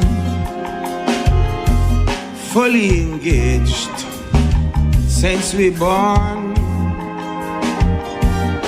playing a role that we've been given by the Creator who watches on.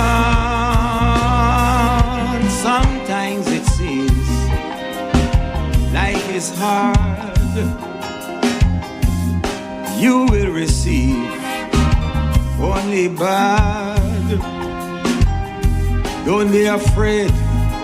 Don't give up the struggle. Keep your head high. You will get by, and you will be playing your role well. You will be avoiding hell. And at the end of your days, at your setting sun, the Creator will say to you, well done, well done, well done, well done, well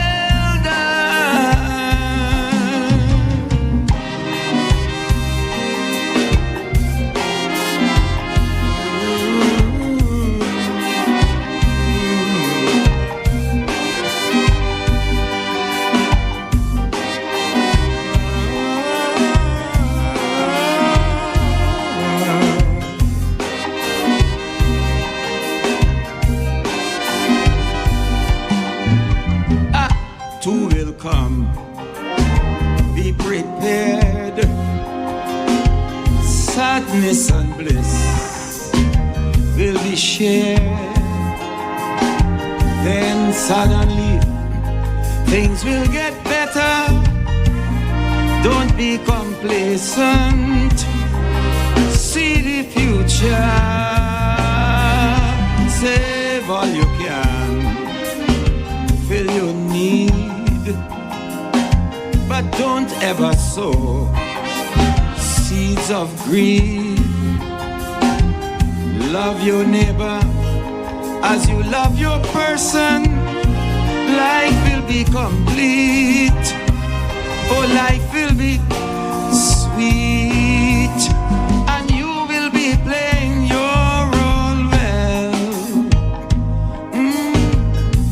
You will be avoiding hell. And at the end of your days, at your setting sun, the Creator will say to you, well done, well done, well done, well done, well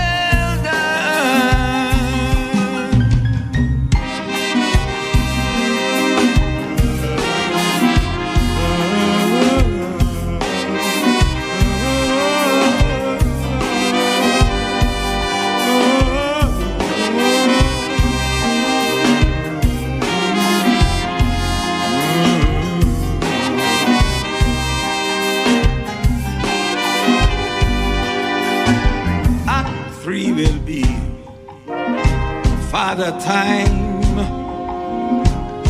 creeping on you down the line. Don't be ashamed when you no longer can rendezvous like youngsters do. Show them the ways, all the walls, help them avoid life's pitfalls. Helping them through is really helping your own offspring do the same thing, and you will be playing your role well. You will be avoiding hell. And at the end of your days, at your setting sun, the Creator will say to you, well done, well done, well done, well done, well done. So Gary, you're the greatest we'll ever see. So Gary, the hero of our country. So Gary, well done, well done. Oh, oh, oh. Well done.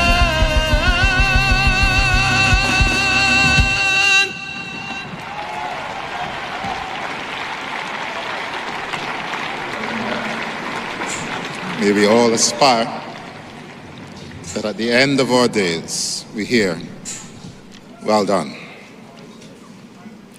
Let us bow our heads in prayer.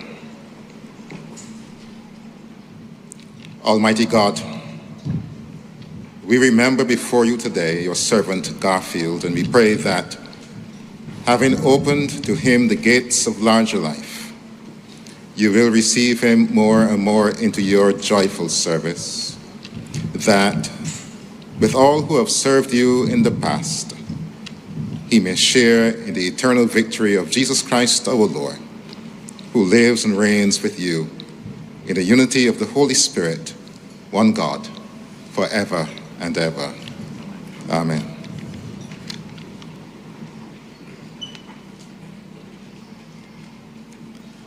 The first lesson will be read by the Honorable Philip Pierre, Prime Minister of St. Lucia and Chairman of the Caribbean Community.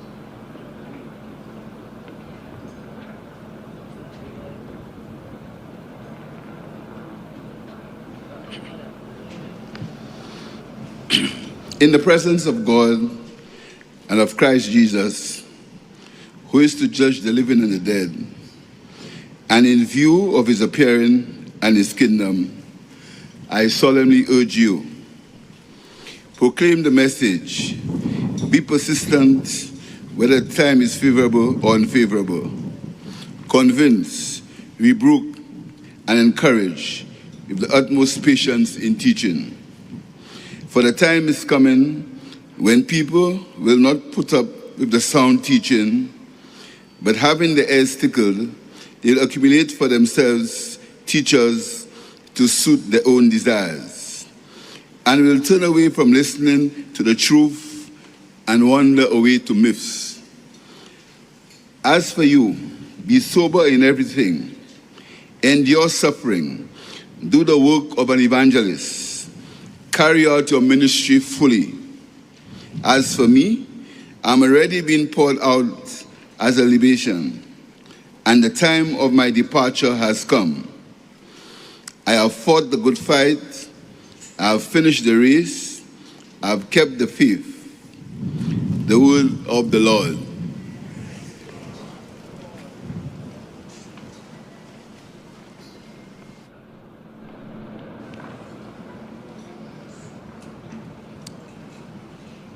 Please stand as we join with the choir in rendering the Cremont version of the 23rd Psalm.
The second lesson will now be read by the Most Honorable Desmond Haynes.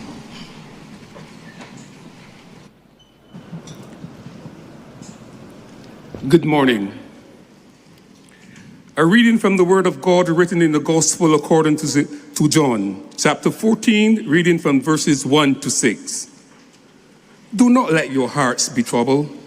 Believe in God. Believe also in me. In my Father's house there are many dwelling places. If it were not so, would I have told you that I go to prepare a place for you? And if I go and prepare a place for you, I will come again and will take you to myself, so that where I am, there you may be also. And you know the way to the place where I am going. Thomas said to him, Lord, we do not know where you are going. How can we know the way? Jesus said to him, I am the way, and the truth, and the life. No one comes to the Father except through me. the Word of God.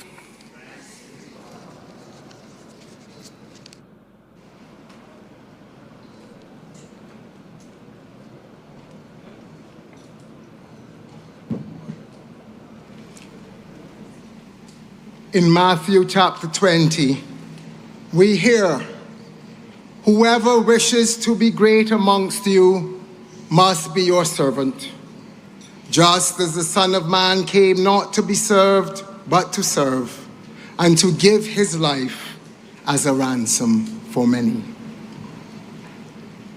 Let us pray. May the words of my mouth and the meditations of our hearts be acceptable to you, O Lord, our Creator, Redeemer, and Sustainer. Amen. Matthew, Daniel, Genevieve, Stuart, Tricia, Gabriel, Tristan, Chloe, Aidan, Dylan, Tiana, Ariana, Sienna, and Jaleesa. Mr. President, Madam Prime Ministers, my ecclesiastical colleagues from Crumpton Street and that place in St. John, other distinguished dignitaries and guests, other family and friends, my fellow Bajans, my fellow West Indians, and all the lovers of the game, the Lord be with you. When our hearts are low and our souls are heavy, we often speak in the language of tears. As our late Queen so poignantly shared, grief is the price we pay for love. Allow me to begin by extending condolences to the family and the nation from all of us here on the passing of the Right Excellent Sir Garfield Sobers, someone who I grew up knowing as as Uncle Gary, and then Sir G, but as we all affectionately refer to him as Sir Gary or Sobe. I was also asked to offer condolences on behalf of His Majesty King Charles III, Sarah Mullally, the Archbishop of Canterbury, Lord Boateng, Britain's first Black Cabinet Secretary and a Bajan by marriage, David Lammy MP, the former Deputy Prime Minister, Mikey Holding, fellow cricketing and turfite, and members of our diaspora in the UK where I reside, including Bishop Rosemary Mallet of Southwark, Sir Michael Stout, former champion trainer to the Queen, Dr. Michael Beckles, Sir Gary's London physician, and Martin Ford Casey, the former Windrush advisor to the UK. Knowing that we were gathering here today to give thanks for Sir Gary's life, His Majesty the King, who knew Sir Gary well, having met him many times over the years, asked me to convey this message, and I quote, "History is distinguished with sporting champions whose records have rightly commanded respect across generations. There have been few, far fewer, however, whose name alone brings a smile to people's faces. Across Barbados, the Caribbean, and the entire Commonwealth, Sir Garfield Sobers belongs very firmly in the latter category. I send deepest sympathy to Sir Gary's family as they come to terms with this great loss." End of quote. On my father's passing, someone shared with me a Hebrew proverb that has never left me. "Say not in grief that he is no more, but in thankfulness that he was." My sisters and brothers, death is not the extinguishing of a light, but a lamp being put out because the eternal dawn has arrived. And in my searching for words to capture this iconic life, I borrow from the other land I love, from the Jamaica Gleaner, which calls Sir Gary not merely a cricketer, but a force of nature, a symphony of left-handed grace, whose presence seemed to bend the game to his will. This sentiment is complemented by the anonymous post from the boys in the 1940s and 50s who stated, "There are countless stories of this giant of a man who seemed able to do everything, yet carried it with all humility, grace, and style. He gave Barbados pride. He gave generations of boys and girls greatness that looked like us, spoke like us, walked like us, and came from this rock. He was a living example of excellence." In the African tradition, Paul Boateng profoundly acknowledged simply that a mighty tree has fallen. As our world takes the pursuit of greatness seriously, too often it is self-focused, a focus on money, power, and fame. And while some self-interest is justifiable, today's extreme dog-eat-dog world is an existential threat. Our line from our national anthem, "The Lord has been the people's guide for the past 300 years," affirms that we are a godly people. And where the world ties leadership to control and power, Scripture offers us a radical alternative: servant leadership. Our Lord Jesus Christ undertook the lowly task of washing his disciples' feet and declared, "Whoever wishes to be great amongst you must be your servant." Whoever wishes to be great amongst you must be your servant. The point is, the higher one rises, the more one is called to serve, not to dominate. No job is too small, and value comes from the effort and the impact, not just the title or position. And what we have come to realize is that servant leadership is not confined to the church. It works at home, in the workplace, amongst teams, organizations, and the national effort. For the principle remains the same: humility before honor, service before status, others before self.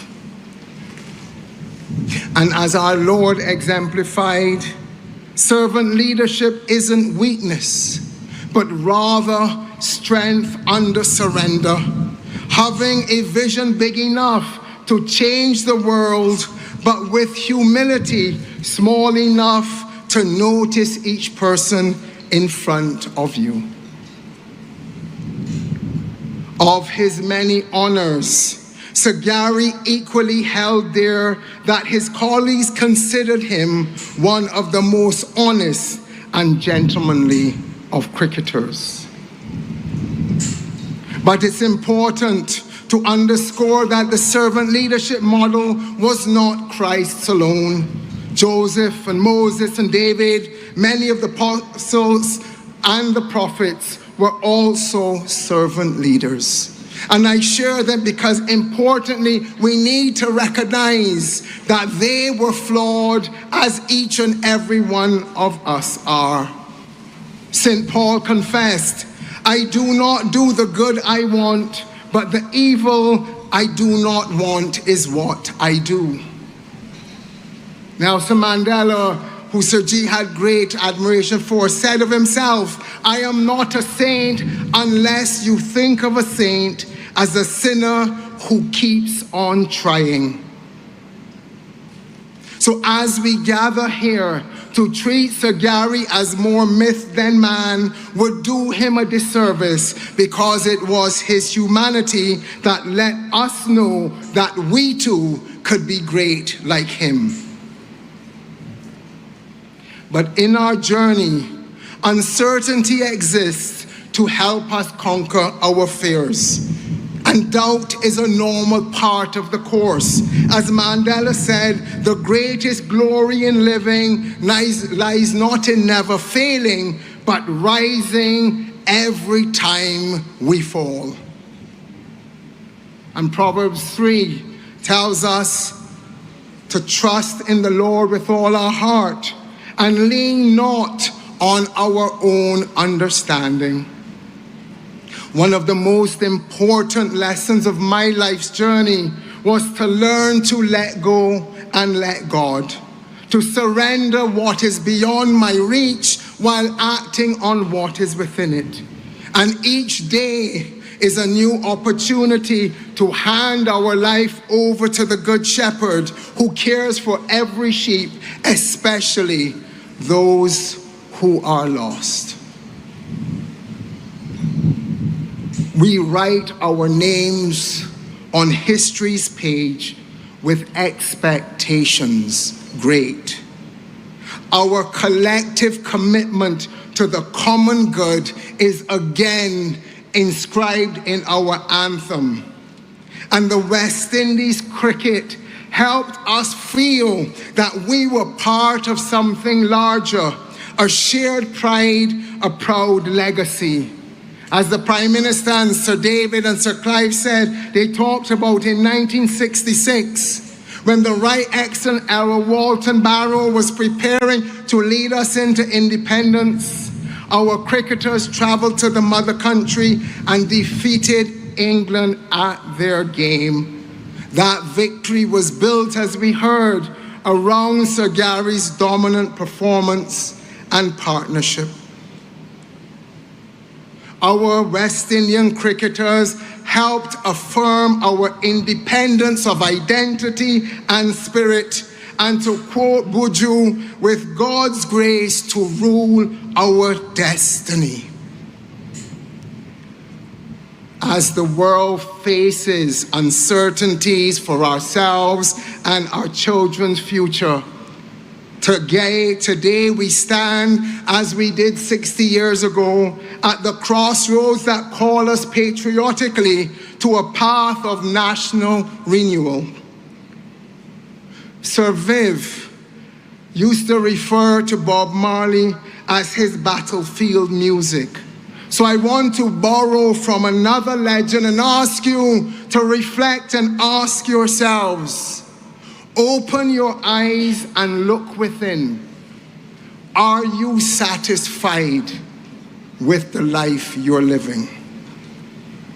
Sir Gary said brilliantly, people call me a genius, but what I achieved was not just because of my ability I was born with, but because I worked hard. He sought to harness those God-given talents to the best of his ability. As is popular in the cinema at the moment, just like the Odyssey, each of us have our own journey. And sometimes it's easier to decide that we have nothing to contribute, that we aren't good enough, or that someone else is more important. But Scripture affirms that each one of us carries unique gifts meant to serve others. Marianne Williamson says so wonderfully, we were born to make manifest the glory of God that is within us. It is not just in some of us, it's in everyone. So take a moment. Think of all the people who have impacted your life. Think about how much poorer you would be if they had not made an effort. And then ask yourselves, what more can we do? We don't know how strong we are until we face up to life's challenges. However painful, however mistake-riddled, however unsavory and moth-eaten your life might feel, owning where you are and acknowledging the choices that helped you get there is your journey towards a better place. As we pay tribute to Sir Gary, ask yourself, are you the hero of your own journey, or have you abdicated that role to someone else? I have a wonderful godson. His name is Jonathan Austin, who overcame profound challenges to become a successful entrepreneur, mentor, philanthropist, and a National Youth Award winner. And he put it so profoundly. We must learn to transform our pain and trauma into passion and purpose. We are called to be, each and every one of us, as our anthem says, straight guardians of our heritage and firm craftsmen of our fate. Nathan Seeley, captain of Empire, articulated that Sir Gary's legacy is measured not just by his records, but by every young Barbadian who now believes that greatness is possible because he showed us the way. So today, we all, Prime Minister pointed out, must give profound thanks for the life and legacy of Sir Gary, who remains not out in our hearts. Now, reunited with his beloved Jackie, may he rest well, you great yet humble servant of the people. We say together, eternal rest grant unto him, O Lord, and let light perpetual shine upon him. May his soul and all the souls of the faithful departed, through the mercy of God, rest in peace. Amen.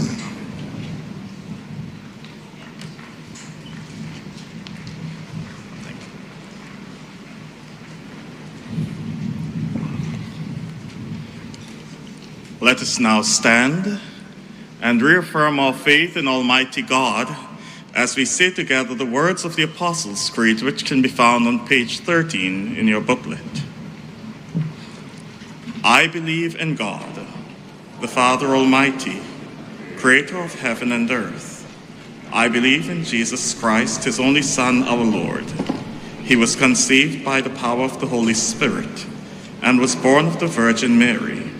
He suffered under Pontius Pilate, was crucified, died, and was buried. He descended to the dead. On the third day he rose again. He ascended into heaven and is seated at the right hand of the Father. I believe in the Holy Spirit, the Holy Catholic Church, the communion of saints, the forgiveness of sins, the resurrection of the body, and the life everlasting. Amen.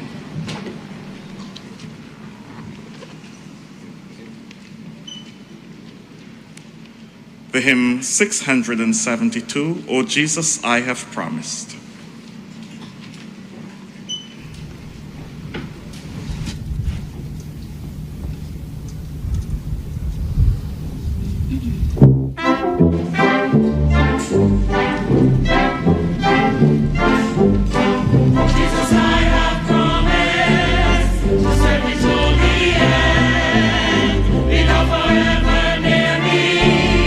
My master and my friend, I will not fear no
pray, and please note the responses or the response.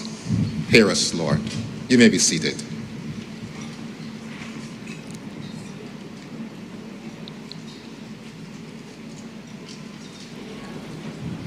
For our brother Garfield St. Auburn, let us pray to the Lord Christ who said, I am resurrection and I am life.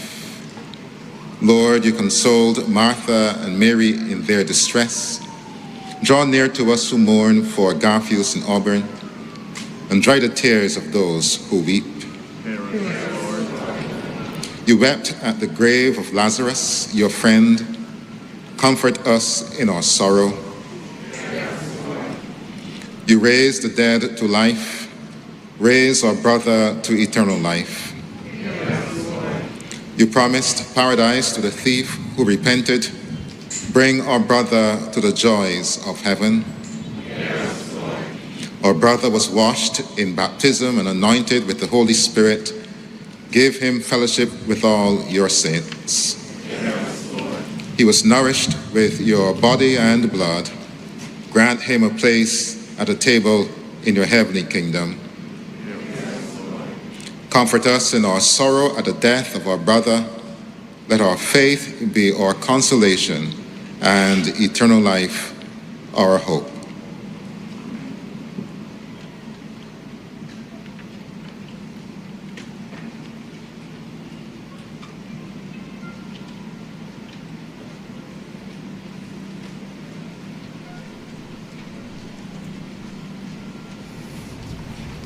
Let us now commend the soul of our brother, Garfield St. Auburn, to the care of Almighty God.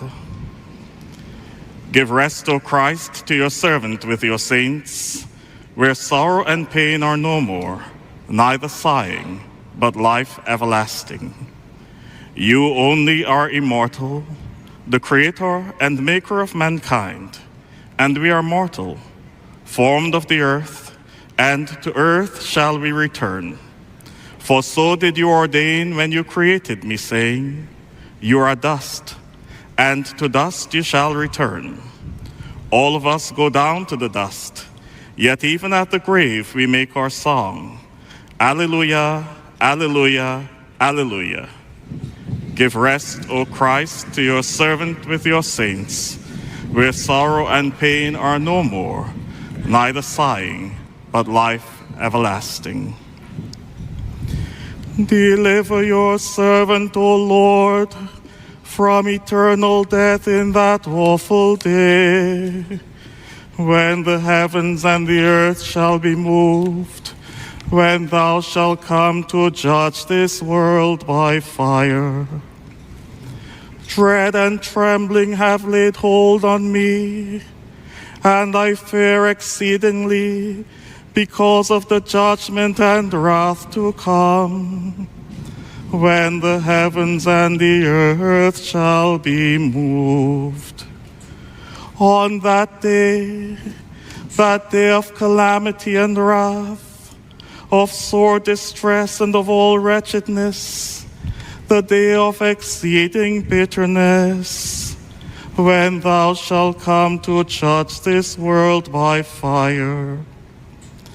Rest eternal grant unto him, O Lord, and let light perpetual shine upon him. Lord, have mercy. Lord, have mercy. Christ, have mercy. Lord, have mercy. Our Father, who art in heaven, hallowed be thy name. Thy kingdom come. Thy will be done on earth as it is in heaven. Give us this day our daily bread, and forgive us our trespasses, as we forgive them that trespass against us. And lead us not into temptation, but deliver us from evil. For thine is the kingdom, the power, and the glory, forever and ever. Amen. Let us commend our brother Garfield St. Auburn to the mercy of God, our Maker and Redeemer. Deliver your servant Garfield St. Auburn, O sovereign Lord Christ, from all evil, and set him free from every bond, that he may rest with all your saints in the eternal habitations, where with the Father and the Holy Spirit you live and reign, one God, forever and ever.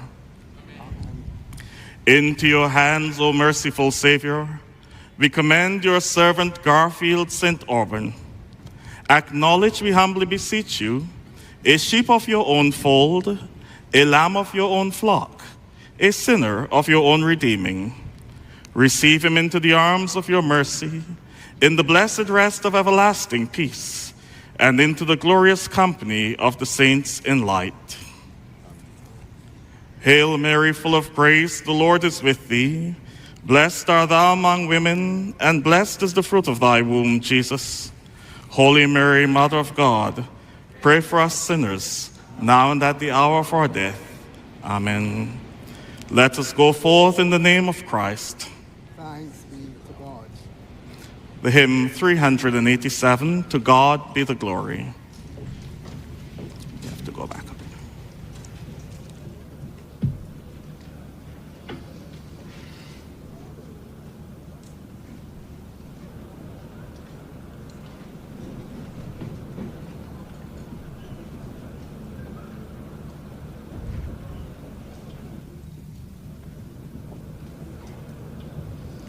For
Ladies and gentlemen, please remain standing for the departure of His Excellency, the Most Honorable Jeffrey Bostic, President of Barbados.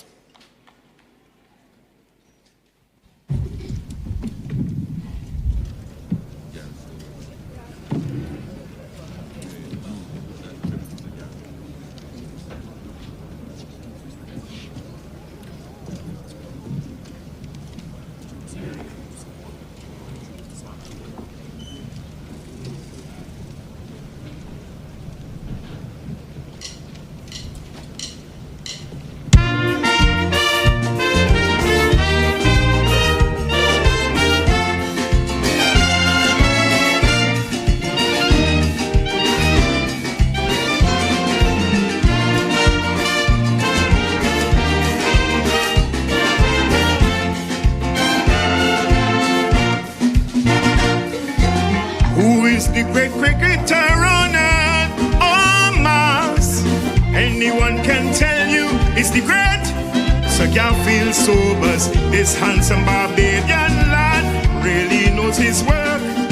Batting or bowling, he's a cricket king, no joke. 3 cheers for Captain Sobers. Win or lose, the spectators are always pleased with the greatest team on earth. Who else but the West Indies? Men like Butcher, Joe, Solomon, Canai and Davis.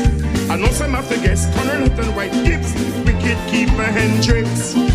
Australia, you lost. The West Indies is lost. The trophy belong to us. I say you lost, you know you lost. Aye.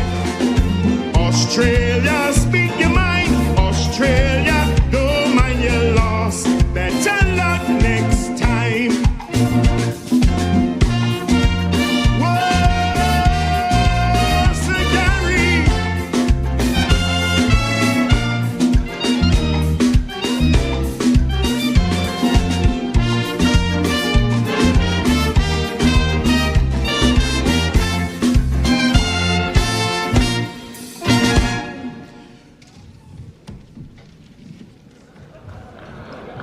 Thank you.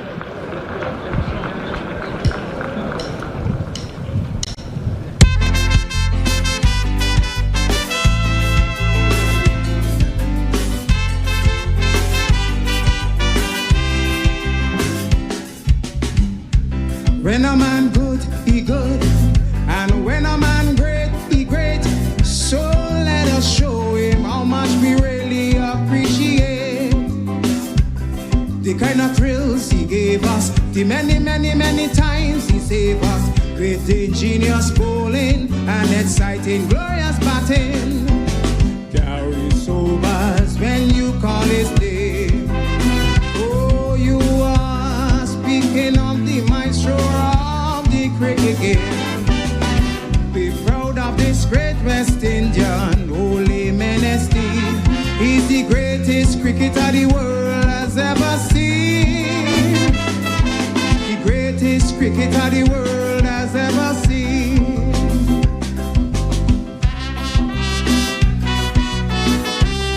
Oh, yeah,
chink in the armor is enough to lose a friend.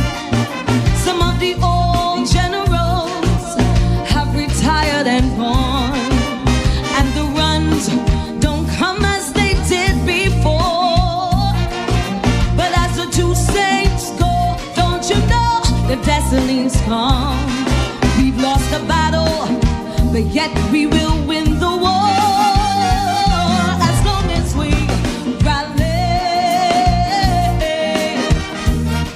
rally round the West Indies, now and forever.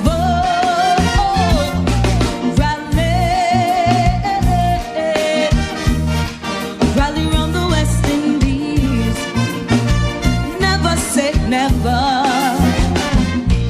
Pretty soon the runs are gonna flow again like water, bringing so much joy to each and every son and daughter. Say we're gonna rise again like a raging fire. As the sun shines, you know we're gonna take it higher.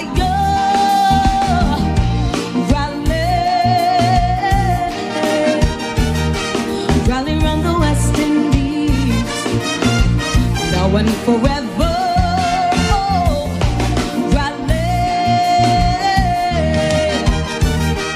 Rally round the West Indies, stoke up the fire.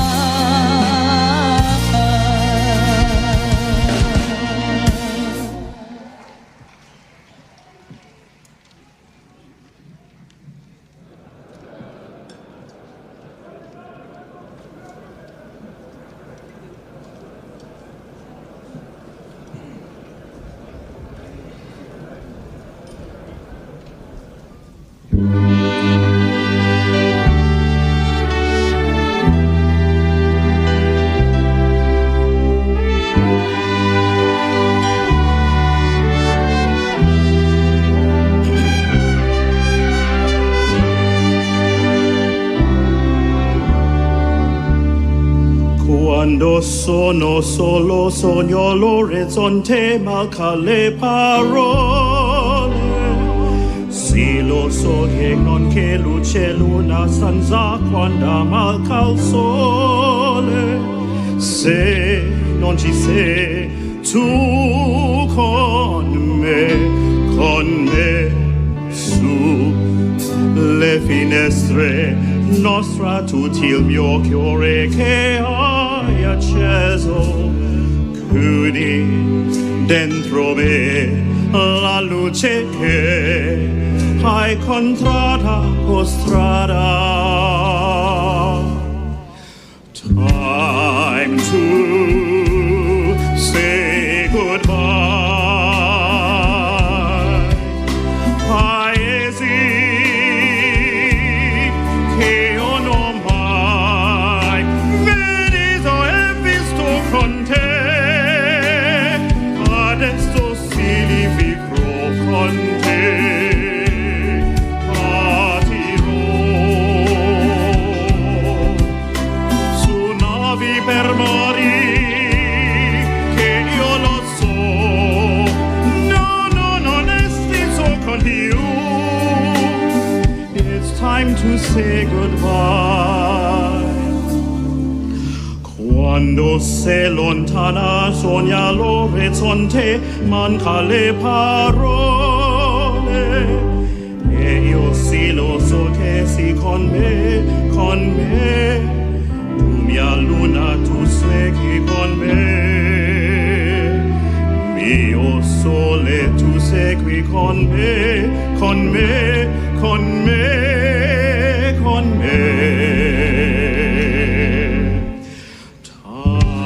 Time to say goodbye.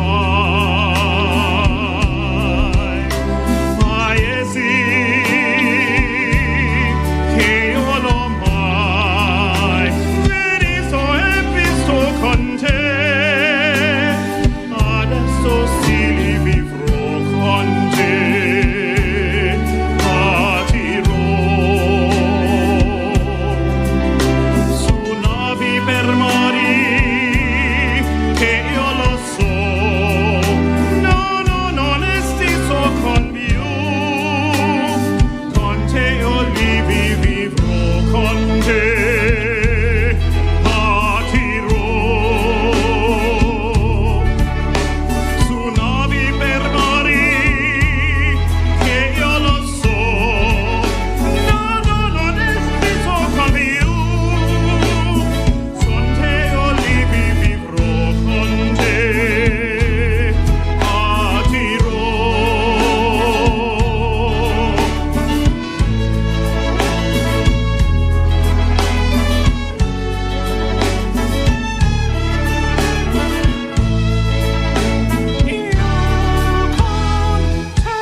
You can get in places.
Barbados members of the Ambassador's senior and men's will return them, I did return them with the assistance of the government of Barbados to attend the President Ivan's state funeral. Captain Weston Chase, Vice Captain unwavering, Federal Captain Justin Graves, Kimaru, Young Cap, Joshua Bishop, and the assistant coach for Riva joined the West Indies delegation invited President Dr. Chief Executive Officer Mr. Deary, along with CWA Director Mr. Enoch Lewis, President of the Leaders for the Instrumental Lewis, Mr. Dayan Singh, President of the Ghana and Mr.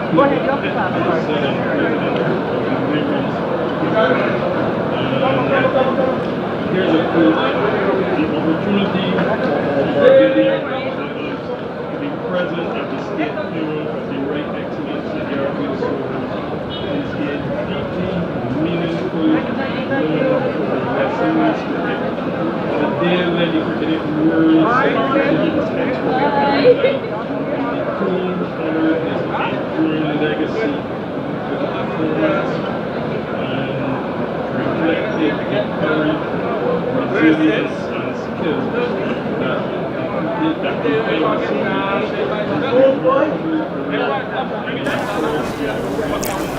And the hearse now leaves the main exit at Kensington Oval for what has been a truly beautiful service, well orchestrated, well choreographed, with powerful speeches and the final musical tributes combining Biggie Irie, Adrian Clark, Nikita, and Stephen Brathwaite, who is the manager of the Frank Cullimore Hall, but also the final performer in the ceremony.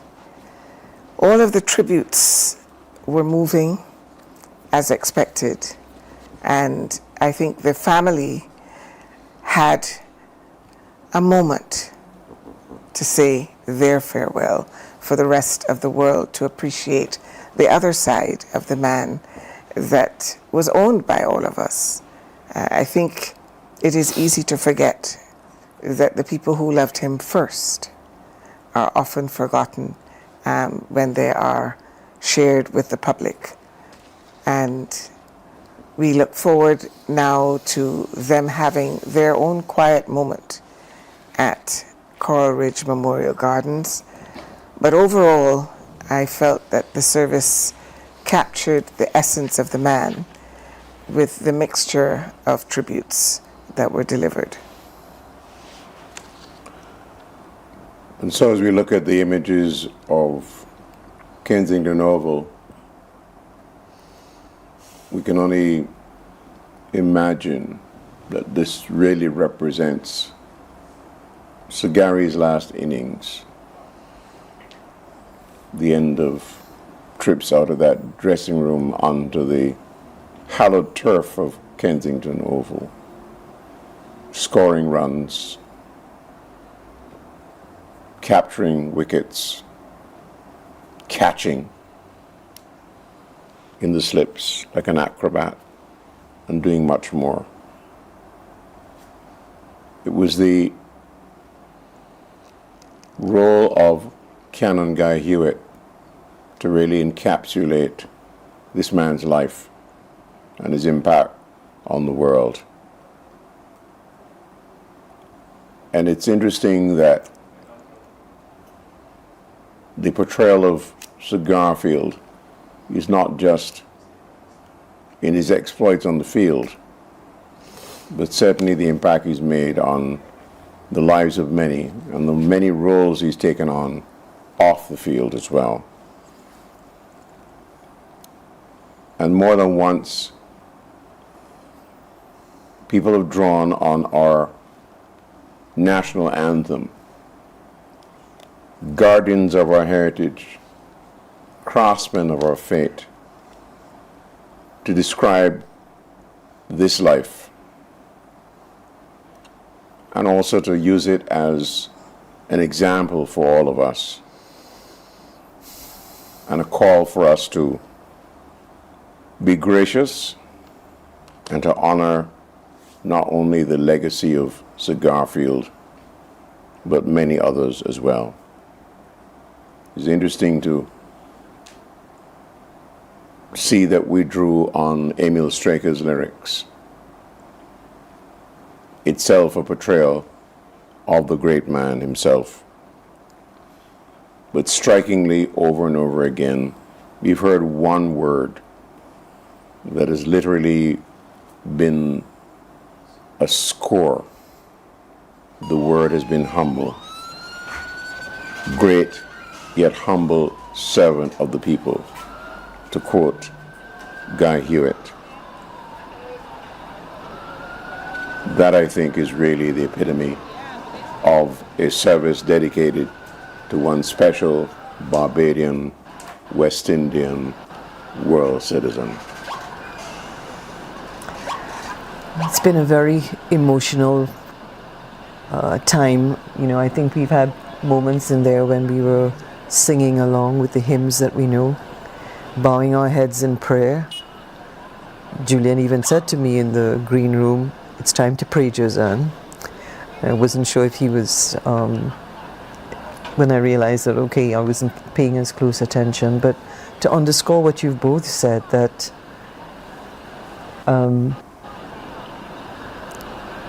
the stories. Alison, did we want to go to? No. No, okay. I just noticed Joel Big Bird Garner. Oh, okay. And Jason Holder. Yeah. Humility, yes. And I think too, what struck me was that all of the tributes, even from his son, for example, managed to be gracious enough in not just sort of holding him in terms of his role and the love and affection that they have for him as their father, their grandfather, uncle, etc., but that in their own way they conveyed that they understood, even if it was not a role that he chose for himself, a role that he found himself cast into in terms of representing the underprivileged black people of the time that this great West Indies team was coming into its own, that Sagari epitomized that ultimate symbol of the underprivileged West Indian who used his unmatched genius to elevate not just his own social status, but proving, again, as we've been saying in so many different ways, that our talent could rise to the fore. And I think it was lovely that even in the tributes that came from the family, that came through. And then another big one for me was, of course, listening to the one who took the baton from Sagari when he broke his record, which is Brian, and both Alison and I were saying, Julian, that we think there were at least 2 moments when we thought we heard his voice crack. Maybe it's our own emotions, I'm not sure, but I think so. And while he didn't go into it, he referred to what you talked about as well, Julian, that excellence and not forgetting, and sort of saying his own call to action, that now we should have this Sir Garfield Sobers initiative, so that when we come back here in 10 years, we would really see the true passing of the baton. Because oftentimes, as we know, we say all the wonderful things in these moments, and then we go back. So, and of course, the beautiful songs which got all of us going, you know. So what is wonderful, I think, is that the world shared this moment with us.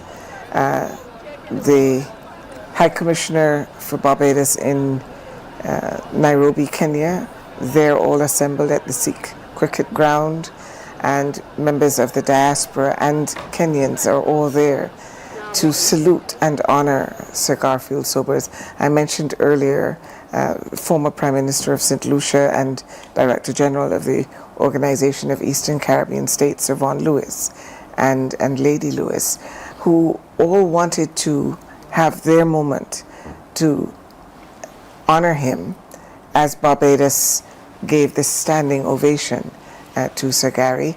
Those of you watching the screen, you may have seen a line of buses and coaches outside Kensington Oval, and what a magnificent shot, forgive me, but I remember the journey we took to get Kensington ready for 2007. I had the honor of serving on the board then and being project manager when we reopened it, and how magnificent the applause was and the ovation when the Right Excellent Sir Garfield Sobers' name was called. The entire Kensington Oval just stood in admiration and adulation. We are now witnessing the arrival of a number of vehicles entering Coral Ridge Memorial Gardens. We can see that the heavens have opened with their tears of sadness at the goodbye, but joy at all that Sir Gary brought to this little island that really has been able to reach the pinnacle of global excellence, not just in cricket, but in all that his character embodied, that represented who we are as a people, not just in Barbados, but in the Caribbean. And therefore, the coaches at Kensington are taking members of cabinet as well as public officers who attended the funeral, and they will be taken, some of them, to Coral Ridge Memorial Gardens. It is intended to really be private for the family. They deserve a moment of their own, and There's a sensitivity that is expected to be observed where cameras will avoid really zooming in on them. Of course, their tributes still have to be paid as part of the entire national ovation to Sir Gary, but we expect that there will be wreaths laid by a number of the visiting dignitaries, but also a moment when we will be able to almost embrace all of the cricketing legends in that designated corner of Coral Ridge. It is a place that they will all rest together, and their track record will live beyond today, for sure. I think we're all very much filled with emotion, and the undulation throughout the ceremony, with thoughts that were shared by individuals who knew him in different contexts. But the thread that was common with every tribute was about the man. His exploits unquestioned, his greatness unparalleled, but his character beyond any measure. And it is indeed something that I feel should give us hope and inspiration to be ready for not just Mission Barbados that we're all embarking on, but that we as a region renew our strengths and shore up our approaches with the many challenges that are happening in the geopolitical space at this time, to be confident in our ability and how we can indeed conquer some of these global challenges, small as we are as a region. I got a message from someone in Trinidad who was going to get roti. And you may know the watering hole, Don's Roti Shop. And there were a bunch of people gathered there.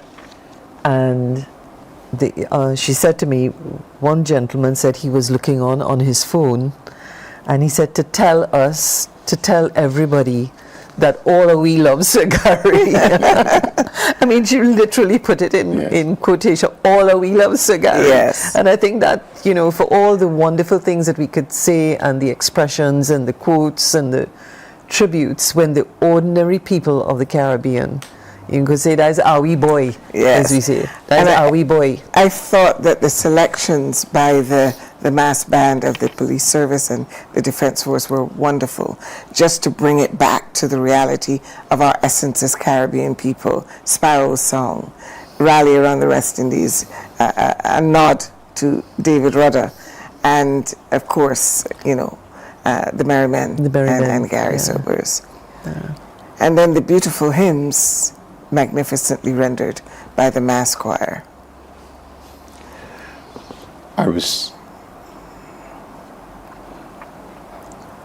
Right, so of course we need to know where they are. We said we would not let you miss anything.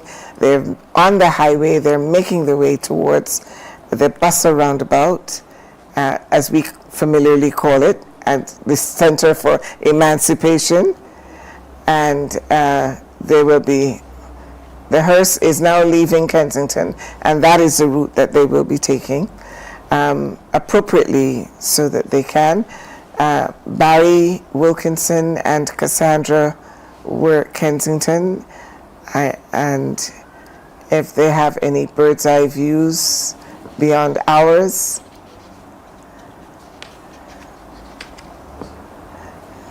the troops are getting in position, and there they are. They are at Coral Ridge at the moment, ready to receive the hearse.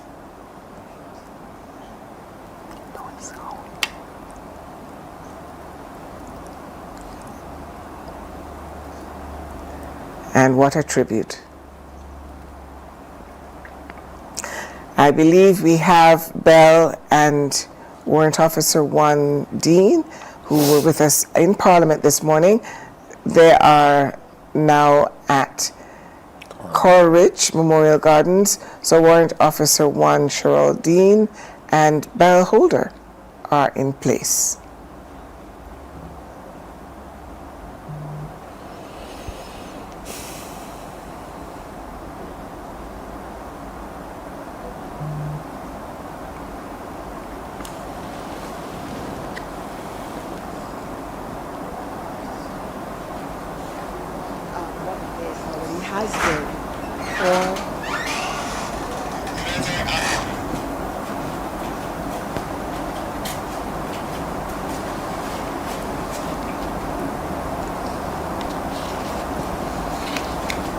Making their way out. To everyone who is tuned in here in Barbados region and internationally. My name is Bell Holder. I'm here, of course, continuing with Warrant Officer Class 1, Cheryl Dean of the Barbados Defence Force. We are on location at Coral Ridge, and it is indeed fitting as the final resting place for Barbados' national hero, the Right Excellent Sir Garfield Sobers. And interestingly enough, one of the things that we shared with you earlier today is, of course, he will be in the area known as the Legends. Legend, correct. Yes, and on arrival here, what are some of the military expectations that we can expect at Coral Ridge this afternoon? Well, it will be similar to what took place this morning at Kensington Oval. You'll have the forward guard. In fact, let me put it in its true perspective. They will assemble by the roundabout just outside Coral Ridge. It's known as Skeen Hill. And there will be the forward guard, followed by the ceremonial Land Rover and the gun carriage, and then the rear guard, and they will process into Coral Ridge, and once they process in, we then have the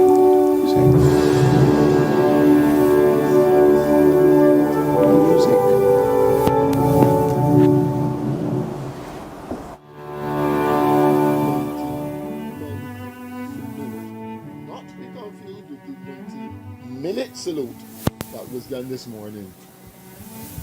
The 19 gun salute as the body is being lowered into the ground.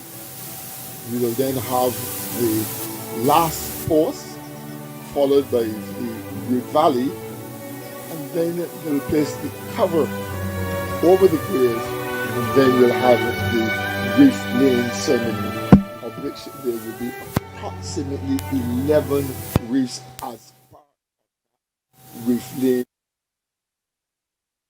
Family, the president, and representatives of the Cricket Association, of course.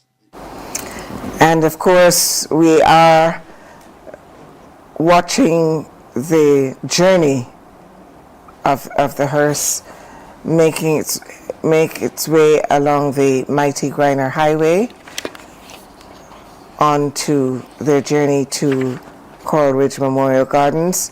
Once we are able to strengthen the signal from Coral Ridge Memorial Gardens, we'll return to Warrant Officer 1, Cheryl Dean, and bell holder, who we saw very well positioned in place at Coral Ridge to ensure we miss nothing when the procession arrives there. What a beautiful sight, a lovely opportunity for you to view the beauty of Barbados. And those who have worked tirelessly and very closely to the Mecca, joining in this.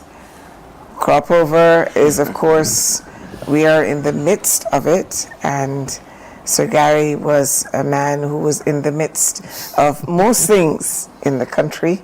So it is fortuitous, I think, that as we celebrate our emancipation, the season of emancipation, and our Crop Over Festival, that he is saluted and honored and indeed celebrated at the same time without it being in any way dissonant with what is going on. The majesty of Sir Garfield St. Auburn Sobers. Well, just before I came back to us, there was that beautiful shot of the beach there. I was going to say and that. I know you were going to say, I just knew that you were going to say that. You robbed me the view of Brandon's Beach, which I have not Beach. seen for a long time, so please bring it back. Indeed. But it is one of the most beautiful parts of Barbados, and as you said, the mighty Grenada Highway, which of course is immortalized in more ways than one by our Calypsonians over the years as the final stage, the public stage of Carnival, and that quiet place will be converted into a jam session that wraps up our crop over on Monday, the day of Kadooment. But you're right that Sir Gary would want us not to enjoy ourselves in real terms, as Cabinet is arriving. We're looking now at members of the Barbados Cabinet having arrived at Coral Ridge. I suspect that is Carrie Simmons backing us there, and Honorable Sandra Husbands, Minister of Technological and Vocational Training, and her husband. Making their way in, Senior Minister Walcott. Foreign Minister Chris Sinclair. Tourism Minister. Minister of Agriculture, Dr. Chantal Monroe Knight, just passing us. Yeah. Minister of Home Affairs and Information, Honorable Gregory Nichols. Minister of Environment. Minister of Labour and Social Partnership. Minister of Sport and Community Development, Honorable Charles Griffith. Thankfully, the showers have held up as they arrive. And indeed, one of the elements that has been significant throughout the morning's proceedings, the level of coordination that was required for the many distinguished guests. Yeah, that was the General Secretary of the Barbados Workers Union just in the first element. All of our senators arriving, Senator Jamal Snowcomb. Mr. Shallow of the West Indies Cricket Deputy Board. President of the Senate, Honorable Elizabeth Thompson. And Senator Janil, who is really a model of how far we've come and how much we can embrace inclusion for equality in ensuring that people with disabilities are included in everything. Well, I saw John King just now as well. That was David Nackett. And of course, former Chief Justice as well.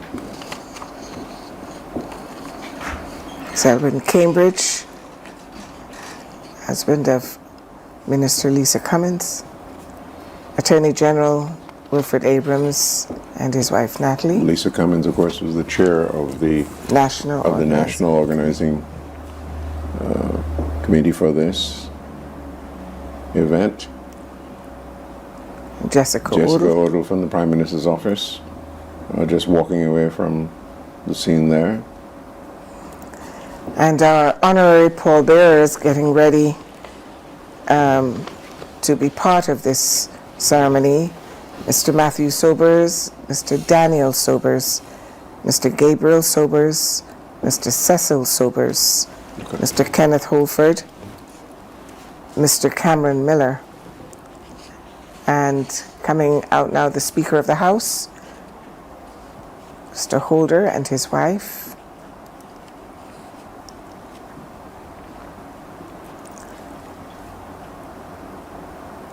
and then joining the other honorary pallbearers, Mr. Anthony Jarvis Jr. and Mr. Colin Terry Jokes.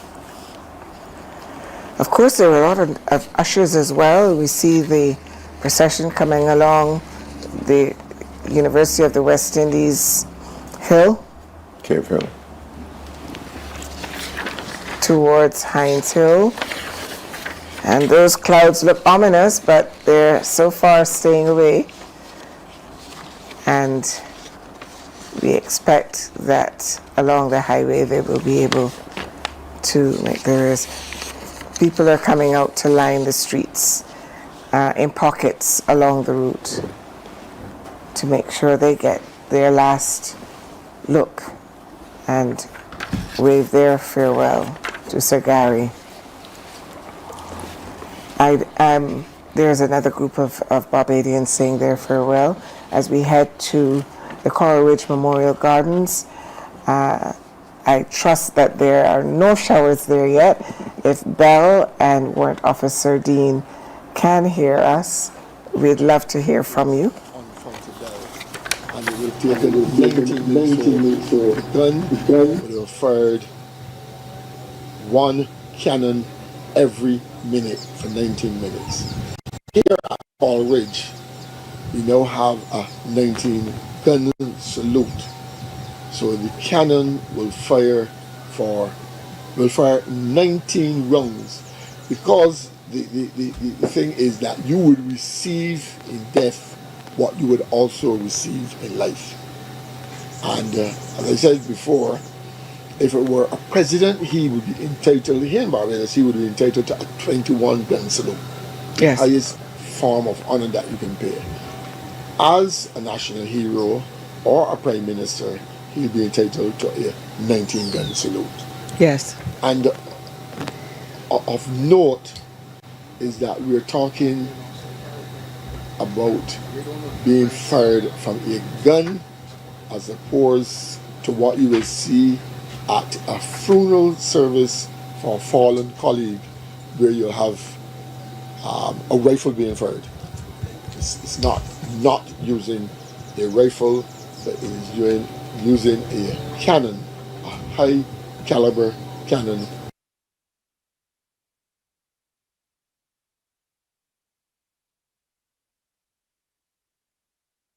Okay, so as we await the arrival of all of the dignitaries, the family members, and loved ones and well-wishers here at Coral Ridge to pay their final respects to the Right Excellent Sir Garfield Sobers, National Hero of Barbados.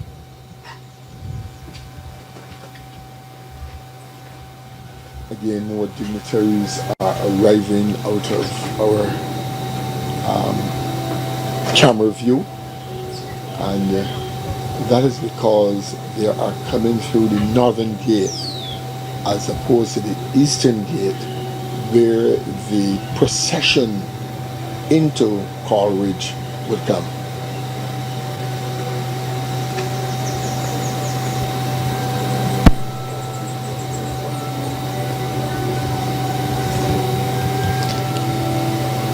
You know, it is indeed a very important and historic day here in the island of Barbados.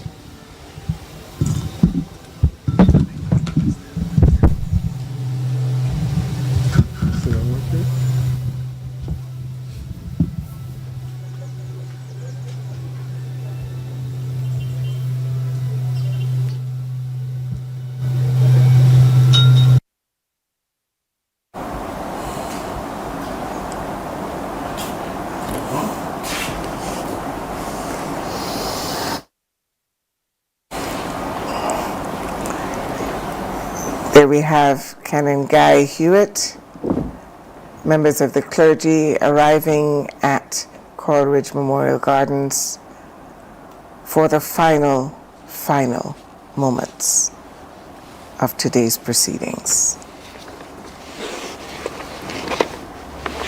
And the heavens are kind, and they are timing their interventions as they shed their tears intermittently.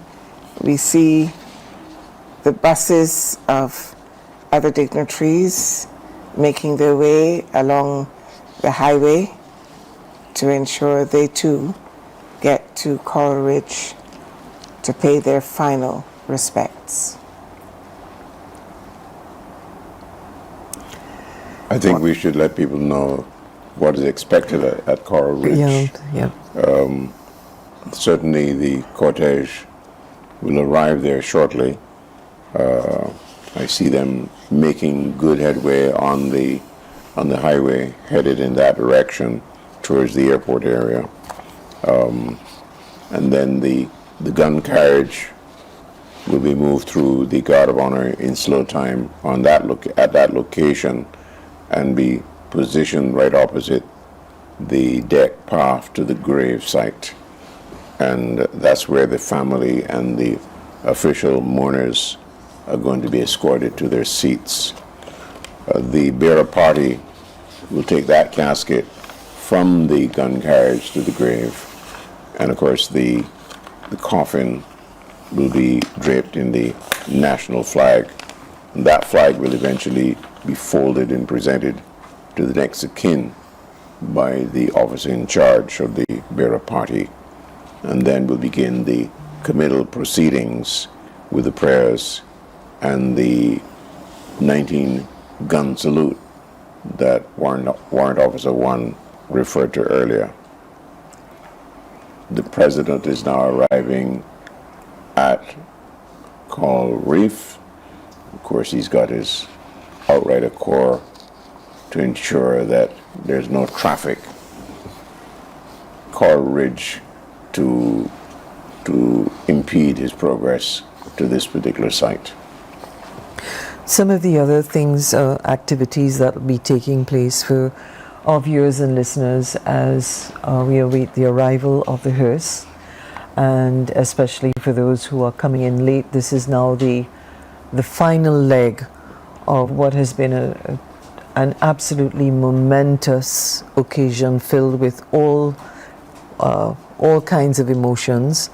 But this is really where it's going to be the full stop. And Julian was just talking about what we can expect at the gravesite, and some of the other activities will be where the wreath laying ceremony commences, and in that time we will see the next of kin lay the first. He or she will lay the first wreath, which will then be followed by the President, the Prime Minister, the CARICOM representative, a CWI representative, a BCA representative, meaning the Barbados Cricket Association, and lastly by the COS and the COP, which would be the commander, the two commanders of the, what would be the correct term, Julian? It would be Alison, the COS, and the Chief of Staff, Chief of Police, and Chief of Defence Force. After that, we know that the official wreath-laying ceremony ends. The President of the Republic of Barbados will offer personal condolences to the family. Again, we are going to hear the national anthem to be played by the massed band. Then what will happen, we'll see the departure of the President, the Prime Minister, and the Chief Justice. And then all other guests who have been prompted, they know who they are, they're going to be invited to lay their wreaths after the departure of the dignitaries. And the immediate family following that will also depart under police escort, and that will bookend what would have started this morning from Lyndhurst Funeral Home, in which we would have said at this stage our farewells. But we're not there yet. We're not there yet. We're just not priming, but letting our viewers and listeners know what to expect here at Coral Ridge as we lay Sir Garfield to rest. And as the procession comes along the highway, I think the showers want to remind us that nature has the final say in most things.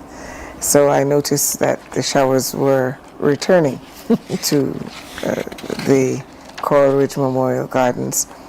But be that as it may, I think one of the things that struck me in the service at Kensington was the commingling of joy and sadness, even with the tributes by his sons. You could see that the memories were so joyous that in the midst of their pain, you couldn't help but smile and think of the inimitable smile of Sir Gary as a buoyant way of remembering him at a time like this. I think also because he has shared so much of his time with Barbados and the world, we don't feel that we've been robbed of him. He was able very much to be involved. We are now coming up to, from what I can see, we're coming up to the major statue of Bussa, the J.T. Ramsey Roundabout, which is also regaled as a significant spot for the season of emancipation. And our Emancipation Day walk is going to be on Saturday morning, and a lot of people are gearing up for that. There were a number of webinars yesterday focusing on the diaspora, Barbados, and Africa, and what it means for us as Caribbean people, and how we are indeed coming into the acceptance of the power that we have as a collective, both as a Caribbean region, joining and strengthening South-South cooperation. Back at Coral Ridge, we see the mass bands taking a slight breather, and what a marathon they have had. We started our broadcast at 7 with a call time at 5. I wonder what their call time was. But must have been 4 o'clock. For sure. Or 3. Yes. And the other wonderful thing that was evident in the proceedings today was the mixture of youth and experience. A number of cadets, the youth cricketers, formed the Guard of Honor at Kensington, and now we have some cadets here as part of this mass band. As part of the mass band at Coral Ridge. And yes, and this is again one of the reasons that Sir Gary was loved, because he was so willing to share his talent with the young people. So it only is appropriate for them to be a part of the farewell for him. Many of them connected with him, his memory, and his legacy in very real terms. So this is a great tribute all around for us to have that combination involved in the ceremony. I'm sitting here thinking what the impact of all of this would be in our thinking and in our actions from henceforth, using Sir Gary as an example. We've talked about his impact on young people, and I know we have a great concern about young people across this Caribbean, now whether we can really, in some people say, save them. And I was talking to someone just a couple of days ago in London, and they said to me that what we need to do is to get our young people involved in many activities. Cricket, certainly one of them, football, and he started to list all the things. But I also cracked up because he said he remembers the days when our parents would send us to piano lessons. Yes. To send us to what? Piano lessons. Really? He didn't say piano. Piano lessons, which kept us engaged. Some people got to go to dance lessons, and so on. So the matter of keeping young people engaged and occupied, and so he said even playing pitching marbles was a way of keeping people busy, and so on. I think there have been a lot of initiatives to make sure that we engage our young people. There are camps all over the country this summer at an unprecedented scale.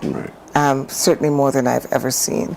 There's the Prime Minister's Football Cup, and lots of football teams around communities are working towards that.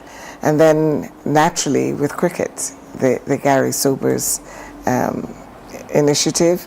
And then outside of that, there's been an increased thrust for the 3As in track and field. Swimming has always been consistent.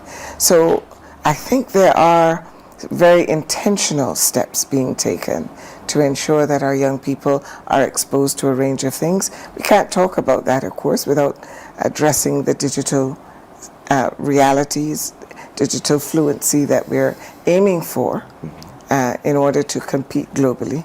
And I think there have been efforts in terms of robotics as well to ensure that our young people marry the technical skills with the human skills. And I would just put one piece drawing on the Sobers experience to say that you're never too young to excel. Absolutely. Because he started and showed those signs in his teen years. And that is, that is how he got into the West Indies team. Correct. By showing that he had the quality that would really be an entry point for him.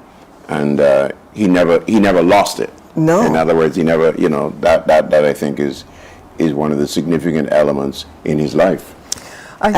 Sorry. No, you go. Only going to do a postscript to that and say the counterpoint to that is that there were adults who gave him the chance, right? Who didn't stymie him, who didn't say, "Oh, you're too young, you can't be." So I think there are a lot of lessons. Not too young to soccer. I think it must be the old age. I'm beginning to think that I forgot what I was going to say, but it was really following on the message to youth and young, and that I think a big part of it for me was I was thinking to myself, notwithstanding the universality and of Sagari's presence, how many of our young people, even in terms of the very sport, you know the name, but what is it that they really understand about what he achieved, not just as we've been saying all along in terms of the records, but what he achieved in terms of the human spirit, and being thrust into the position that he was, and how he actually moved into that role. Maybe not something that he thought that is what I'm going to do, but that it was a moment, and that moment is when he rose to, and others like him rose to that occasion. Yeah. And so I think that's a great point for us to continue this journey and hand over to Bell and Warrant Officer Dean at Coral Ridge.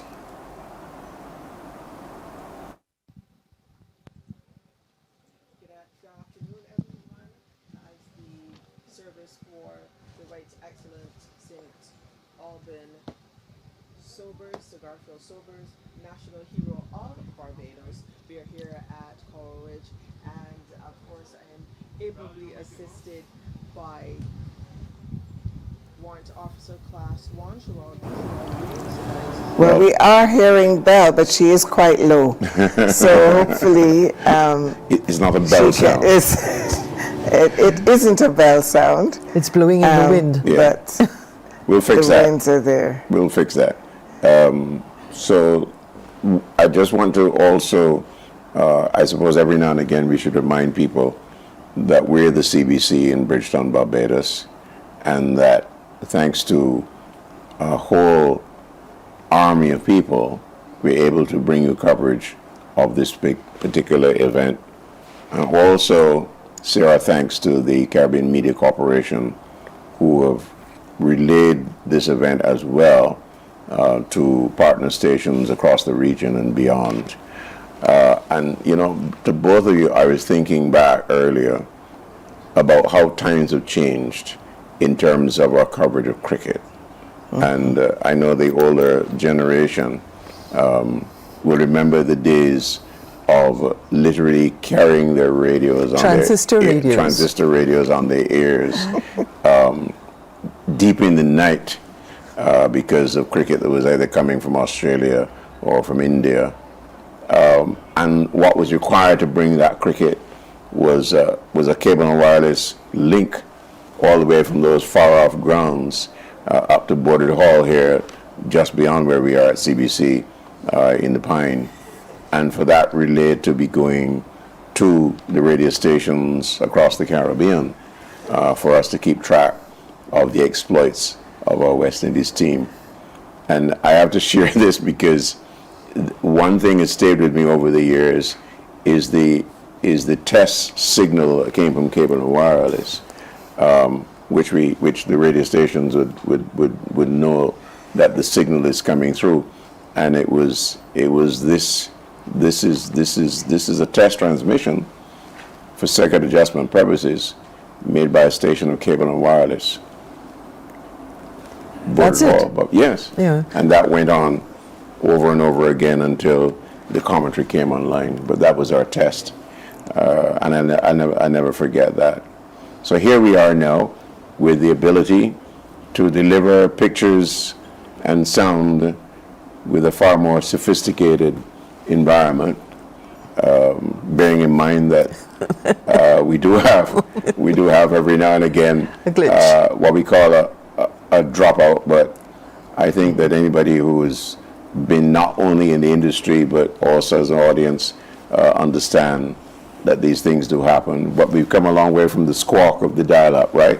We certainly so here have. we are sharing with you the arrival of the cortege at Coral Ridge, the outrider team, of course, being the so-called advance party to alert us that the cortege, with its official jeep and gun carriage, with the mass band now massing up, to put it the way that Vic Fernandez might have said it,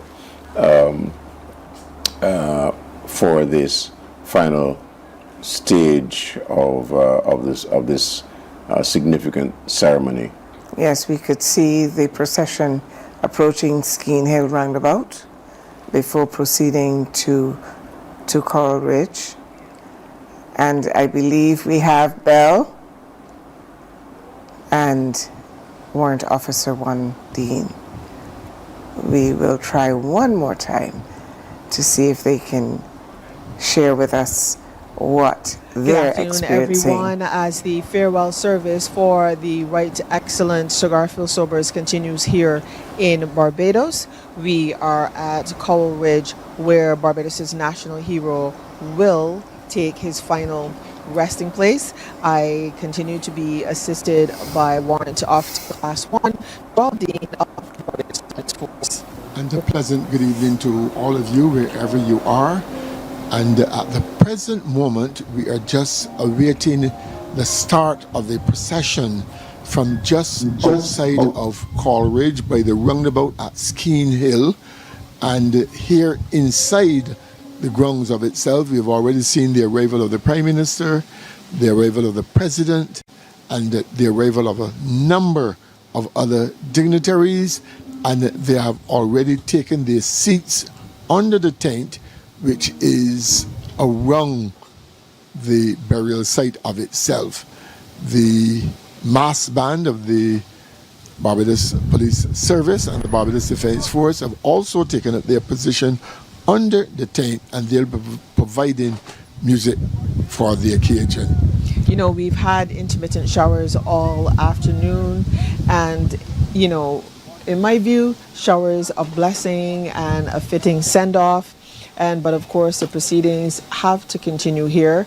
I think when you get to this section of any farewell service, when you have to bid goodbye to a loved one, this is often the most difficult part because it is so final in terms of having to say goodbye. And as we of course recognize that Sir Garfield Sobers is a treasured son of the soil, we must also recognize that this mourning and saying goodbye to a loved one is a very personal process, and that although we love and know him as the greatest cricketer in the world and our national hero, we then still also need to make space to make sure that the family has the opportunity and the space to mourn in their way and privately as well. Certainly. And Barbados, the Caribbean, and the world mourns with the family of the late Sir Garfield Sobers for all that he's accomplished in this part. And we thank Almighty God for lending him to us, for the work that he has done. At the present moment, the beer party drawn from the Barbados Police Service and the Barbados Defense Force have taken the casket out of the hearse, and they are about to place it onto the gun carriage. The beer party is under the command of Captain Dexter Hope of the Barbados Defense Force, and his second in command is Master Chief Petty Officer, Warrant Officer Class 2, Shrieks of the Barbados Coast Guard. And they are now stepping off and preparing to lower, to place the casket. And these are the movements that they will do when they are turning. They will halt first, and then they will give the command to turn.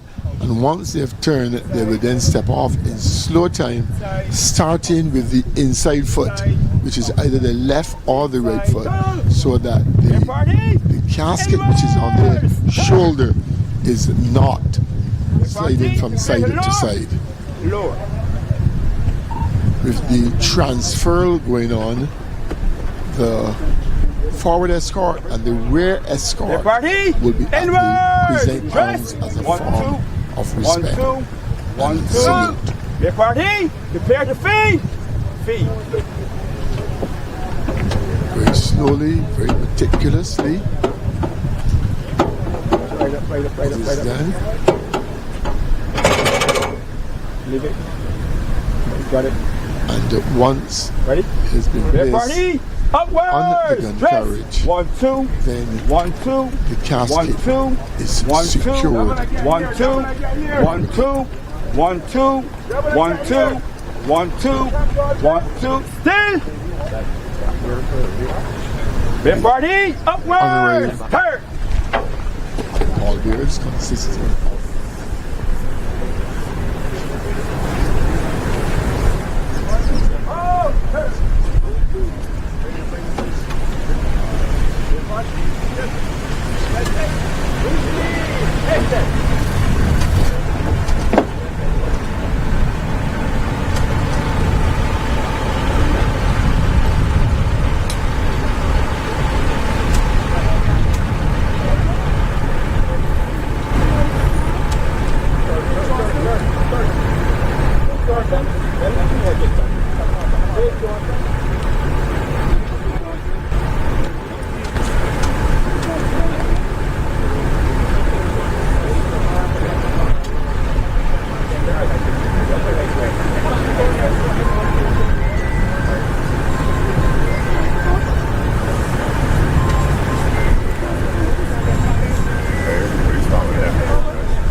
bids goodbye to a national hero. Yes, the procession is continuing with the police escorts and the forward guard forming file on either side of the road into Coleridge, and the soldiers are all at the reverse arms. You can hear in the background the mass band and the muffled songs of the drummers.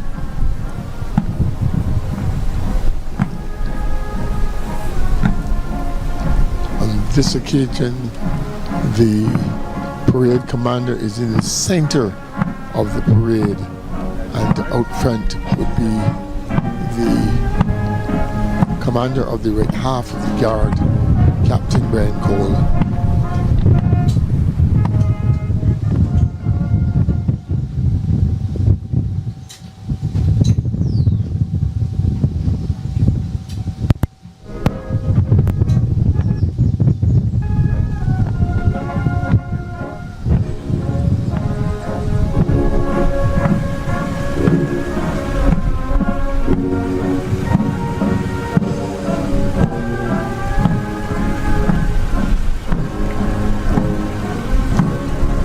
Land Rover towing the gun carriage with the pallbearers and on the inside and outside, and they are followed by the commander of the bear party and the insignia bear who will be bearing the various insignias that Sir Garfield would have received in life.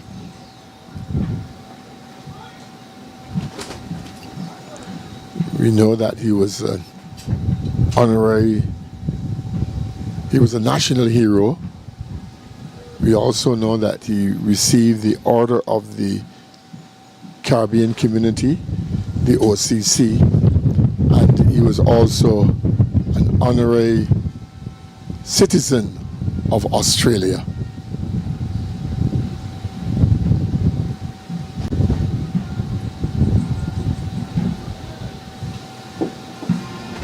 All marching in slow time with the rifles at the reverse. There's no battle to be fought, hence the rifles are at the reverse.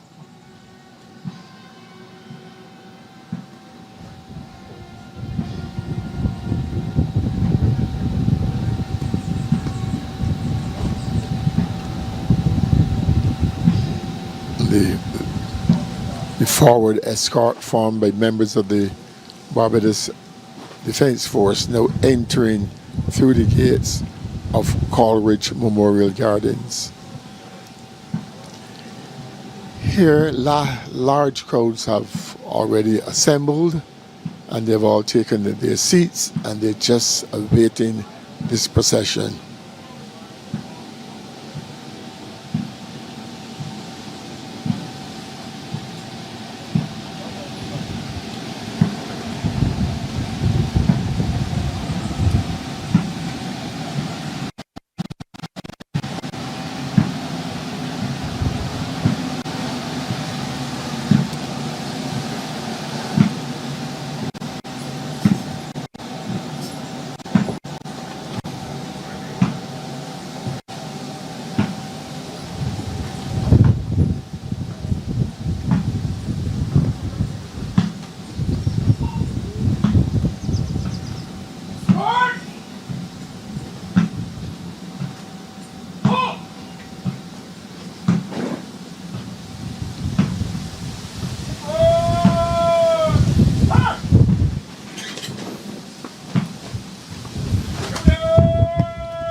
members of the mass band, cadets, and they're in their toy soldier uniforms. Funeral Director Griffith leading the ceremonial Land Rover. And the gun carriage being drawn by the Land Rover.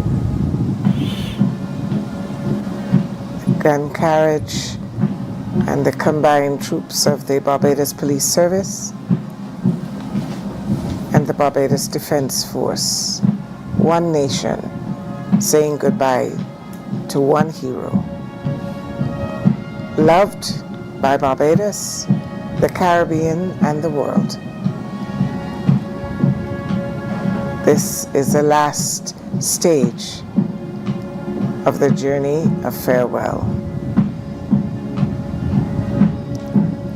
Family following. This must be difficult for them in the glare of the public, because this is usually the most difficult part of the farewell. And so as a nation, we hold them in our arms and allow them the dignity of their space to grieve.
Moved from the casket. There's a special folding and it is presented to the family. It will be presented to the family of Sigari. So everyone is standing now and awaiting the official part of the final goodbye to Sigari. Yes, which will be the committal of the body to the ground. And once the service of committal is completed, we will then have the 19-gun salute as the body is lowered into the ground. And we'll also have the last post. And in military terms, the last post signals the end of the day, the end of the working day. And this will be followed approximately 15 seconds after by the reveille to let us know that it's time to get up and move on. Life goes on. And once the reveille is finished, we'll have the placement of a cover over the grave and then the laying of the wreaths, followed by the national anthem of Barbados to signify that's the end of the service. Yes. End of everything. And as we shared earlier, a section of the day, which of course very personal for the family and perhaps the most painful aspect of the final farewell. I think in looking at Sigari's life and times, it's also moments to celebrate the legacy that he has shared and the legacy he certainly passed on. And may we find comfort and inspiration and hope in going forward in terms of the type of life he's led, his achievements, and how we can all find inspiration. So the flag has almost been completed for the folding. The orderlies are coming forward now to give the respective members of the beer party their hats. And the officer in charge, Captain Dexter Hope, will present the flag first to the Chief of Staff, who would present it to the family.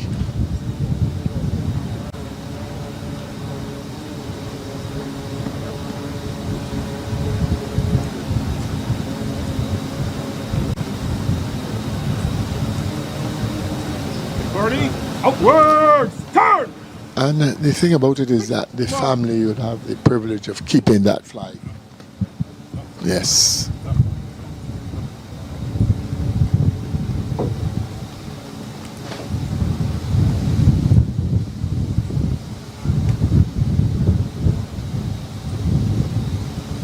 Next, the committal will commence with prayers by today's officiant. And as we see, the flag is being presented to Sagary's eldest son, Matthew.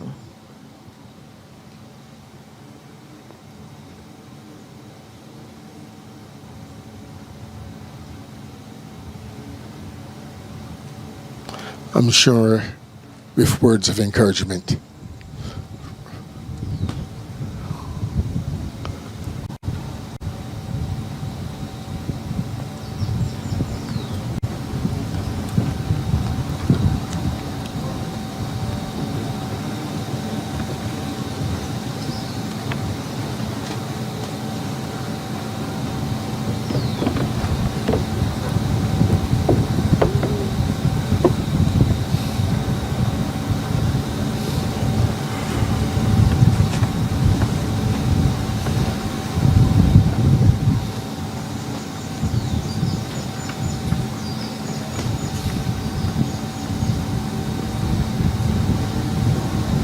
Everyone the Father gives to me will come to me. I will never turn away anyone who believes in me. He who raised Jesus Christ from the dead will also give new life to our mortal bodies through his indwelling Spirit. My heart, therefore, is glad, and my spirit rejoices. My body also shall rest in hope. You will show me the path of life. In your presence there is fullness of joy, and in your right hand are pleasures forevermore. I heard a voice from heaven saying, "Write this. Happy are the dead who die in the faith of Christ. Henceforth, says the Spirit, they may rest from their labors, for they take with them the record of their deeds." Man born of a woman has but a short time to live. Like a flower, he blossoms and then withers. Like a shadow, he flees and never stays. In the midst of life, we are in death. To whom can we turn for help? But to you, Lord, who are justly angered by our sins. Lord God, holy and mighty, holy and immortal, holy and most merciful Savior, deliver us from the bitter pains of eternal death. You know the secrets of our hearts. In your mercy, hear our prayer. Forgive us our sins, and at our last hour, let us not fall away from you. In sure and certain hope of resurrection to eternal life, through our Lord Jesus Christ, we commend to Almighty God our brother, Garfield St. Auburn, and we commit his body to the ground, earth to earth, ashes to ashes, dust to dust. And we beseech you in your infinite goodness to give us grace to live in your dear love and to die in your favor, that when your well-beloved Son shall come again in judgment, both this our brother Garfield St. Auburn and we ourselves may be found acceptable in your sight. Grant this for the sake of your Son, Jesus, Christ our Lord. Amen. The Lord be with you. And also with you. Let us pray. Almighty God, with whom still lives the spirits of all those who die in the Lord, and with whom the souls of the faithful are in joy and felicity, we give you heartfelt thanks for the good examples of all your servants, who, having finished their course in faith, may now find rest and refreshment. May we, with all who have died in the true faith of your holy name, have perfect fulfillment and bliss in your eternal and everlasting glory, through Jesus Christ our Lord. Amen.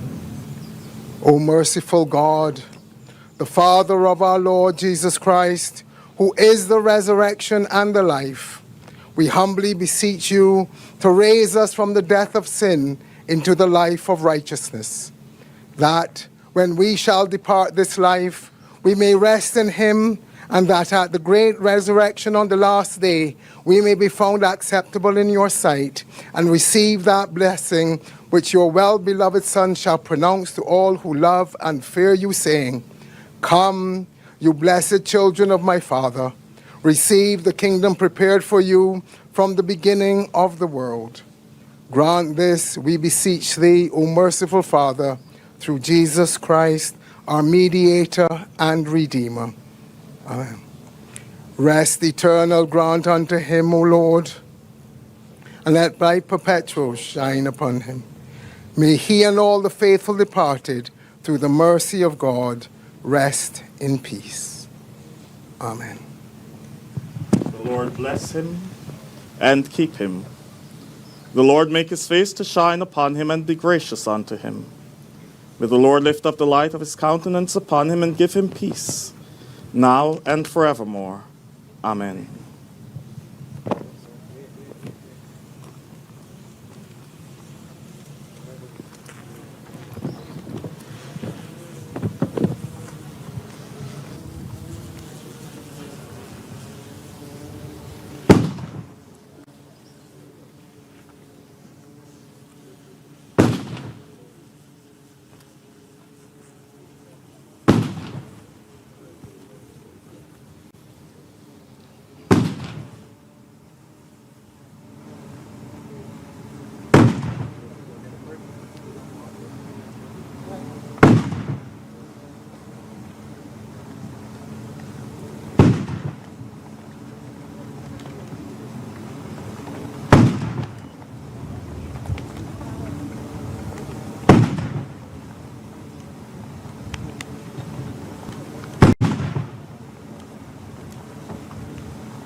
Worst.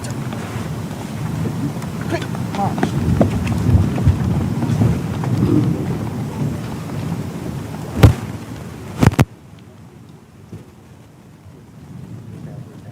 Hymn 515, and the other hymns will follow unannounced.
you have been our refuge from one generation to another. Before the mountains were brought forth, or the land and the earth were born, from age to age you are God. You turn us back to the dust and say, "Go back, O child of earth." For 1,000 years in your sight are like yesterday when it is past, and like a watch in the night. You sweep us away like a dream. We fade away suddenly like the grass. In the morning it is green and flourishes. In the evening it is dried up and withered.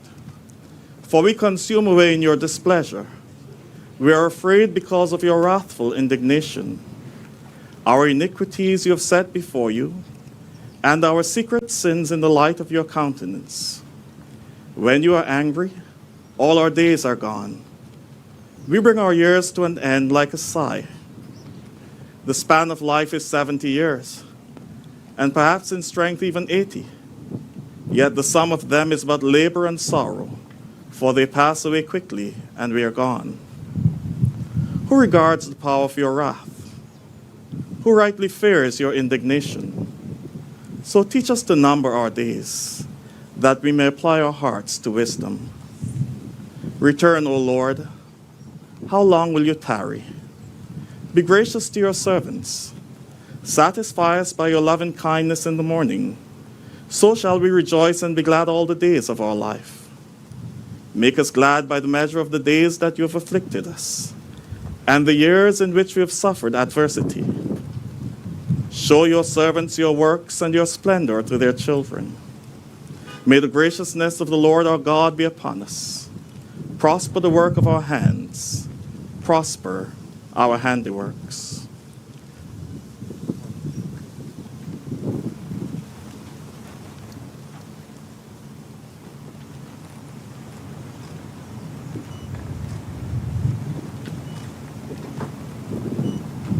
Glory be to the Father, and to the Son, and to the Holy Ghost, as it was in the beginning, is now, and ever shall be, world without end. Amen.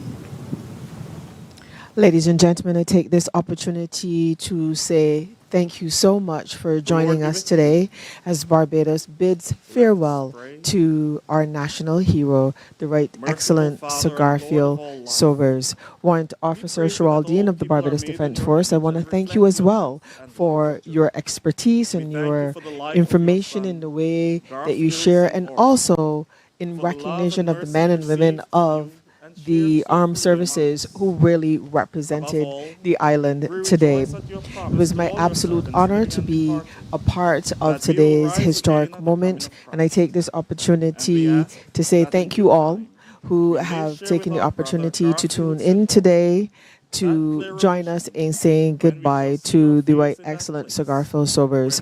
On July 17th, 2026, he took his final breath, and interestingly enough, that now our only living national hero is the Right Excellent Robin Rihanna Fenty, who we are so pleased was able to join us on saying goodbye to Sir Gary today. Thank you all so much for joining us.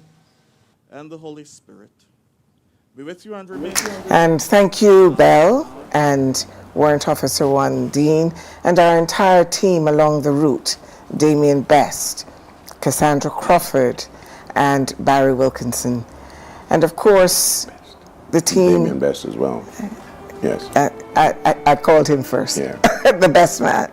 And certainly I want to equally thank the team in studio with me, the crew behind the scenes, our interpreters led by Bonnie Leonce and her team of 4 sign language interpreters. Our Caribbean connection, Josanne Leonard. We were both Caribbean connections, and we were both Caribbean. He is the Caribbean broadcaster of all time. So certainly it's been a pleasure sharing today with you. I think we didn't say goodbye to a cricketer today. We said farewell. A nation's heartbeat was laid quiet today. The 19 guns are silent. The last post has faded into the afternoon. And now, Sir Garfield St. Auburn Sobers was really never ours to keep. He belonged to the game. He belonged to the region. He belonged to the world that feared him when he took guard. Before we say our final goodbyes, I invite Josanne and Julian to say their final farewell. It's been a very emotional day, and I'd like to also echo my thanks to the teams in front of the cameras, behind the cameras, and everyone who made this tribute as momentous as it was.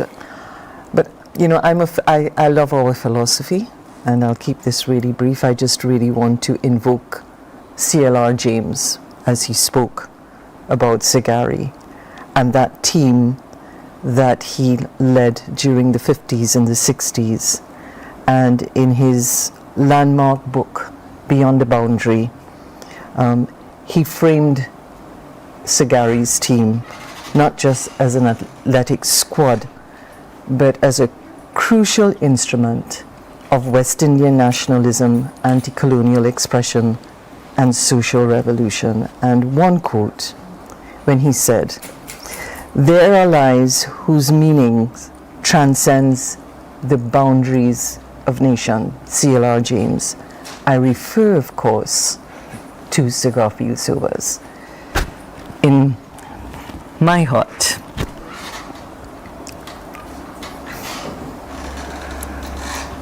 So we've come to the end of a very, what I call a marathon session today.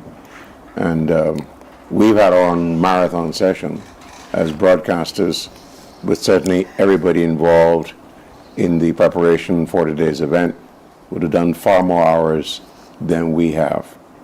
And I think they should be saluted wherever they are. Thank you very much for the support for making this all possible. And I reach out through the facilities provided by not just the CBC and the CMC and television and radio across the world to say thank you for joining us for this very special moment. So it's the opportunity for us to take this particular event and relive it again and again, because obviously you can now relive these moments thanks to online facilities such as YouTube. So thank you very much for joining us. Rest well, Sagari. You taught us what greatness, excellence, humility look like, and you dared us to achieve it. We thank you for your service. We remember you with all our love, and we honor your memory for Barbados, for the region, and for the world.